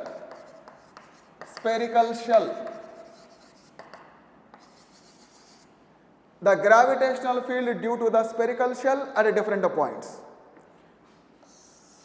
Like this one, this is the shell or a hollow sphere, radius is r, mass is capital M. Now again, point 1 on the surface, point 2 inside point 3. What are the gravitational field at 1, 2, 3 points? Now if this distance like r, if r value greater than r, what happens, that value E is equal to outside gamma like gm by r square a, solid sphere hollow sphere ki same formula. If small r is equal to capital R, like on the surface amma, on the surface gm by capital R square. Next amma, if r value less than r amma, less than r means inside amma, this distance r amma inside, but amma hollow sphere means inside there is no mass, but gravitational field amma only existing for mass, where the mass is there amma, that surrounding region e kada gravitational field, but inside there is no mass. There is no mass means there is no field. That's why inside value field is 0. Inside field is 0. That's why what is the graph amma? Like r, this value is E. Inside amma there is no field amma. From center to surface there is no field ga. This is the capital R amma, this is the center O. Up to here amma there is no field. Just on the surface they are having some value. This is the dotted line, they are having some value. Outside amma inversely proportional to r square, like this one graph shape. So in case of the spherical shell amma, only this is the graph shape amma, E and R. So these 2 points are the very important amma, and formulas also very important. Now here one of the important point amma, for spherical shell inside there is no mass amma, field is 0. But solid sphere amma, inside the mass is there amma, mass is there gamma, then field is also there. That's where what is the value inside amma? gmr by r cube. gmr by r cube. So these 2 graphs are the very important. Last formula is the important. 1 and 2 on the spherical shell, solid sphere ki both formulas are same. So this is the important concept amma.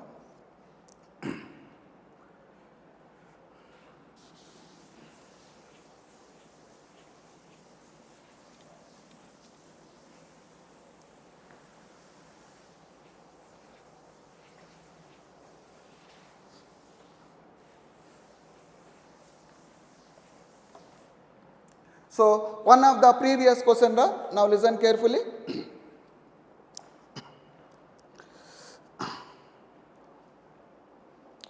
Two masses amma, like 2023 amma. 2023 question. Two bodies of masses m and 9m are separated by a distance r. M and 9m are separated by a distance r. Okay. Next, the gravitational potential on the line joining the bodies where gravitational field is 0 is asking the gravitational potential amma. Gravitational potential is asking the gravitational potential where gravitational field is 0. Gravitational field is 0. That is the question. Already we know that m1 and m2 are the two masses are separated by some distance r.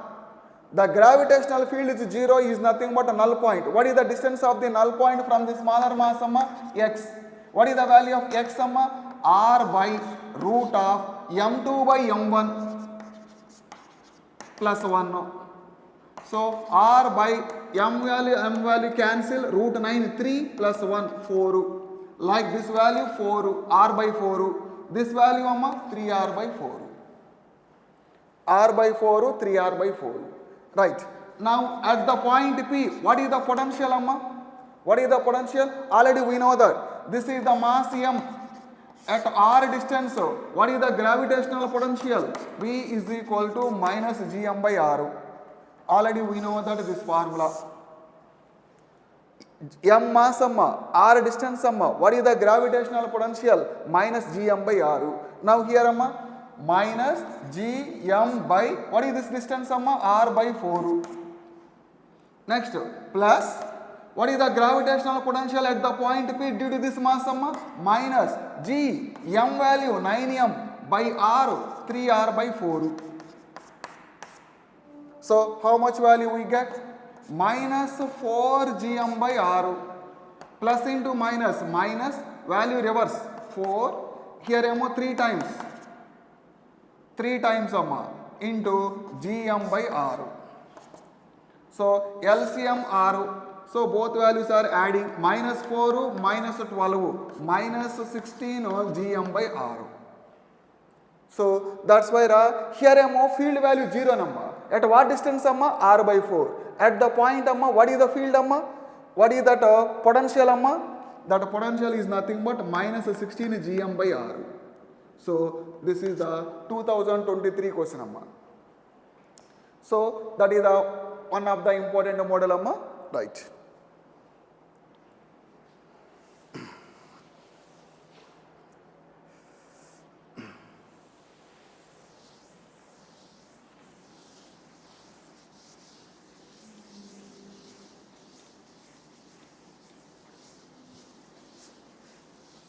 Now one more example, now listen carefully. This is the x-axis and y-axis. Now here masses are m and m and m and m and so on. Infinity number of mass of the particles are placed at 1 meter, 2 meter, 4 meter, 8 meter and so on. This is the origin O. Find gravitational potential at the point O. Find gravitational potential at O. Find the gravitational potential due to all the masses at the point O. So that is also the one of the important model. What is this gravitational potential? Already we know that m mass and at a r distance, what is the gravitational potential? Minus gm by r gada.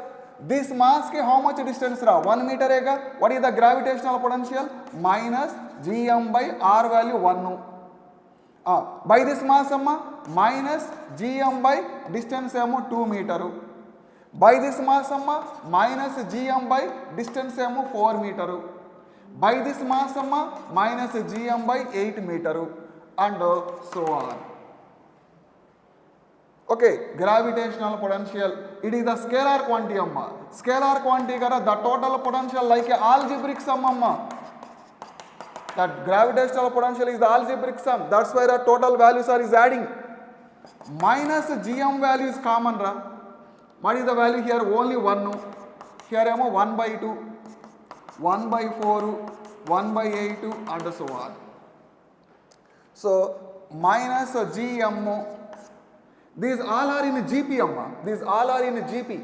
So in GP, sum of the infinity terms is nothing but a by 1 minus r. A is nothing but first term. What is the first term? 1. 1 minus r is nothing but what is the value of the common ratio? 1 by 2 by 1. 1 by 2. 1 by 4 by 1 by 2. 1 by 2. 1 by 8 by 1 by 4. 1 by 2. Common ratio is 1 by 2. 1 minus 1 by 2 and 1 by 2 nega, that value is reverse. Minus 2 gm. Minus 2 gm. So that's why this is the another important point. So many masses are placed at 1, 2, 4, 8, 16, 32 and so on at infinity. Find the gravitational potential at the point O. Like this one. The gravitational potential due to all the masses at origin is equal to algebraic sum. First one minus gm by 1, minus gm by 2 meters, minus gm by 4 meters, minus gm by 8 meters and so on. Minus gm value common 1 plus 1 by 2 plus 1 by 4 plus 1 by 8 and so on. These all are nothing but geometric progression. What is the sum of the terms? A by 1 minus r. A means first term 1 by 1 minus r is nothing but common ratio. 1 by 2 by 1, 1 by 2.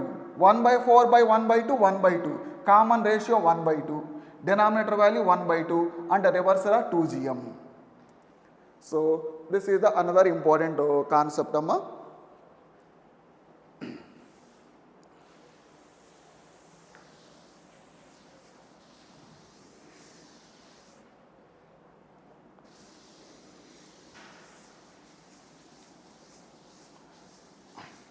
Next, one more question is the given on the previous NEET question, that is the NEET 2022. NEET 2022. The gravitational potential is V is equal to minus K by X. The gravitational potential V is equal to minus K by X. Then find gravitational field. Find gravitational field at 2, 0, 3. 2, 0, 3. Find the gravitational field at 2, 0, 3. So that is the 2022 question.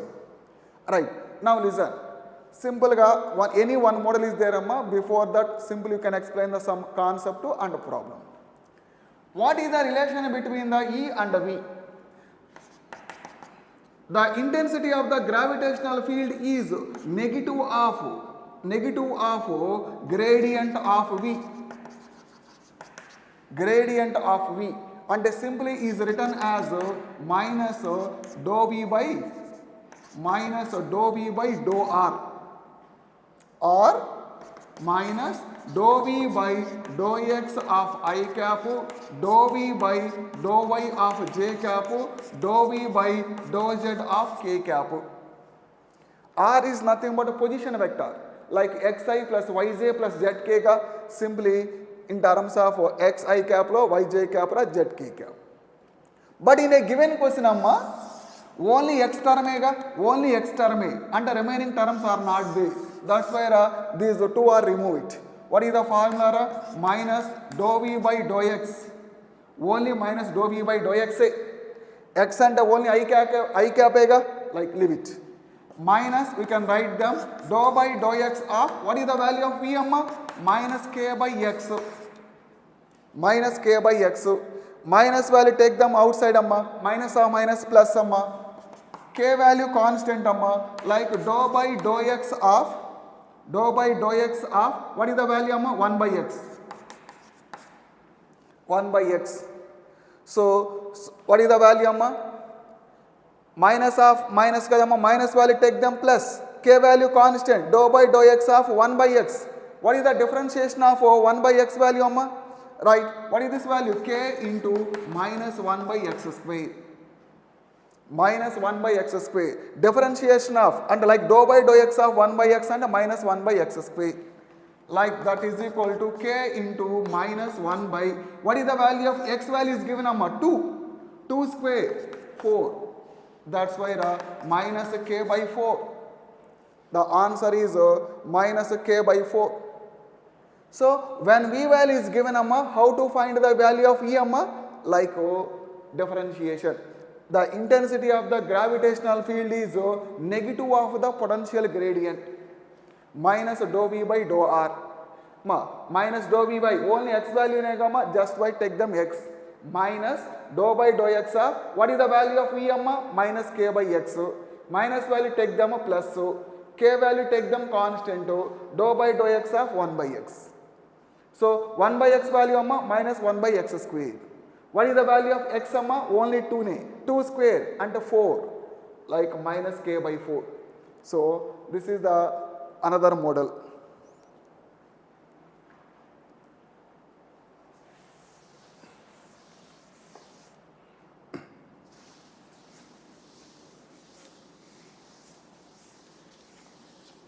Now one more model.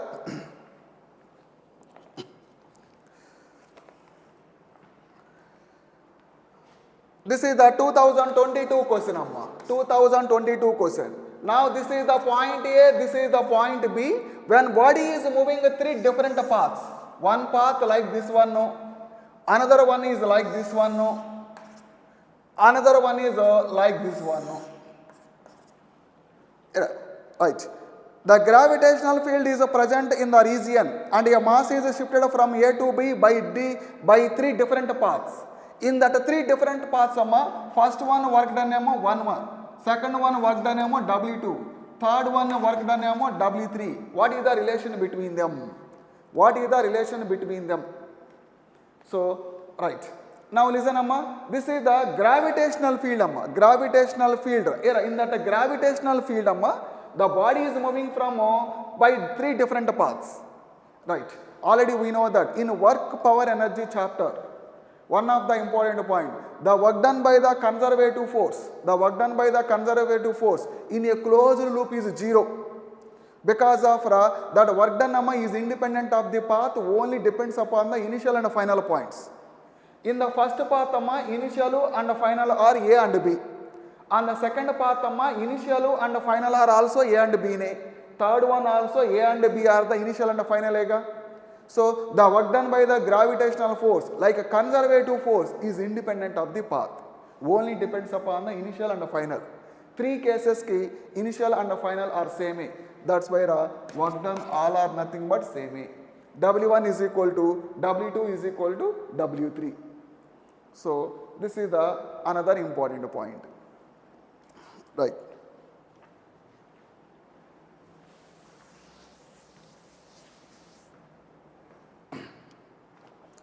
Now another point,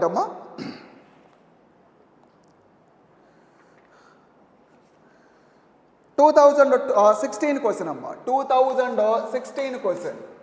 The variation of the acceleration due to gravity and distance are relation for a earth. For earth, the graph between the R and G. What is the graph shape, amma? For a earth, what is the relation between the G and R? Already we know that the intensity, this is the mass m, R distance, what is the intensity of the gravitational field, like gm by r square, gm by r square. For example, this is the body mass m, radius r. In this point, what is the value, gm by r square? Already we know that gm by r square is nothing but small g.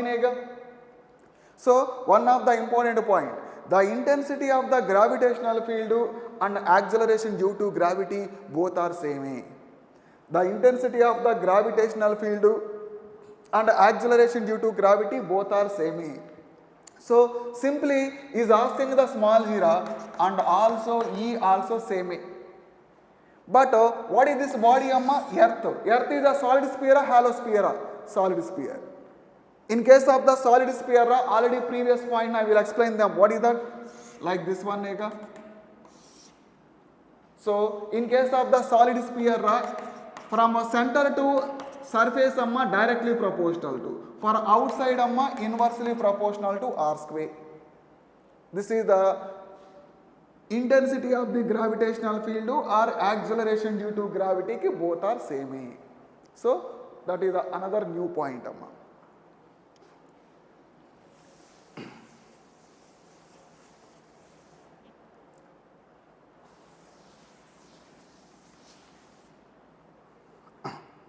Now next another points.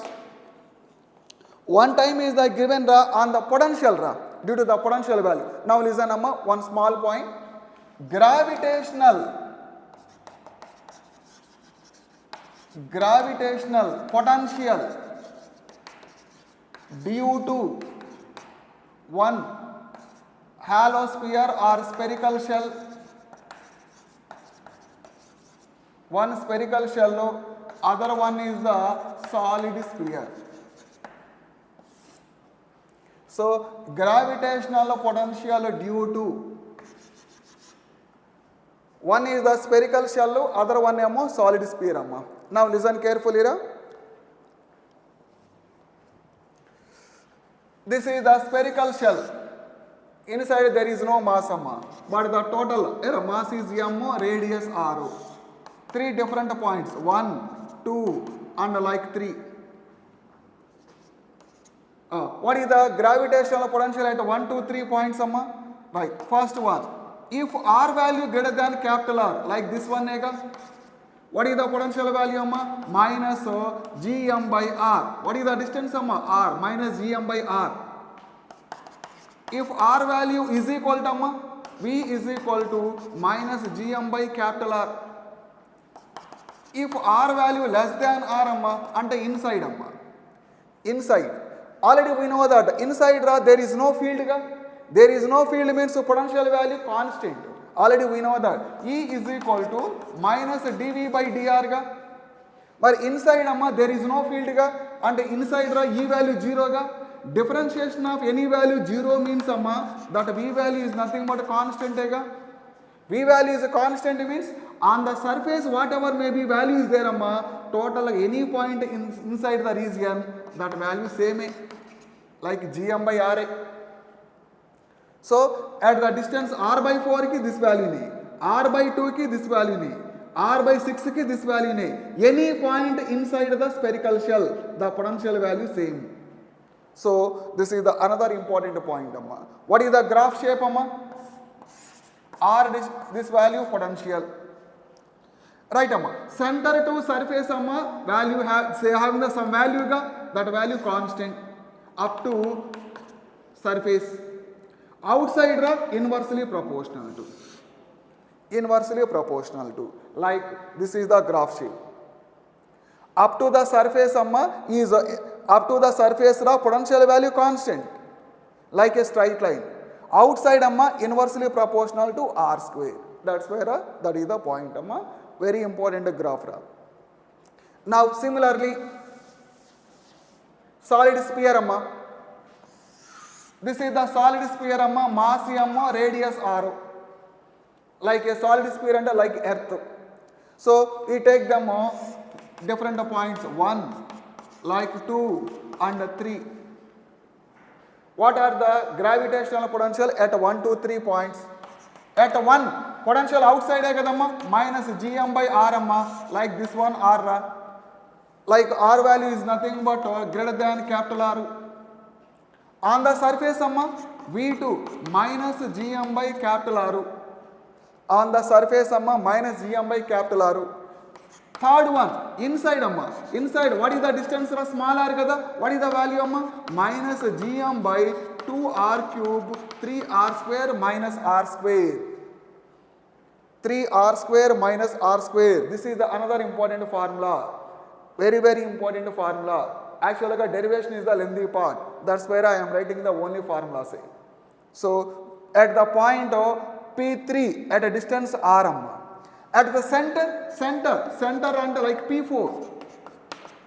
At this point r value 0 nega, r value 0 how much amma? Minus 3 by 2 gm by r. Minus 3 by 2 gm by r. Like simply 3 by 2 minus gm by r is nothing but surface ega. So the potential at the center is 3 by 2 times of the potential on the surface. That is the another important formula. What is the graph shape ra? R potential. This is the capital R. So now inside them from the center to already at the center they are having the value 3 by 2 Vs. 3 by 2 Vs at 0. 3 by 2 Vs. So go from the surface potential value is like this one, like graph shape like this. Outside inversely proportional to r, like graph shape this one. Okay Ramma. So this is the graph shape amma. This value is 3 by 2 Vs amma. This value name Vs. Already we know that amma, all the points are there in our notebook amma. Just you can remind the formulas and the graph shape. So we can read them carefully amma. Just a comparison. Gravitational field due to the solid sphere and hollow sphere. Gravitational potential due to the solid sphere and hollow sphere. Take them on rough paper. We can note them comparisons and graphs. Very important amma. Maybe possibility one question is there in this concept. Okay namma. So formulas and graphs are very important. Just.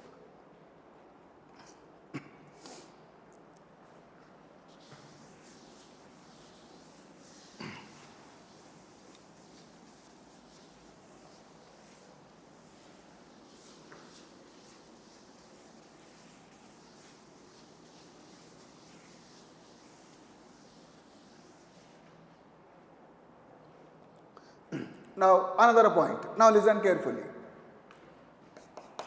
The relation between the small g and the capital G is small g is equal to gm by r square.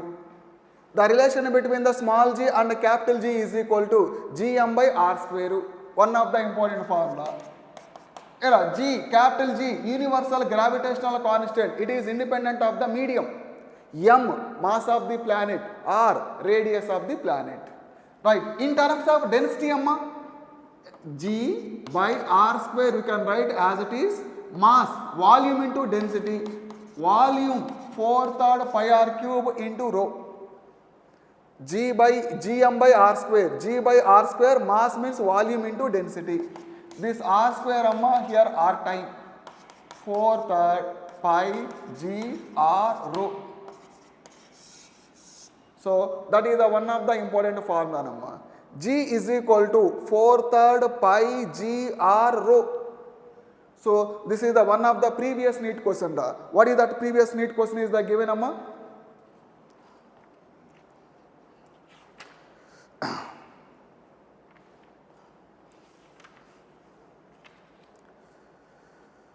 Now listen amma, this is the 2023 question amma. What is the 2023 question amma? A satellite is orbiting just okay ra? Just what is the question that one ra? The relation between the small g and the density ra. The relation between the small g with the density is nothing but g is equal to 4/3 pi g r rho. That's why what is the relation between the g and r and rho amma? G directly proportional to r rho. This point amma.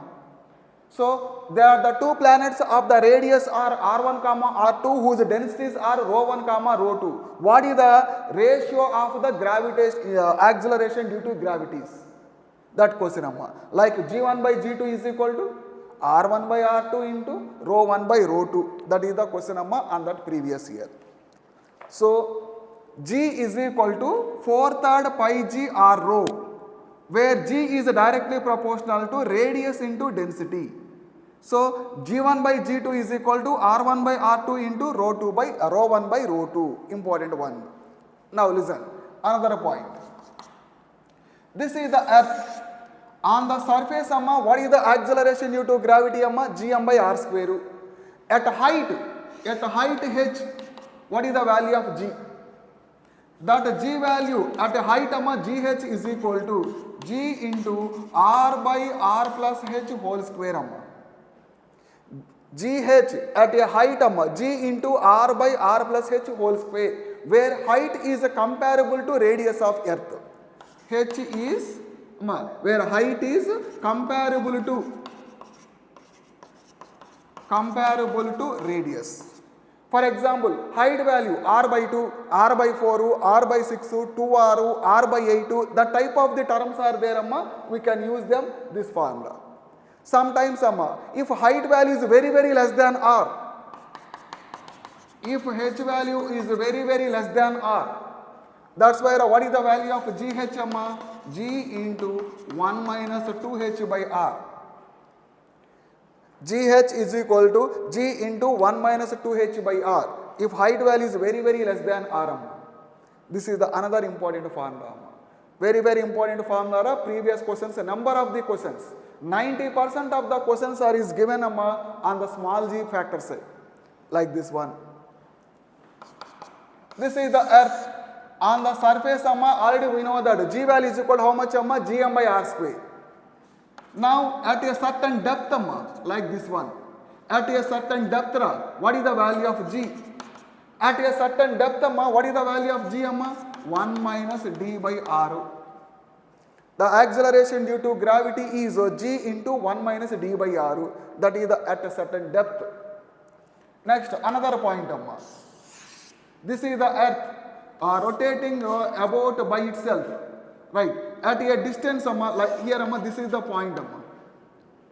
Actually here one body is there gamma, earth is rotating means this one is the rotating gamma.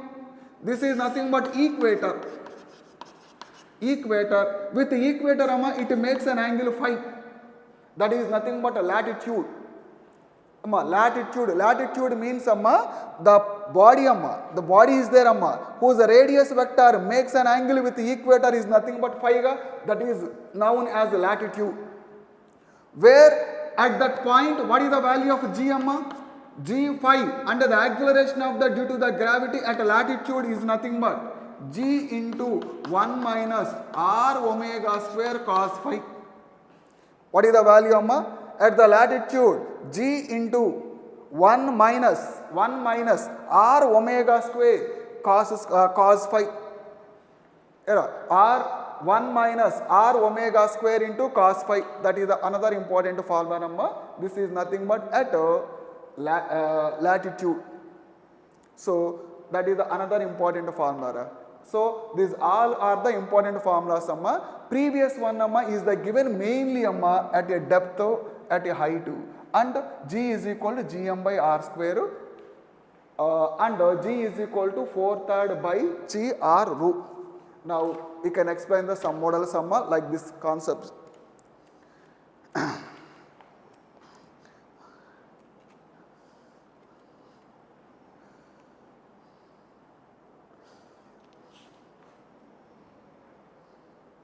Okay, number. We can explain the sum models. What is at a certain depth amma? G into 1 minus d by r.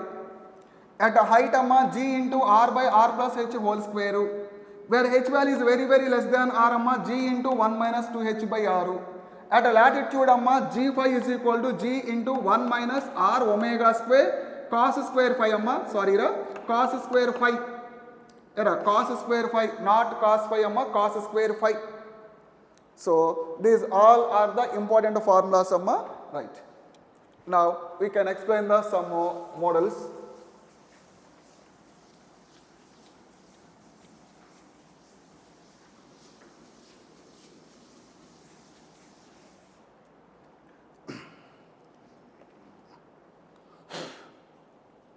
Okay, Namma. Now first question. In 2024 question Amma. 2024 question. The mass of the planet Amma. The mass of the planet is 1/10 of the mass of the earth. And the top diameter of the planet is half of the radius of the earth. That's why what is the acceleration due to gravity of the planet? What is the acceleration due to gravity of the planet? Value like this one is asking this value. Now listen amma. Diameter of the planet is half of the diameter of the earth ga. So half of the diameter means radius also same. Radius of the planet is half of the radius of the earth. Right. Already we know that for a planet amma, what is the value amma? Gm by r square ega. This is for planet kada, like planet. G, what is the mass of the planet amma? 1/10. 1/10 of mass of the earth. Radius of the planet amma, r/2 whole square. So Gm by r square amma, take them separate. What is the value here amma? 1/10. 1/2 square means 4. Take them reverse. Okay.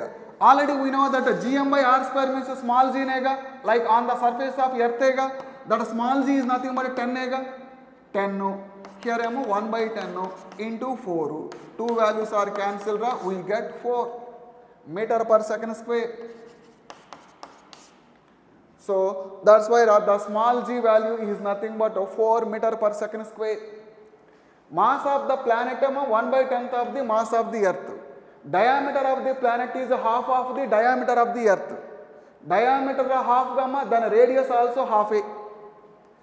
Then acceleration due to gravity on the planet and like Gm by r square, where m is the mass of the planet to radius of the planet. What is the mass of the planet? 1/10 of the mass. Radius r/2 whole square. Gm by r square, take them separate to already 1/10. This 2 square and 4 ga reverse. Gm by gr square means small g. Small g value like 10. 1/10 into 4 amma, we get 4 meter per second square. This is the one model amma. 2024 model amma. Now another model.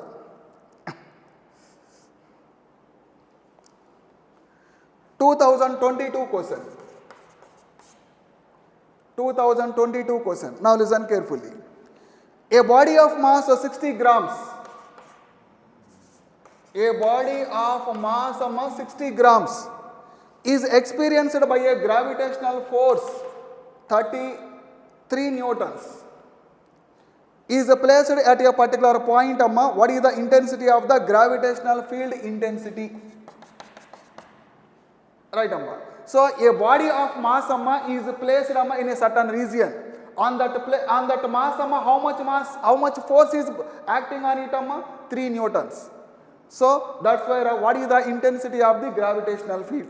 Direct formula, amma, is asking the 2022 ra. What is the formula of intensity of the gravitational field? Force per unit mass. Force value ra 3 by mass, amma, 60 grams. Grams is converted into kg. That's why, amma, 3 by 60 into this value ra 1000. So that's value ra 0 0 cancel. 300 by 6. 300 by 6. So like 50 Newton per kg. Force by mass ka Newton by kg. So that is the 2022 question, amma.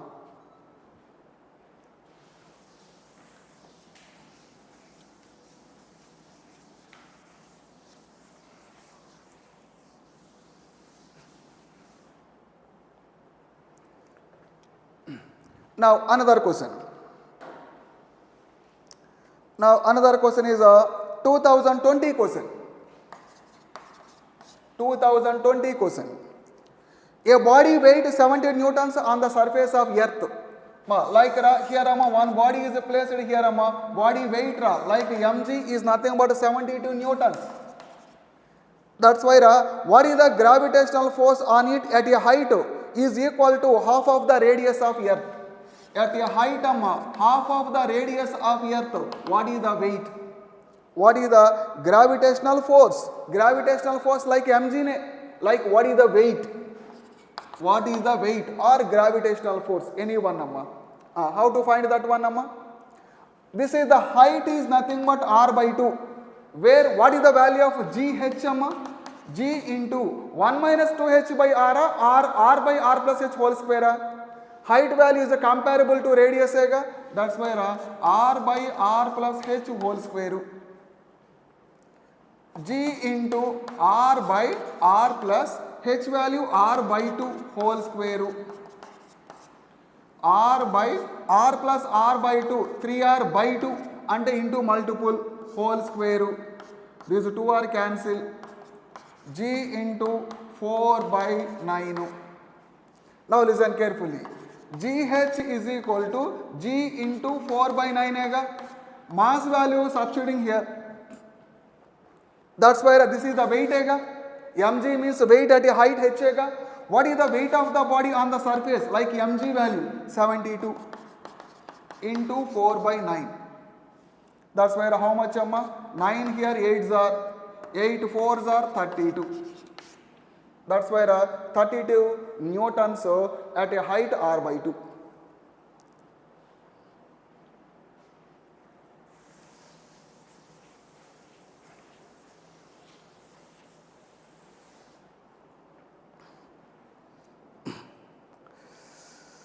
Next, amma, another question, the 2017 question.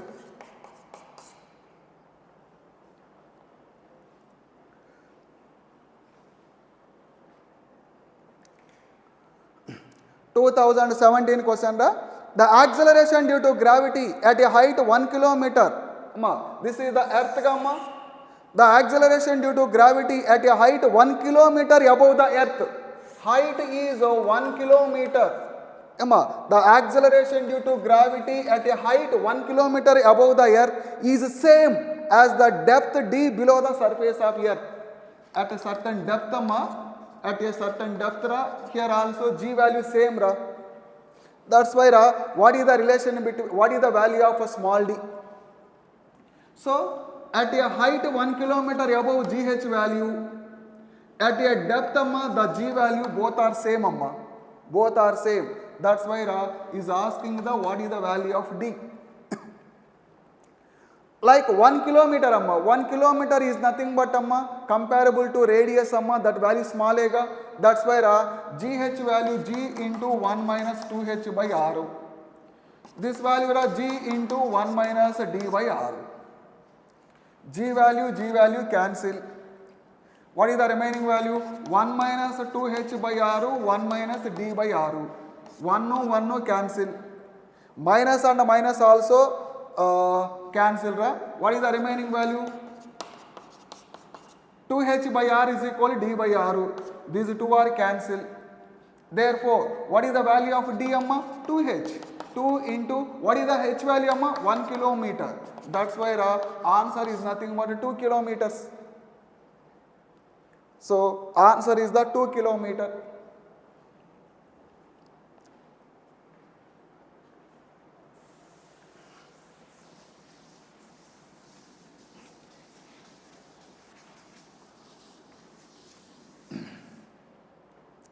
Next one now.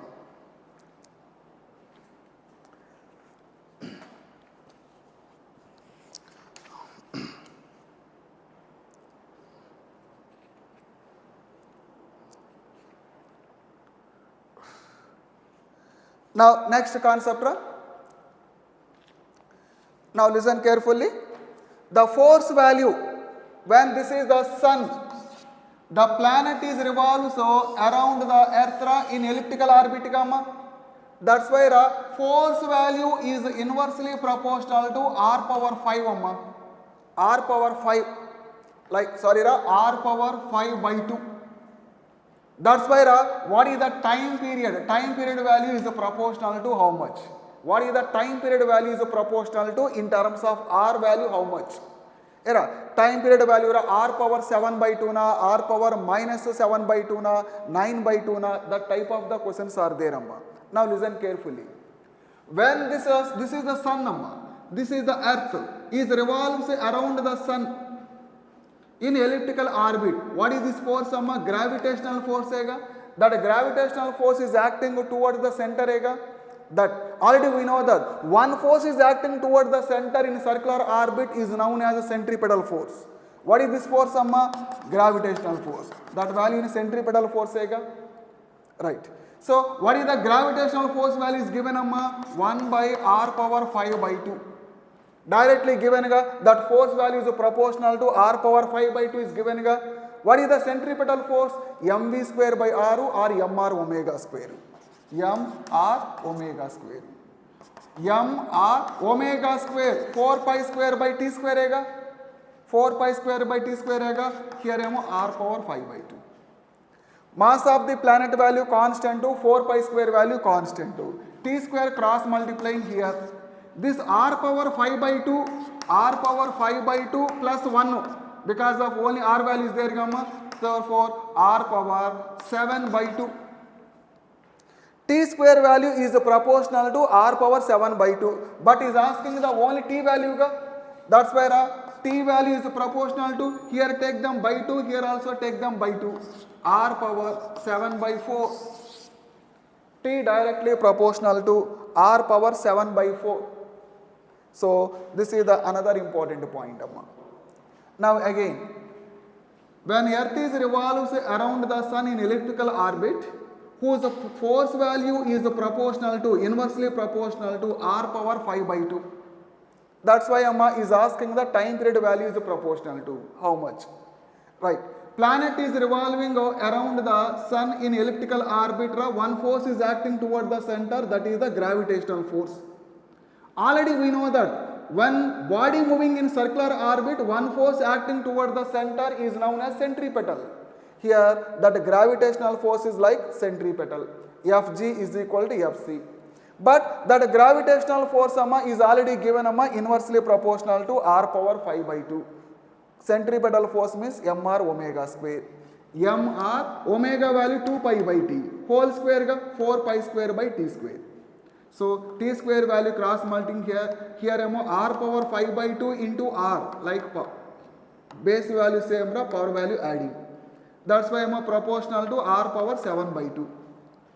T square value is proportional to r power 7 by 2. Therefore, only t value power value dividing by 2. Here also by 2, like 7 by 4. So, the time period value is proportional to r power 7 by 4. So, important model previous model.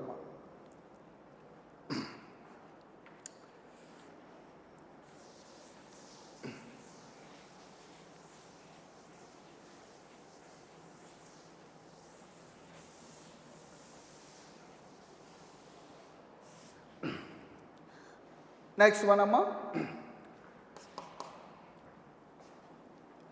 Next point amma. In 2017 question ra. Now listen carefully.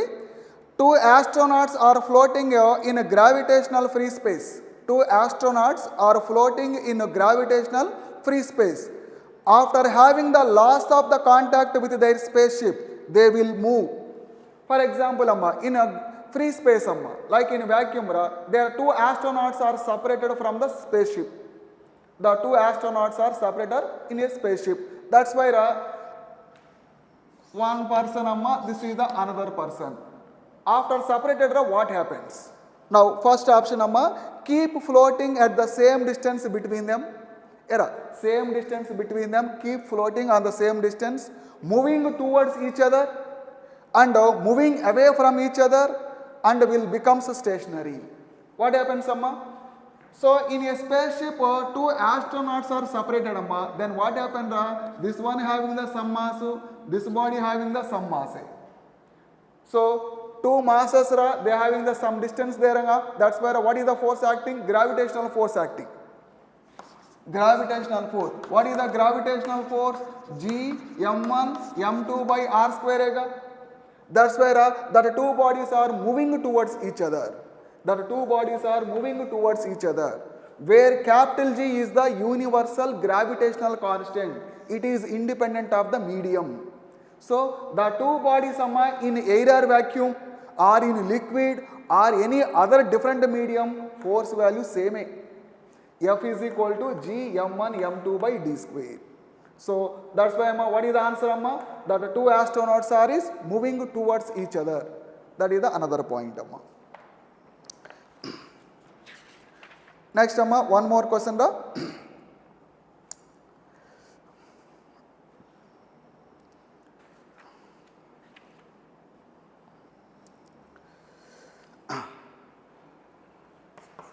Now listen, amma, another point, amma.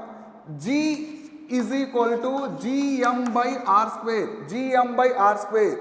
At which point the G value is more, amma, like poles or equator, amma. Poles or equator. That is the another point is the given.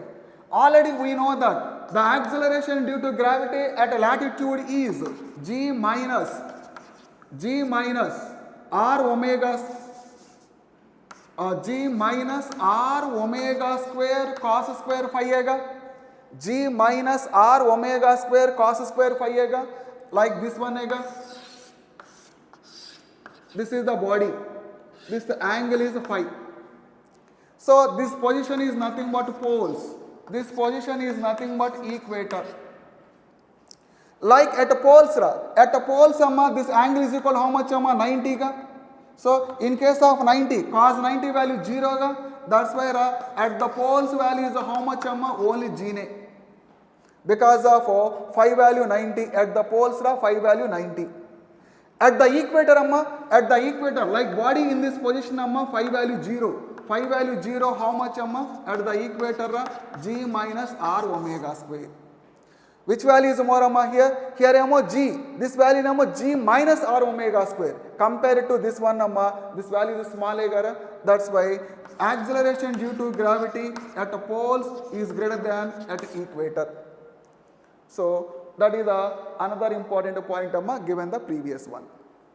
So today concept only acceleration due to gravity concept and force, potential and field.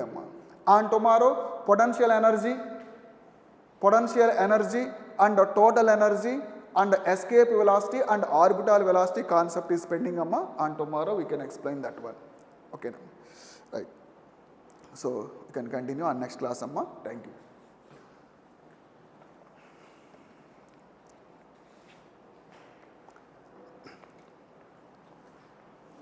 Yes, sir.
Hello all, let's continue the same chapter that we took it for yesterday, which is solutions. Solutions nalli uಳಿದ types of models anna consider ಮಾಡೋಣ. ಅದರಲ್ಲಿ first question, W grams of a non-volatile electrolyte, ಒಂದು non-volatile electrolyte, ಇದು electrolyte but non-volatile in nature, ಇದು W grams ಅಷ್ಟು ತಗೊಂಡಿದ್ದಾರೆ. Solid solute of molar mass m, ಇದರ molar mass m. When dissolved in 100 milliliter water, it is dissolved in 100 milliliter water. Decreases vapor pressure of water from 640 to 600. It decreases vapor pressure from 640 mmHg2 P1 600 mmHg. If aqueous solution of the electrolyte boils at, ಇದೇ electrolyte in a aqueous solution boiling point ಕೊಟ್ಟಿದ್ದಾರೆ, which is 375 Kelvin.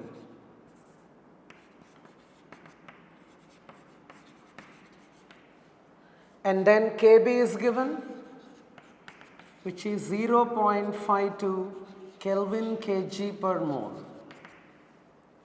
The mole fraction of the electrolyte solute in the solution is, ಈ solution ಇಂದು mole fraction ಎಷ್ಟು ಅನ್ನೋದು ನಾವು calculate ಮಾಡಬೇಕು. ಅಂದರೆ ಇದು ಎರಡು ಡಿಫ್ರೆಂಟ್ ಕಾಲಿಗೇಟಿವ್ ಪ್ರಾಪರ್ಟೀಸ್ಗೆ ಸಂಬಂಧಪಟ್ಟಂಥ ಕ್ವೆಶ್ಚನ್ ಇದು. ಸೊ ಈ ಕ್ವೆಶ್ಚನನ್ನು ಸಾಲ್ವ್ ಮಾಡಲಿಕ್ಕೆ ಫಸ್ಟ್ ನಾವು ಏನು ಮಾಡೋಣ, ರಿಲೇಟಿವ್ ಲೋವರಿಂಗ್ ಆಫ್ ವೇಪರ್ ಪ್ರೆಷರನ್ನು ಅಪ್ಲೈ ಮಾಡೋಣ, because vapour pressure decrease is shown here. ಇದರಲ್ಲಿ P1 not minus P1 by P1 not equals x2. P1 not is 640 minus 600 divided by 640 again, which equals x2, mole fraction of the solute. We do not know, but it is an electrolyte, so Van 't Hoff factor has to be included for the calculation. So the Van 't Hoff factor is not known to us to do the rest of the calculation. But anyway, we'll finish this part. 40 divided by 640, where it is 16 times, 16 fours, so 16 times is what we get. 1 by 16 is Ix2 is what we get. And delta TB ಬಗ್ಗೆ ಕೂಡ ಮಾತಾಡಿದ್ದಾರೆ. ಇದೆಲ್ಲ solution ತಯಾರಿಯಾಗಿದ್ದು ವಾಟರ್ನಲ್ಲಿ. Therefore, delta TB equals TB minus T naught B. ಇದರಲ್ಲಿ TB is given 375 minus T naught B is given to be 373 Kelvin. ಅಂದರೆ T naught B ಅಂದರೆ ಏನು? It is boiling point of water. Boiling point of water 373 Kelvin. Water is a solvent here. Therefore, delta TB is 2 Kelvin. Delta TB equals I into Kb into molality is the formula. Delta TB 2 Kelvin equals I Van 't Hoff factor into Kb 0.52 into molality of the solution. Molality of the solution goskara molality equals W2 by M2 into 1000 divided by W1. W2 is W1, W itself, molar mass is M into 1000 divided by W1. That is mass of the solvent. Volume of this is given. Density is given to be 1 gram per milliliter. So density and mass remain same. Therefore, ನಾನು ಇದನ್ನೇ 100 ಅಂತ ಬರೀತಾ ಇದ್ದೇನೆ. ಬರೆದ್ರೆ 100 in this cancels for 10 times. So W by M into 10 is what I get. ಈಗ ಅವೆಲ್ಲ substitute ಮಾಡಿದರೆ W/m into 10 is what I need to write here. ಇದರಿಂದ I ಕ್ಯಾಲ್ಕುಲೇಟ್ ಮಾಡೋಣ. 2 into m divided by 0.52 into 10 into W equals I. ಇದು ಇದರಲ್ಲಿ 0.26 times m divided by 2.6 Wi is what I get. I will substitute that I value here. That means it is going to be 1/16 equals I into x2. 1/16 equals I value m divided by 2.6 into W which is into x2. ನಾನು x2 value calculate ಮಾಡಬೇಕು. ಅದಕ್ಕೆ ಇದನ್ನೆಲ್ಲ ಆ ಕಡೆ ತೊಗೊಂಡು ಹೋಗ್ತಾ ಇದ್ದೀನಿ. 2.6 into W divided by 16 into m equals x2 ಅನ್ನೋದನ್ನು ನಾವು ಈ ಥರ ಅಬ್ಸರ್ವ್ ಮಾಡಬೇಕಾಗತ್ತೆ. ಇಲ್ಲಿ ನೋಡಿ, we can also still simplify this. This could be 8 and this could be 1.3. Therefore, the final answer can be either 2.6/16 or 1.3/8 into W/m is what we get as an answer to this question. ಈ question ಅಲ್ಲಿ ಏನು ಹೇಳಿದ್ದಾರೆ? ನಮ್ಮ mass of the solute taken is W, molar mass of the solute taken is capital M, volume of the solution is taken is 100, but density is 1, so weight is also 100. Then P1 naught equals 640, P1 equals 600. TB, the final boiling point of the solution, is 375. KB is 0.52. X2 has to be calculated. Mole fraction. ನನಗೆ mole fraction elevation boiling point ರಿಂದ ಬರಲ್ಲ, relative lowering of vapor pressure ರಿಂದ ಬರುತ್ತೆ. So relative lowering of vapor pressure ದಿಂದ P1 naught minus P1 by P1 naught ಅಂತ ಬರೆದ್ರೆ which equals I into x2. ಇದು 640 minus 600 divided by 640 equals I into x2. ಈ difference ಬಂದ್ಬಿಟ್ಟು 40 ಇದೆ, divided by 640. I value ಗೊತ್ತಿಲ್ಲ ನನಗೆ, ಇದು 1/16 ಆಗುತ್ತೆ. x2 ಕ್ಯಾಲ್ಕುಲೇಟ್ ಮಾಡಬೇಕು ನಾನು, ಅದರಿಗೋಸ್ಕರ ವ್ಯಾಂಟ್ ಹಾಫ್ ಫ್ಯಾಕ್ಟರ್ ಕ್ಯಾಲ್ಕುಲೇಟ್ ಮಾಡಬೇಕಾಗತ್ತೆ. ಆ ವ್ಯಾಂಟ್ ಹಾಫ್ ಫ್ಯಾಕ್ಟರ್ನ ಕ್ಯಾಲ್ಕುಲೇಟ್ ಮಾಡಲಿಕ್ಕೆ first delta T B calculate ಮಾಡಿದ್ದೀನಿ, ಆಮೇಲೆ m ಕ್ಯಾಲ್ಕುಲೇಟ್ ಮಾಡಿದ್ದೀನಿ. Then I have substituted all of those in this particular equation. Finally, I got I as m by 2.6 W. ಅದಂನ ತಂದು ನಾನು ಇದರಲ್ಲಿ substitute ಮಾಡಿದ್ದಾಗ ನನಗೆ final answer 2.6 into W by 16 into m ಬಂದಿದೆ. So this is how we solve this question. Let's go to another question.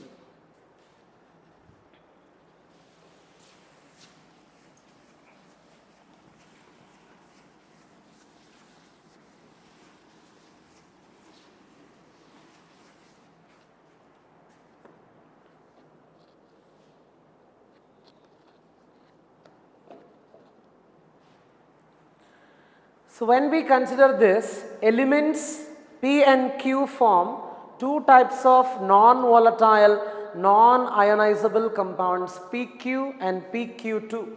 So ಎರಡು P and Q ಅನ್ನುವ elements PQ ಮತ್ತು PQ2 ಅನ್ನುವ ಎರಡು ಕಂಪೌಂಡ್ಸನ್ನು ಫಾರ್ಮ್ ಮಾಡ್ತಿದ್ದಾವೆ. ಈ ಕಂಪೌಂಡ್ಸ್ ಫಾರ್ಮ್ ಮಾಡ್ತಾ when 1 gram of PQ is dissolved in 50 grams of solvent, ಅಂದರೆ ಇದನ್ನು PQ ಅನ್ನು 1 ಗ್ರಾಮ್ ಅನ್ನು 50 grams of solvent, ಅಂದರೆ ಇದು W2 ಆದರೆ ಇದು W1 ಆಗುತ್ತೆ, ಅಷ್ಟರಲ್ಲಿ ಕರಗಿಸಿದ್ದಾರೆ. ನೆಕ್ಸ್ಟ್ ಏನಾಗಿದೆ, ಆವಾಗ ಡೆಲ್ಟಾ ಟಿ ಬಿ ಬಂದಿದೆ. ಡೆಲ್ಟಾ ಟಿ ಬಿ ಎಷ್ಟು ಫೈಂಡ್ ಔಟ್ ಮಾಡಿದ್ದಾರೆ ಅಂದರೆ 1.176 ಕೆಲ್ವಿನ್ ಬಂದಿದೆ. ಈಗ PQ2 ಬಗ್ಗೆ ಮಾತಾಡೋಣ. It is dissolved, 1 gram of PQ2 is dissolved. 1 gram of PQ2 is dissolved in how many grams of the solvent? 50 grams again. ಇದು ಕೂಡ 50 grams ಅಷ್ಟೇ ಡಿಸಾಲ್ವ್ ಮಾಡಿದ್ದಾರೆ. ಇದರ ಬಾಯ್ಲಿಂಗ್ ಪಾಯಿಂಟ್ ಎಲಿವೇಶನ್ ಬಂದ್ಬಿಟ್ಟು delta T B equals 0.689 kelvin ಬಂದಿದೆ. ಈಗ next ನಾವೇನು calculate ಮಾಡಬೇಕಂದ್ರೆ ಕೆ ಬಿ ಕೂಡ ಕೊಟ್ಟಿದ್ದಾರೆ. Value of K B is 0.52 kelvin K G per mole, 5 kelvin K G per mole ಅನ್ನೋದು ಕ್ವೆಶ್ಚನ್. ಈಗ ನಾವೇನು ಕ್ಯಾಲ್ಕುಲೇಟ್ ಮಾಡಬೇಕು? Atomic masses of P and Q, atomic masses of P and Q calculate ಮಾಡಬೇಕು. ಇದು calculate ಮಾಡಲಿಕ್ಕೆ ನಮಗಿಲ್ಲಿ data ಏನೇನು ಕೊಟ್ಟಿದ್ದಾರೆ? ಪಿ ಆ್ಯಂಡ್ ಕ್ಯೂ ಅನ್ನುವ 2 ಎಲಿಮೆಂಟ್ಸ್ ಅದಾವೆ. ಪಿ ಕ್ಯೂ ಮತ್ತು ಪಿ ಕ್ಯೂ ಟು ಅನ್ನುವ 2 ಕಂಪೌಂಡ್ಸನ್ನು ಫಾರ್ಮ್ ಮಾಡ್ತಿದ್ದಾವೆ. ಅದರಲ್ಲಿ ಮಾಸ್ ಆಫ್ ದ ಸಬ್ಸ್ಟೆನ್ಸ್ ಬಂದು 1 ಗ್ರಾಮ್ ಇದೆ. ಆಮೇಲೆ ಮಾಸ್ ಆಫ್ ಸಾಲ್ವೆಂಟ್ 50 ಗ್ರಾಮ್ ಇದೆ. ಡೆಲ್ಟಾ ಟಿ ಬಿ ವ್ಯಾಲ್ಯೂ 1.176 ಇದೆ. ಇದರಲ್ಲಿ ಕೂಡ W2 1 ಗ್ರಾಮ್ ಇದೆ, W1 50 ಗ್ರಾಮ್ ಇದೆ, ಡೆಲ್ಟಾ ಟಿ ಬಿ 0.689 ಇದೆ. K B value 5 kelvin K G per mole ಇದೆ. Atomic masses of P and Q ಎಷ್ಟಾಗ್ತವೆ ಅನ್ನೋದು ಕ್ವೆಶ್ಚನ್ ಇಲ್ಲಿ. So we are trying to solve this question. ಇದರಿಗೋಸ್ಕರ ಫಸ್ಟ್ ನಾನು case 1 use ಮಾಡಿ, ಅಂದರೆ ಪಿ ಕ್ಯೂಗೆ ಡೆಲ್ಟಾ ಟಿ ಬಿಗೆ ಒಂದು ಈಕ್ವೇಷನ್ ಬರೀತಾ ಇದ್ದೇನೆ. Delta T B equals K B into molality. ಮೊಲಾಲಿಟಿಗೆ formula W2 divided by M2 into 1000 divided by W1. ಈಗ delta T B 1.176, K B value 5, W2 value 1, molar mass 1000 divided by 50 is what I need to substitute here. ಈ 50 ಈ 1000 ನಲ್ಲಿ 20 times cancel ಆಗುತ್ತೆ.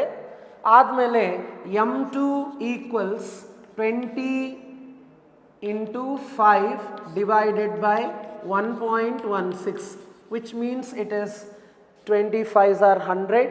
100 divided by 1.176 is what I have here. ಈಗ ಇದನ್ನು use ಮಾಡಿ calculation solve ಮಾಡಬೇಕು. ಇದರಿಗೋಸ್ಕರ ನಾನು ಇದು ಸಿಂಪ್ಲಿಫೈ ಮಾಡ್ತಾ ಮೋಲಾರ್ ಮಾಸನ್ನು ಕ್ಯಾಲ್ಕುಲೇಟ್ ಮಾಡ್ತಾ ಇದ್ದೀನಿ. 1.176 into 100. When I do that,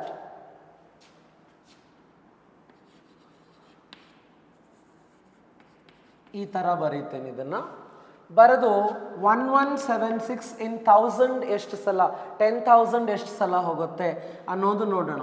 ನೋಡಿದರೆ 1176 may be 8 times.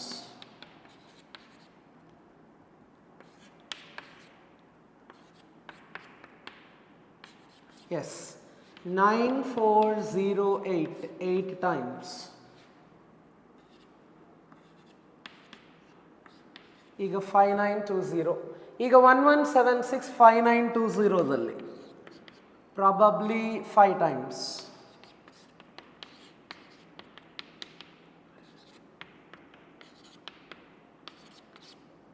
Approximately 5 times. So ಇದು 85 ಅನ್ಕೊಳ್ಳೋಣ. ನೆಕ್ಸ್ಟ್ ಕೇಸ್ 2 ಸಬ್ಸ್ಟಿಟ್ಯೂಷನ್ ಮಾಡೋಣ. Case 2ದಲ್ಲಿ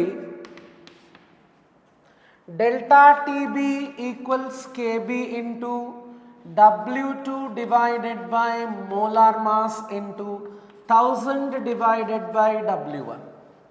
Delta TB value 0.689 equals KB 5, W2 1, molar mass ಗೊತ್ತಿಲ್ಲ, ಇದು PQ2 ಗೋಸ್ಕರ ಕ್ಯಾಲ್ಕುಲೇಟ್ ಮಾಡ್ತಾ ಇದ್ವಿ. 1000 divided by W1 is 50 again, which means this cancels in this for 20. Molar mass equals 100 divided by 0.689 is what I get. ಇದನ್ನು ಕೂಡ calculate ಮಾಡಿ ನೋಡೋಣ.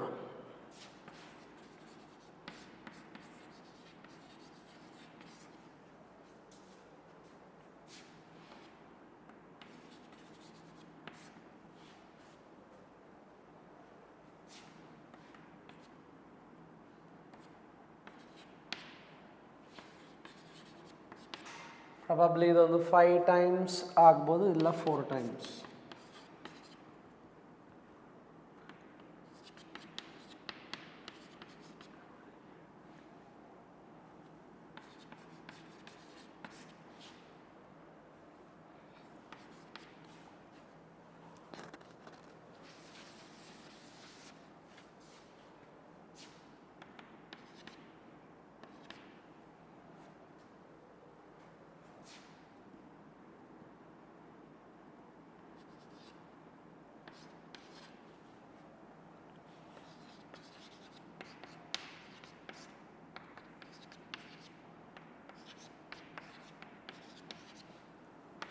approximately 145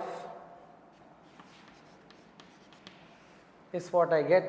so ನನಗೆ ಪಿ ಕ್ಯೂಗೆ ಮೋಲಾರ್ ಮಾಸ್ ಬಂದಿದೆ, ಆಮೇಲೆ ಪಿ ಕ್ಯೂ ಟೂಗೆ ಕೂಡ ಮೋಲಾರ್ ಮಾಸ್ ಬಂದಿದೆ. ಈಗ ನಾನೇನು ಮಾಡಬೇಕಂದ್ರೆ ಎಟಾಮಿಕ್ ಮಾಸಸ್ ಕ್ಯಾಲ್ಕುಲೇಟ್ ಮಾಡಬೇಕು. ಎಟಾಮಿಕ್ ಮಾಸ್ ಆಫ್ ಪಿ ಅನ್ನು ಪಿನೇ ಅನ್ಕೊಳ್ಳೋಣ, ಎಟಾಮಿಕ್ ಮಾಸ್ ಆಫ್ ಕ್ಯೂ ಅನ್ನು ಕ್ಯೂ ಅನ್ಕೊಳ್ಳೋಣ. ಅಂದ್ಕೊಂಡ್ರೆ sum of atomic masses molar masses equal ಆಗಬೇಕು. Therefore P Q molar mass ಅಂದರೆ P plus Q equals 85. PQ2 molar mass ಬಂದ್ಬಿಟ್ಟು P plus 2Q equals 145. ಈಗ ನಾನು ಎರಡನ್ನ ಸಿಂಪ್ಲಿಫೈ ಮಾಡಿ P ಮತ್ತು Qಗಳನ್ನು ಕ್ಯಾಲ್ಕುಲೇಟ್ ಮಾಡಬೇಕು. P plus 2Q equals 145, P plus Q equals 85. So if I subtract it directly, Q equals 145. 5 minus 5 is 0, 14 minus 8 is 60. So value of Q is 60 ಬರುತ್ತೆ. ಅನಂತರ P ದು calculate ಮಾಡಬೇಕಂದ್ರೆ P plus Q is 85. Therefore P plus 60 is 85. So P equals 85 minus 60, which is 25 is what we get. ಇದು ಈ ತರಹ calculate ಮಾಡಬೇಕಾಗಿದ್ದ question. ಇನ್ನೊಂದು ಸಲ ಹೇಳ್ತಾ ಇದ್ದೀನಿ ಇದೇ ಕ್ವೆಶ್ಚನನ್ನು. P plus Q gives rise to, P and Q ಅನ್ನುವ ಎರಡು ಎಲಿಮೆಂಟ್ಸ್ ಕಂಬೈನ್ ಆಗಿ PQ ಮತ್ತು PQ2 ಅನ್ನುವ ಎರಡು ಕಂಪೌಂಡ್ಸ್ ಫಾರ್ಮ್ ಮಾಡ್ತಿದ್ದಾವೆ. ಒಂದು ಕಂಪೌಂಡ್ ಬಂದುಬಿಟ್ಟು ಎಲಿವೇಶನ್ ಆಫ್ ಬಾಯ್ಲಿಂಗ್ ಪಾಯಿಂಟ್ 1.176 ಕೊಡ್ತಾ ಇದೆ. ಎರಡನೇ compound elevation of boiling point 0.689 ಅನ್ನು ಕೊಡ್ತಾ ಇದೆ. ಇವಾಗ ಈ ತರಹ ಇದ್ದರೆ ನಾವು atomic masses of P and Qಗಳನ್ನು ಕ್ಯಾಲ್ಕುಲೇಟ್ ಮಾಡಬೇಕು. ಕೇಸ್ 1 ತಗೊಂಡು P Q atomic mass molar mass calculate ಮಾಡಲಿಕ್ಕೆ delta T B equals K B into W2/M2 into 1000/W1 ಅನ್ನುವ ಫಾರ್ಮುಲಾ ಅಪ್ಲೈ ಮಾಡಿದ್ದೀನಿ. ಡೆಲ್ಟಾ ಟಿ ಬಿ 1.176 ಆಯಿತು, ಕೆ ಬಿ ವ್ಯಾಲ್ಯೂ 5 ಆಯಿತು, 1/M2 into 1000/50 ಅಂತ apply ಮಾಡ್ತಾ ಇದ್ದೀನಿ. ಈ 50 1000ನಲ್ಲಿ 20 ಟೈಮ್ಸ್ ಕ್ಯಾನ್ಸಲ್ ಆಗುತ್ತೆ. Then what we are suppose to do is M2 ಆ ಕಡೆ ತಗೊಂಡು ಹೋಗಿ then we carried all of this here, then I calculated, I got 85 approximately. Then case 2 nalli kuda delta TB equals KB into W2/M2 into 1000/W1 substitute ಮಾಡಿ ನಾನು ಏನು ಮಾಡಿದ್ದೀನಿ M2 calculate ಮಾಡಿದ್ದೀನಿ 145 ಬಂದಿದೆ. ಈ 145 ಬಂದಿದ ಮೇಲೆ ಎಟಾಮಿಕ್ ಮಾಸಸ್ಸನ್ನು ಕ್ಯಾಲ್ಕುಲೇಟ್ ಮಾಡಲಿಕ್ಕೆ ಎಟಾಮಿಕ್ ಮಾಸ್ ಆಫ್ ಪಿ ಅಂತ ಕ್ಯೂ ಅಂತ ಅಂದ್ಕೊಂಡಿದ್ದೀನಿ. ಆವಾಗ P plus Q equals 85, P plus 2Q equals 145. Then the sum that when I subtracted the equations, that gave me Q as 60 and P as 25. ಈ ತರಹ ನಾವು ಇದನ್ನು solve ಮಾಡಬೇಕು.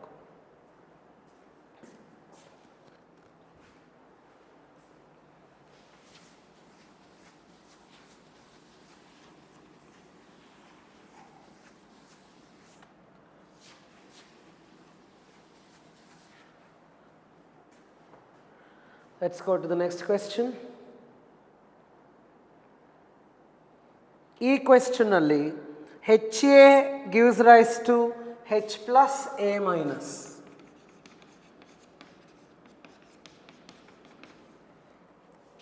Freezing point depression of 0.1 molar aqueous solution delta TF ಕೊಟ್ಟಿದ್ದಾರೆ, which is 0.2 degrees Celsius. Then molality ಕೊಟ್ಟಿದ್ದಾರೆ 0.1 molar. Dissociation constant ಕೇಳ್ತಿದ್ದಾರೆ KF equals 1.8. Dissociation constant ಕೇಳ್ತಿದ್ದಾರೆ KA. We need to calculate that. ಇಷ್ಟು ಕ್ಯಾಲ್ಕುಲೇಟ್ ಮಾಡಬೇಕಂದ್ರೆ ನಿನ್ನೆ ಕೂಡ ಈ ತರಹದ ಪ್ರಾಬ್ಲಮ್ ಒಂದು ಸಾಲ್ವ್ ಮಾಡಿದ್ವಿ, but not the exact one. So dissociation constant calculate ಮಾಡಬೇಕಂದ್ರೆ KA equals C⁴/1 minus alpha ಅನ್ನುವ ಫಾರ್ಮುಲಾ ಅಪ್ಲೈ ಮಾಡಬೇಕು. ಆಲ್ಫಾ ಕ್ಯಾಲ್ಕುಲೇಟ್ ಮಾಡಬೇಕಂದ್ರೆ I-1/n-1 ಅನ್ನುವ ಫಾರ್ಮುಲಾ ಅಪ್ಲೈ ಮಾಡಬೇಕು. ಐ ಕ್ಯಾಲ್ಕುಲೇಟ್ ಮಾಡಬೇಕಂದ್ರೆ depression of freezing point discussion ಆಗಿರೋದ್ರಿಂದ delta T F equals I into KF into M ಅನ್ನುವ formula apply ಮಾಡಬೇಕು. ಇದು ಅಪ್ಲೈ ಮಾಡಿ ಐ ಕ್ಯಾಲ್ಕುಲೇಟ್ ಮಾಡಬೇಕು, ಇದು ಅಪ್ಲೈ ಮಾಡಿ ಆಲ್ಫಾ ಕ್ಯಾಲ್ಕುಲೇಟ್ ಮಾಡಬೇಕು, ಇದು ಅಪ್ಲೈ ಮಾಡಿ ಕೆ ಎ ಕ್ಯಾಲ್ಕುಲೇಟ್ ಮಾಡಬೇಕು. ದೇರ್ ಫೋರ್ ಇದೆಷ್ಟೆಲ್ಲ ಮಾಡಬೇಕು ಅಂತಂದರೆ ಫಸ್ಟ್ ನಾವು delta T F equals I into K F into M apply ಮಾಡಿ ಸಾಲ್ವ್ ಮಾಡೋಣ. Delta T F value delta T F equals I into K F into M. Delta TF is 0.2, I into KF value is 1.8, molality value is 0.1, therefore the value of I is going to be 0.18 and 0.2 is what we get there. ಇವಾಗ 0.2 divided by 0.18 ಅಂತ ಬರೆದಿದ್ರೆ ಇಲ್ಲಿ we have to simplify I, which means 18 in 20, therefore 1 time that is 20, so 1.11 is what I get. If I simplify this, I get 1.11. Value of I bandide, next alpha calculate ಮಾಡಬೇಕು. Alpha equals I minus 1 by n minus 1, 1.11 minus 1 by ಇದು dissociate ಆಗಿ ಎರಡು ಅಯಾನ್ಸನ್ನು ಕೊಡ್ತಾ ಇದೆ, there four it is 0.111. ಇನ್ನೊಂದು 1 ಕೂಡ ಹಾಕಿದರೆ it is going to be 0.111. ಇದು ಆಲ್ಫಾ ವ್ಯಾಲ್ಯೂ. ಇದನ್ನು ನಾನು 1.11 into 10 to the power minus 1 ಅಂತ ಬರಿತೀನಿ. ಬರೆದು ಕೆ ಎ ಕ್ಯಾಲ್ಕುಲೇಟ್ ಮಾಡೋಣ. ಕೆ ಎ ಕ್ಯಾಲ್ಕುಲೇಟ್ ಮಾಡೋದಾಗ ಕಾನ್ಸಂಟ್ರೇಷನ್ ಅಂದರೆ ಮೋಲಾರ್ ಕಾನ್ಸಂಟ್ರೇಷನ್ ಬೇಕಾಗತ್ತೆ, ಬಟ್ ಮೊಲಾಲಿಟಿಯನ್ನೇ ಮೊಲಾರಿಟಿ ಅಂತ ತಗೋಬೋದು. So C alpha square by 1 minus alpha ಹಾಕಿದರೆ C value 0.1, alpha value 1.11 into 10 power minus 1 whole square by 1 minus 1.111, I mean 0.111 ಮಾಡಿದರೆ 0.1, let me write it as 10 power minus 1. 1.11 whole square ಏನು ಅನ್ನೋದು ನೋಡೋಣ.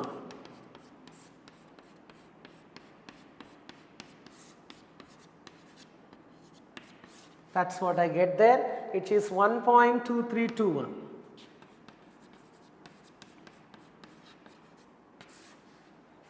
Divided by 1.011, which means it is 0.888. Then I have 1.232 into 10 to the power minus 3 divided by 0.888. Let us consider this. 888 into 1232 divided by 1232. ಇದನ್ನು calculate ಮಾಡಿದರೆ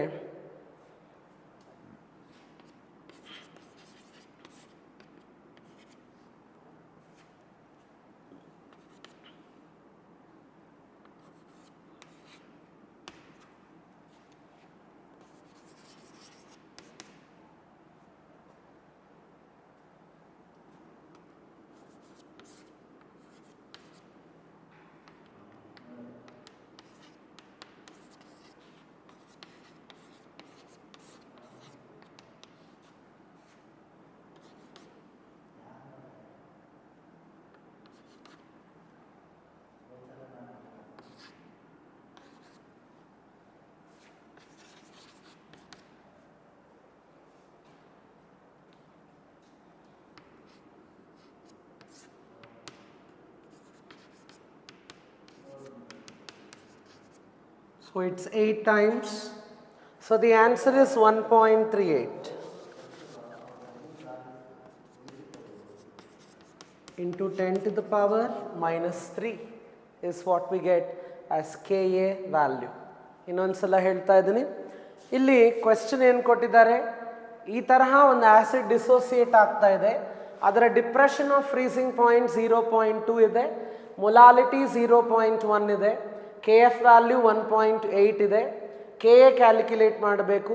K A C alpha square by 1 minus alpha, delta T F equals I into K F into M, alpha is I minus 1 by N minus 1. ಈ ಫಾರ್ಮುಲೆಗಳನ್ನು use ಮಾಡ್ತಾ first delta T F equals I into K F into M hockey K F value M value ಎಲ್ಲ substitute ಮಾಡಿ I calculate ಮಾಡಿದರೆ ನನಗೆ 1.11 ಬಂದಿದೆ. Alpha value 0.11 ಬಂದಿದೆ.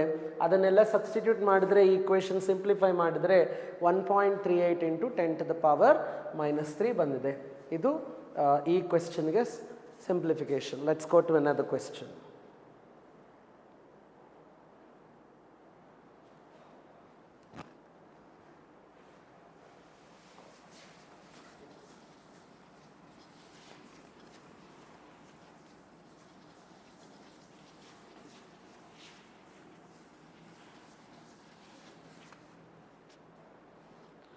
ಎರಡು liquids ಅದಾವೆ, ಎ ಆ್ಯಂಡ್ ಬಿ. ಎರಡು ಕಂಬೈನ್ ಆಗಿ ಒಂದು ideal solution form ಮಾಡ್ತಿದ್ದಾವೆ.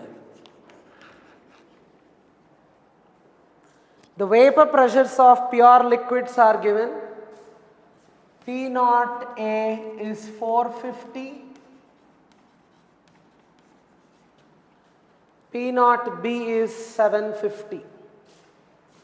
The 350, 750. Next, XA, XB are the mole fractions. Mole fractions in liquid phase. YA and YB are mole fractions in vapor phase. Then what is the relation? Which relation is correct? Another question, options kottidare. Options play an important role in this question, so I would like to write them before I solve the question. XA minus YA is less than XB minus YB. Next one, option number 2, XA by XB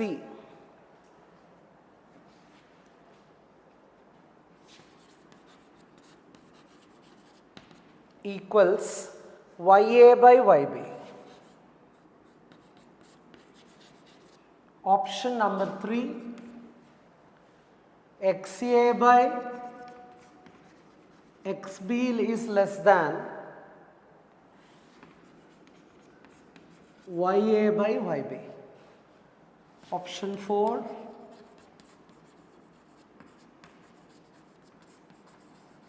let us simplify the question. ಇದನ್ನ solve ಮಾಡಲಿಕ್ಕೆ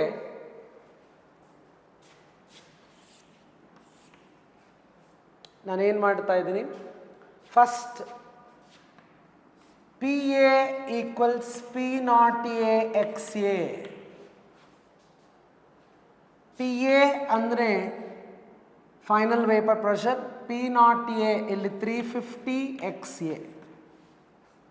ಹಾಗೆ PB equals P0B XB, which is 750 XB.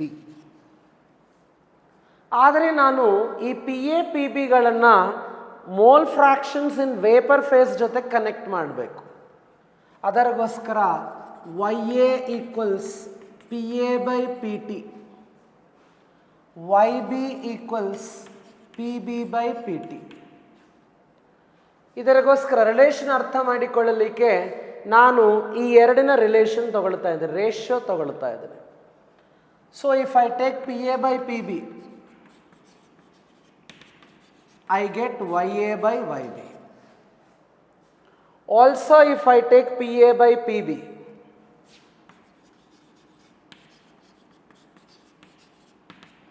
I get 350 XA by 750 XB.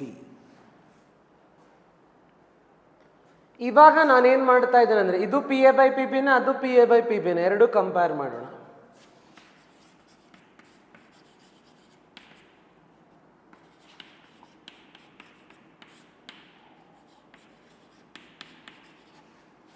ಈಗ ಎರಡಕ್ಕೂ ಎರಡು compare ಮಾಡಬೇಕು. ನಾನೇನು ಮಾಡ್ತಾ ಇದ್ದೀನಿ, ಈ 350 by 750 ಆ ಕಡೆ ಟ್ರಾನ್ಸ್ಫರ್ ಮಾಡ್ತೇನೆ.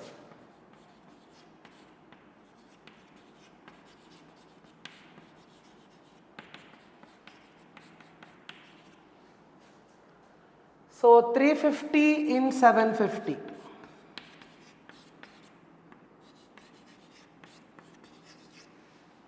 500, one time, 150, looks like it is 654. So it's 2.14 times approximately.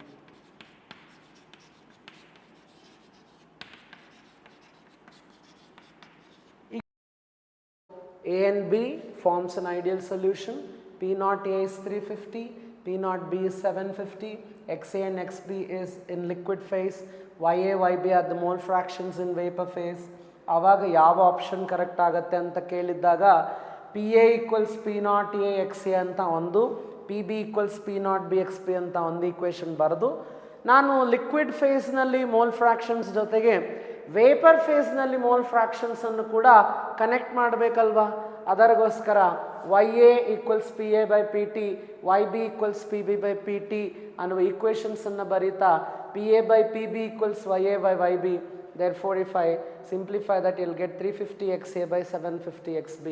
Then YA by YB equals 350 XA by 750 XB. And then we get, we have comparison. Idu PA by PB ne, idu PA by PB ne. Eradanna compare ಮಾಡಿದಾಗ ನಮಗೆ fraction ಬರುತ್ತೆ. ಈ fraction ಅನ್ನು ಈ ಕಡೆ transfer ಮಾಡಿ calculate ಮಾಡಿದರೆ we get to know that XA by XB is less than that of, I mean greater than that of YA by YB. Let's go to the next part.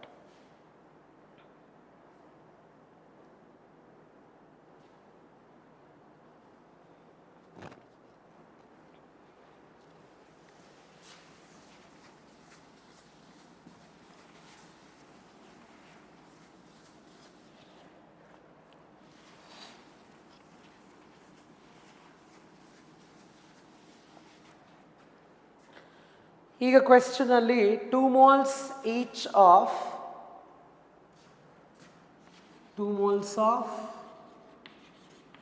ethylene glycol plus 2 moles of glucose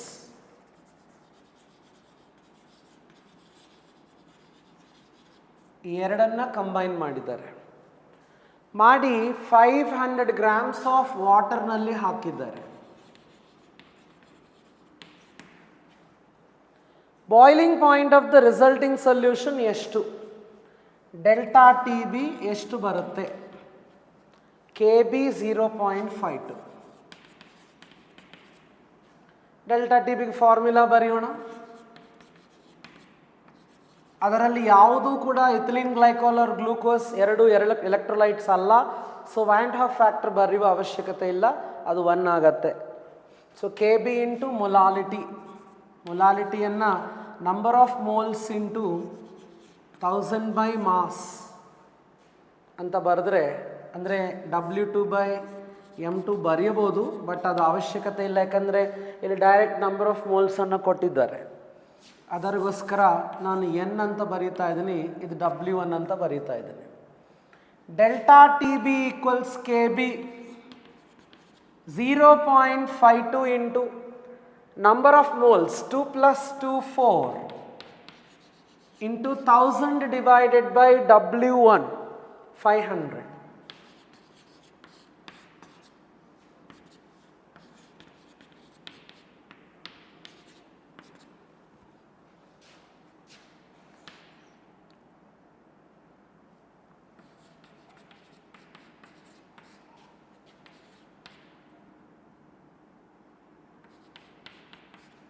.16 kelvin. ಈಗ final boiling point ಕೇಳ್ತಿದ್ದಾರೆ, ಅಂದರೆ T B ಎಷ್ಟು? T B ಬರಬೇಕಂದ್ರೆ T B minus T not B is delta T B. Delta T B is 4.16. T B ಗೊತ್ತಿಲ್ಲ, but this is 373.15 pure water in a boiling point. ಅದು ಹಾಕಿದರೆ T B equals 4.16 plus 373.15 ಬರುತ್ತೆ. So 373.15 with 4.16 is 377.31 Kelvin. This is final boiling point of water. ಈ ತರಹ ಎರಡು different types of ಸೊಲ್ಯೂಟ್ಸನ್ನು mix ಮಾಡಿದ್ದಾಗ ಎರಡಿನ ನಂಬರ್ ಆಫ್ ಮೋಲ್ಸ್ ಹಾಕಬೇಕು. ಫಸ್ಟಿದ್ದು ಮೋಲ್ಸ್ ಕ್ಯಾಲ್ಕುಲೇಟ್ ಮಾಡಿ, ಎರಡನೇದು ಕೂಡ ನಂಬರ್ ಆಫ್ ಮೋಲ್ಸ್ ಕ್ಯಾಲ್ಕುಲೇಟ್ ಮಾಡಿ, ಅವುಗಳ ಸಮ್ಮನ್ನು ಹಾಕಿ ಕ್ಯಾಲ್ಕುಲೇಟ್ ಮಾಡಬೇಕು. ಡೆಲ್ಟಾ ಟಿ ಬಿ ಬರುತ್ತೆ, ಆಮೇಲೆ ಟಿ ಬಿಗೆ ಬರುತ್ತೆ. This is how we calculate it. Let's go to the next part.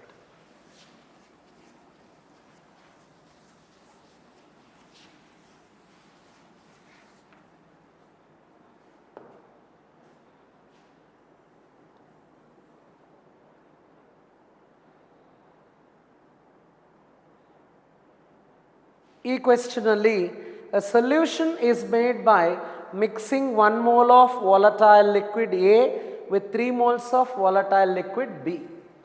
Number of moles of liquid A is 1.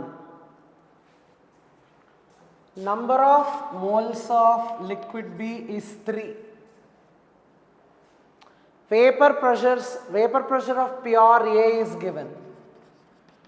P naught A 200 mmHg. And that of solution is 500 mmHg. So PA, the total pressure is 500 mmHg. They are asking us to calculate P naught B. ಇದು N A ಕೊಟ್ಟಿದ್ದಾರೆ, N B ಕೊಟ್ಟಿದ್ದಾರೆ, P not A ಕೊಟ್ಟಿದ್ದಾರೆ, total pressure ಕೊಟ್ಟಿದ್ದಾರೆ. P not be calculate ಮಾಡಬೇಕು. N A ಇದೆ, therefore X A ಮಾಡೋಣ, X B ಮಾಡೋಣ. P not A and P T ಅದಾವೆ. ಇವೆಲ್ಲ ಯೂಸ್ ಮಾಡಿ P T equals P not A X A plus P not B X B. PT 500, P naught A 200, XA 1/4, P naught B, XB value 3/4. Therefore, this becomes 50. 500 minus 50 is 450. P naught B into 3/4, transferring to the other side,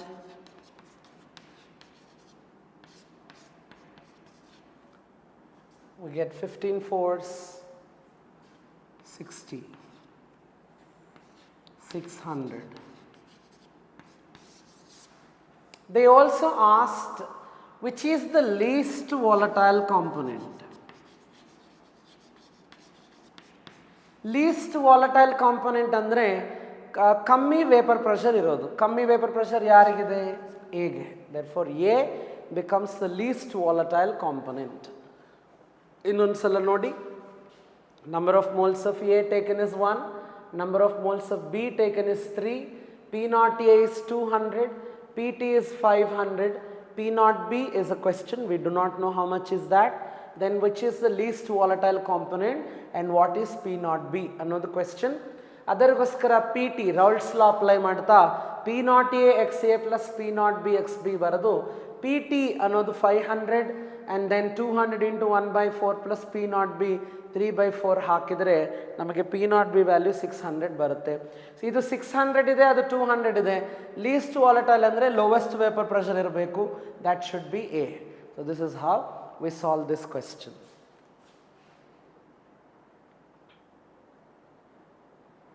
Next question. Idu ಒಂದು statement idu ee question. Let's try to understand.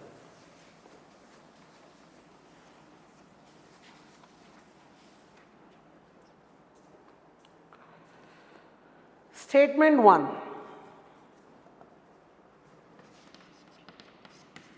NaCl is added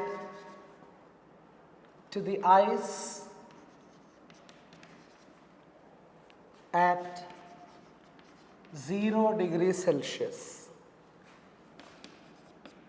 in an ice cream box to prevent melting of ice. Statement 2. On addition of NaCl to ice, there is depression of freezing point. So when we have NaCl added to ice, if it's normal ice, it actually melts above 0 degrees Celsius. But if it is NaCl mixed with ice, water and then made into ice, because of the depression of freezing point effect, the freezing point of that ice falls below 0 degrees Celsius and hence it won't melt readily. Therefore, what we need to understand is first statement is true and the second statement is on addition of NaCl to ice there is depression of freezing point. Yes, sure there is, because NaCl is an electrolyte, therefore that decreases the melting freezing point of this particular substance, and hence we need to say both statements are true. Let's go to the next question.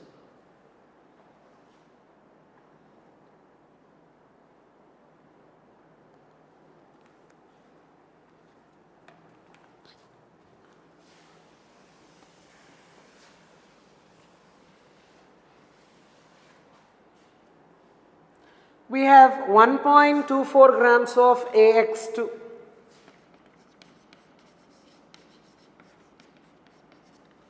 AX2 with molar mass 124 dissolved in 1 kg of water. To form a solution with boiling point of 100, boiling point of the solution is 100.015 degrees Celsius. AY2 is another solution, 25.4 grams of AY2 is also taken, molar mass of which is 250. In 2 kg water constitutes a solution. This is dissolved in 2 kg of water with a boiling point of 100.0260 degrees Celsius. Kb is given 0.52. Which of the following is correct is the question.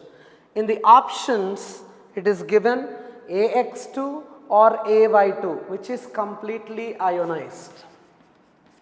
AX2 or AY2, which is ionized. ಯಾವುದು ಅಯೋನೈಸ್ ಆಗಿದೆ ಅನ್ನೋ ವಿಷಯ ನಮಗೆ ಗೊತ್ತಾಗಬೇಕಂದ್ರೆ ಯಾವುದಕ್ಕೆ higher boiling high value ಅನ್ನೋದು greater than 1 ಬಂದಿದೆ ಅದು dissociate ಆಗಿದ್ದಂಗ, ಯಾವುದಕ್ಕೆ ಹೈ ವ್ಯಾಲ್ಯೂ 1 ಇರುತ್ತೆ ಅದು ಡಿಸೋಸಿಯೇಟ್ ಆಗಲಾರ್ದ ಇರೋವಂಗ. ದೇರ್ಫೋರ್ ಆ ಪ್ರಕಾರ ನಾವು ತಗೊಂಡ್ರೆ what we need to observe here is we will first try to calculate delta TB here. Delta TB equals Van 't Hoff factor haki I into Kb into molality ಅನ್ನೋ formula ಹಾಕ್ತಾ ಇದ್ವಿ. ಮೊಲಾಲಿಟಿಯಲ್ಲಿ W2 by M2 into 1000 divided by W1 ಹಾಕ್ತಾ ಇದ್ವಿ. Delta TB is ಅಂದರೆ 100.015 minus 100 which is 0.015.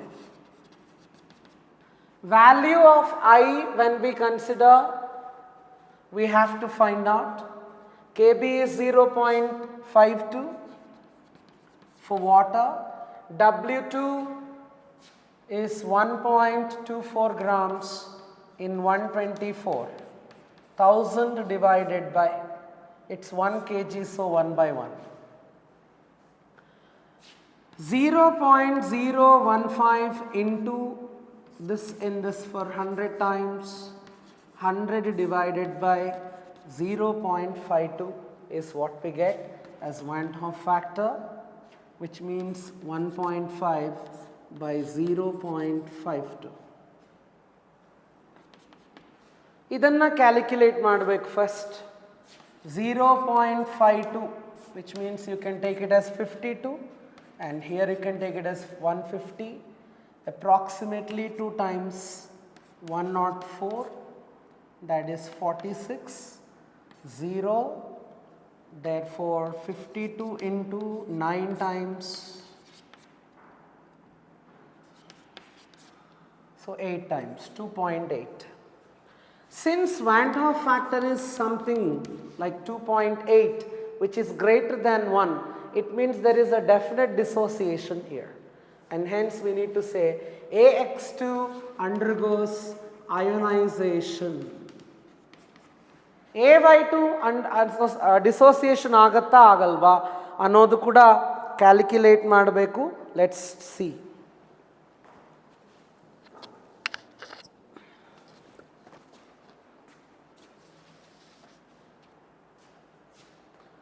So what we have here is again the same formula, delta TB equals I into KB into W2 by M2 into, since things are given in kg, you can write W1 in kg also. Delta TB andre 100.0260 minus 100 andre 0.0260 or 26 is what I get. I value is not known. KB is 0.52, W2 is 25.4 divided by 250 is what I get into 1 by W1, mass is 2 kg. Simplify madana. 0.026 into 250 into 2 divided by 0.52 into 25.4, which equals I. 2 in 0.52 cancels for 0.26 times. So this in this for 100 times. So I am left with 250 in the numerator and then 100 into 25.4 in the denominator. So if I simplify this, 0.10 times, it's not 100 times, so it is 10 times, which becomes 250 by 254, which equals I. And the value of I is going to be approximately 0.98, which you can take it as 1. ಆ ಥರ ತಗೊಂಡ್ರೆ ನಮಗೆ I value 1 ಇದ್ದಕ್ಕೆ AX2 ನಲ್ಲಿ ಯಾವುದೇ AY2 ನಲ್ಲಿ ಯಾವುದೇ dissociation ಇಲ್ಲ. So AY2 is unionized. Let's take a look at the question once again. We have 1.24 grams of AX2 with molar mass 124, 1 kg of water nalli dissolve ಮಾಡಿದ್ದಾರೆ. TB is 100.015 degrees Celsius and 25.4 grams of AY2 ಅನ್ನ 2 kg of water ನಲ್ಲಿ dissolve ಮಾಡಿದ್ದಾರೆ. ಆವಾಗ TB ಇಷ್ಟು ಬಂದಿದೆ, KB value ಕೊಟ್ಟಿದ್ದಾರೆ. ಈ ಇದರಲ್ಲಿ ಸ್ಟೇಟ್ಮೆಂಟ್ ಏನು ಕೊಟ್ಟಿದ್ದಾರೆ, AX2 or AY2 ಗಳಲ್ಲಿ ಯಾವುದು ಅಯೋನೈಸ್ ಆಗಿದೆ, ಯಾವುದು ಅಯೋನೈಸ್ ಆಗಿಲ್ಲ. ಯಾವುದಾದ್ರೂ ಒಂದು ಅಯೋನೈಸ್ ಆಗಿದರೆ ಅದರ van't Hoff factor greater than 1 ಬರಬೇಕು. ಅದಕ್ಕೆ ನಾನು ಈಕ್ವೇಷನ್ ಅನ್ನ ವ್ಯಾನ್ ಹಾಫ್ ಫ್ಯಾಕ್ಟರ್ದೊಂದಿಗೆ ಹಾಕಿ ಐ ವ್ಯಾಲ್ಯೂ ಕ್ಯಾಲ್ಕುಲೇಟ್ ಮಾಡಿದ್ದೀನಿ. ಐ ವ್ಯಾಲ್ಯೂ 2.8 ಬಂದಿದೆ AX2ಗೆ. ಐ ವ್ಯಾಲ್ಯೂ 2.8 ಬಂದರೆ ಅದರ ಅರ್ಥ ಏನಂದರೆ it is greater than 1, so AX2 undergoes dissociation. Versus AY2ಗೆ ಬಂದಿದ್ದಾಗ ಐ ವ್ಯಾಲ್ಯೂ ಅದೇ ಥರ ನಾನು ಕ್ಯಾಲ್ಕುಲೇಟ್ ಮಾಡಿದ್ದಾಗ ಅಪ್ರಾಕ್ಸಿಮೇಟ್ಲಿ 1 ಅಂತ ಬಂದಿದೆ, ಅಂದರೆ there is no dissociation. Therefore AY2 does not undergo dissociation but AX2 does. ಇದು ಅರ್ಥ ಮಾಡಿಕೋಬೇಕು.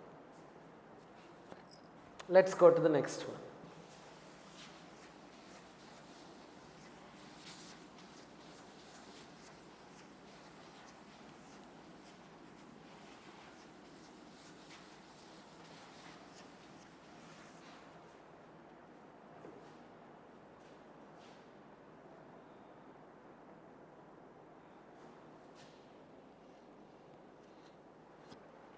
What is the freezing point depression of a solvent, 50 grams of which contain 1 gram of non-volatile solute with molar mass 256?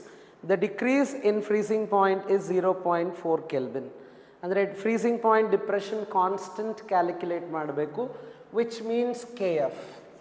Cryoscopic constant calculate ಮಾಡಬೇಕು.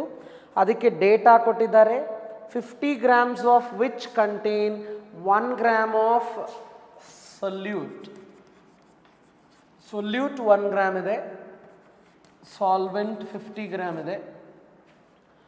Depression in freezing point ಕೊಟ್ಟಿದ್ದಾರೆ 0.4. molar mass ಕೂಡ ಕೊಟ್ಟಿದ್ದಾರೆ 256. Depression in freezing point ಕೊಟ್ಟಿದ್ದಾರೆ 0.4 Kelvin. So we are given W2, W1, M2, delta TF. We need to calculate KF. So this is the question. Let's start.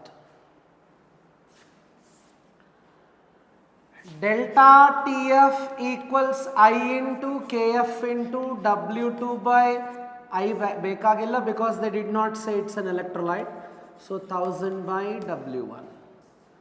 Delta TF when we consider, it is 0.4, KF gottilla, W2 is 1 divided by molar mass is 256 into 1000 divided by 50.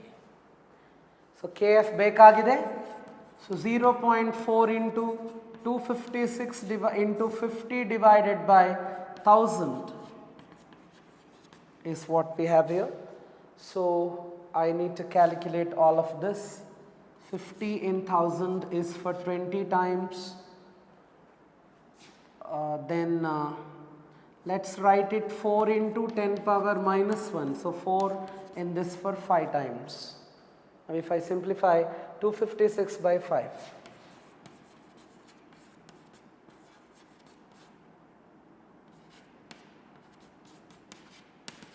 It's 51.2 into 10 power minus 1, which means 5.12 Kelvin kg per mole is the answer.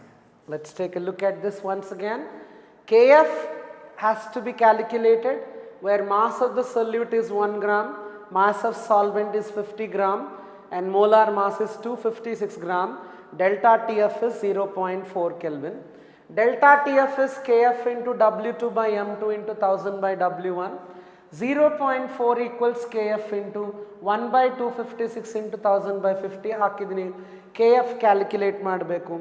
So I transferred every factor that side. 50 gets cancelled for 20 times in 1000, then 20 and 4 I tried to cancel 5 times. 256 by 5 is 5.12 Kelvin kg per mole is what I get as an answer to this question. Moving on to the next question. So these are different models of questions that we can discuss in the entire chapter called solutions. Now what I am trying to tell you is, after talking about all these questions, namige ee solutions chapter nalli kelavu important statements adave. I'll try to remind you those for the last few minutes. We have Henry's law constant KH and mole fraction. Mole fraction of the solute in the gas and Henry's law constant are actually inversely proportional to each other. So when we consider KH, higher is the value of KH, lower is the value of X. Therefore, sometimes the question can be given like this. For various gases, KH values are 5.6 into 10 to the power minus 3, and then this is for A, and for B the value is 6.5 into 10 power minus 2, value of C is 3.2, value of D is 0.0 or like let us say 10.5. ಈ ಥರ ವ್ಯಾಲ್ಯೂಸನ್ನು ಕೊಟ್ಟಿದ್ದಾಗ which one is going to be more soluble in water ಅನ್ನೋ question ಬಂದರೆ then we need to say that the one with the least value of KH is going to be more soluble in water. So idaralli least value irodu 5.6 into 10 to the power minus 3. So question, I mean gas A is more soluble in water, gas B stands in second place, gas C comes in the third place, and gas D stands in the last place of dissolution. And moving on, we also have to understand that when pressure is directly proportional to mole fraction of the gas, you may also have to understand that oxygen gas is more soluble. If I make a statement here, oxygen gas is more soluble in water at 2 bar than at 1 bar pressure. ಈ statement correct ಆಗತ್ತಾ ತಪ್ಪಾಗತ್ತಾ ನೋಡೋಣ. ಗ್ಯಾಸಿನ solubility ಅನ್ನೋದು 2 bar ಹತ್ತಿರ ಜಾಸ್ತಿ ಇರುತ್ತಾ 1 bar ಹತ್ತಿರ ಜಾಸ್ತಿ ಇರುತ್ತಾ ಅಂತಂದರೆ ಪ್ರೆಷರ್ ಜಾಸ್ತಿ ಆಗಿದರೆ ಮೋಲ್ ಫ್ರಾಕ್ಷನ್ ಜಾಸ್ತಿ ಆಗುತ್ತೆ. ಸೊ ಪ್ರೆಷರ್ ಜಾಸ್ತಿ ಆಗಿದ್ದಕ್ಕೆ 2 ಬಾರ್ ಹತ್ತಿರ ಮೋರ್ ಸಾಲಿಬಿಲಿಟಿ, 1 ಬಾರ್ ಹತ್ತಿರ ಲೆಸ್ ಸಾಲಿಬಿಲಿಟಿ ಇರುತ್ತೆ. ಇದು ನಾವು ಅರ್ಥ ಮಾಡಿಕೋಬೇಕು. So this statement is a true statement. Moving on to the next part. KH and temperature relation. KH is directly proportional to temperature. If temperature changes, KH also changes. As a result, when I consider this one, I can make a statement that KH value of oxygen is more at 298 Kelvin than at 303 Kelvin. ಈ statement ನೋಡಿದರೆ KH value of oxygen is more at 298 Kelvin than at 303 Kelvin ಅನ್ನೋದು ಒಂದು statement. ಈ ಸ್ಟೇಟ್ಮೆಂಟಲ್ಲಿ ನಾನು ಅರ್ಥ ಮಾಡಿಕೋಬೇಕಾಗಿದ್ದೇನಂತಂದರೆ higher is the temperature, higher is the KH value, but 298 is a lower temperature, so KH value cannot be higher than that, and hence we need to say this particular statement is false. 298 ಅನ್ನೋದು lower temperature. Lower ಟೆಂಪರೇಚರ್ನಲ್ಲಿ O2 value higher ಇರಲಿಕ್ಕೆ ಅವಕಾಶ ಇಲ್ಲ. Therefore the statement is false. ಇನ್ನೊಂದು important relation ಏನಂತಂದರೆ temperature and solubility relation. Solubility of the gas is inversely proportional to temperature. Therefore I can also make a statement like this: oxygen is more soluble in cold water than in hot water. ಇದನ್ನು ನಾವು consider ಮಾಡಿದಾಗ oxygen is more soluble in cold water than in hot water ಅಂತ ನಾವು ಅರ್ಥ ಮಾಡಿಕೊಂಡ್ರೆ ಈ ಸ್ಟೇಟ್ಮೆಂಟ್ನಲ್ಲಿ ನಮಗೇನು ಬರುತ್ತೆ, exist inversely proportional to temperature ಇದೆ. ಹಾಗಾಗಿ we need to definitely understand that higher is the temperature, lower is the solubility, or lower is the temperature, higher is the solubility. So definitely in cold water there is more solubility, and hence this is correct. Ide basis mele aquatic animals are more comfortable in cold water anta kuda heltare. We'll see electrochemistry chapter tomorrow, and thank you.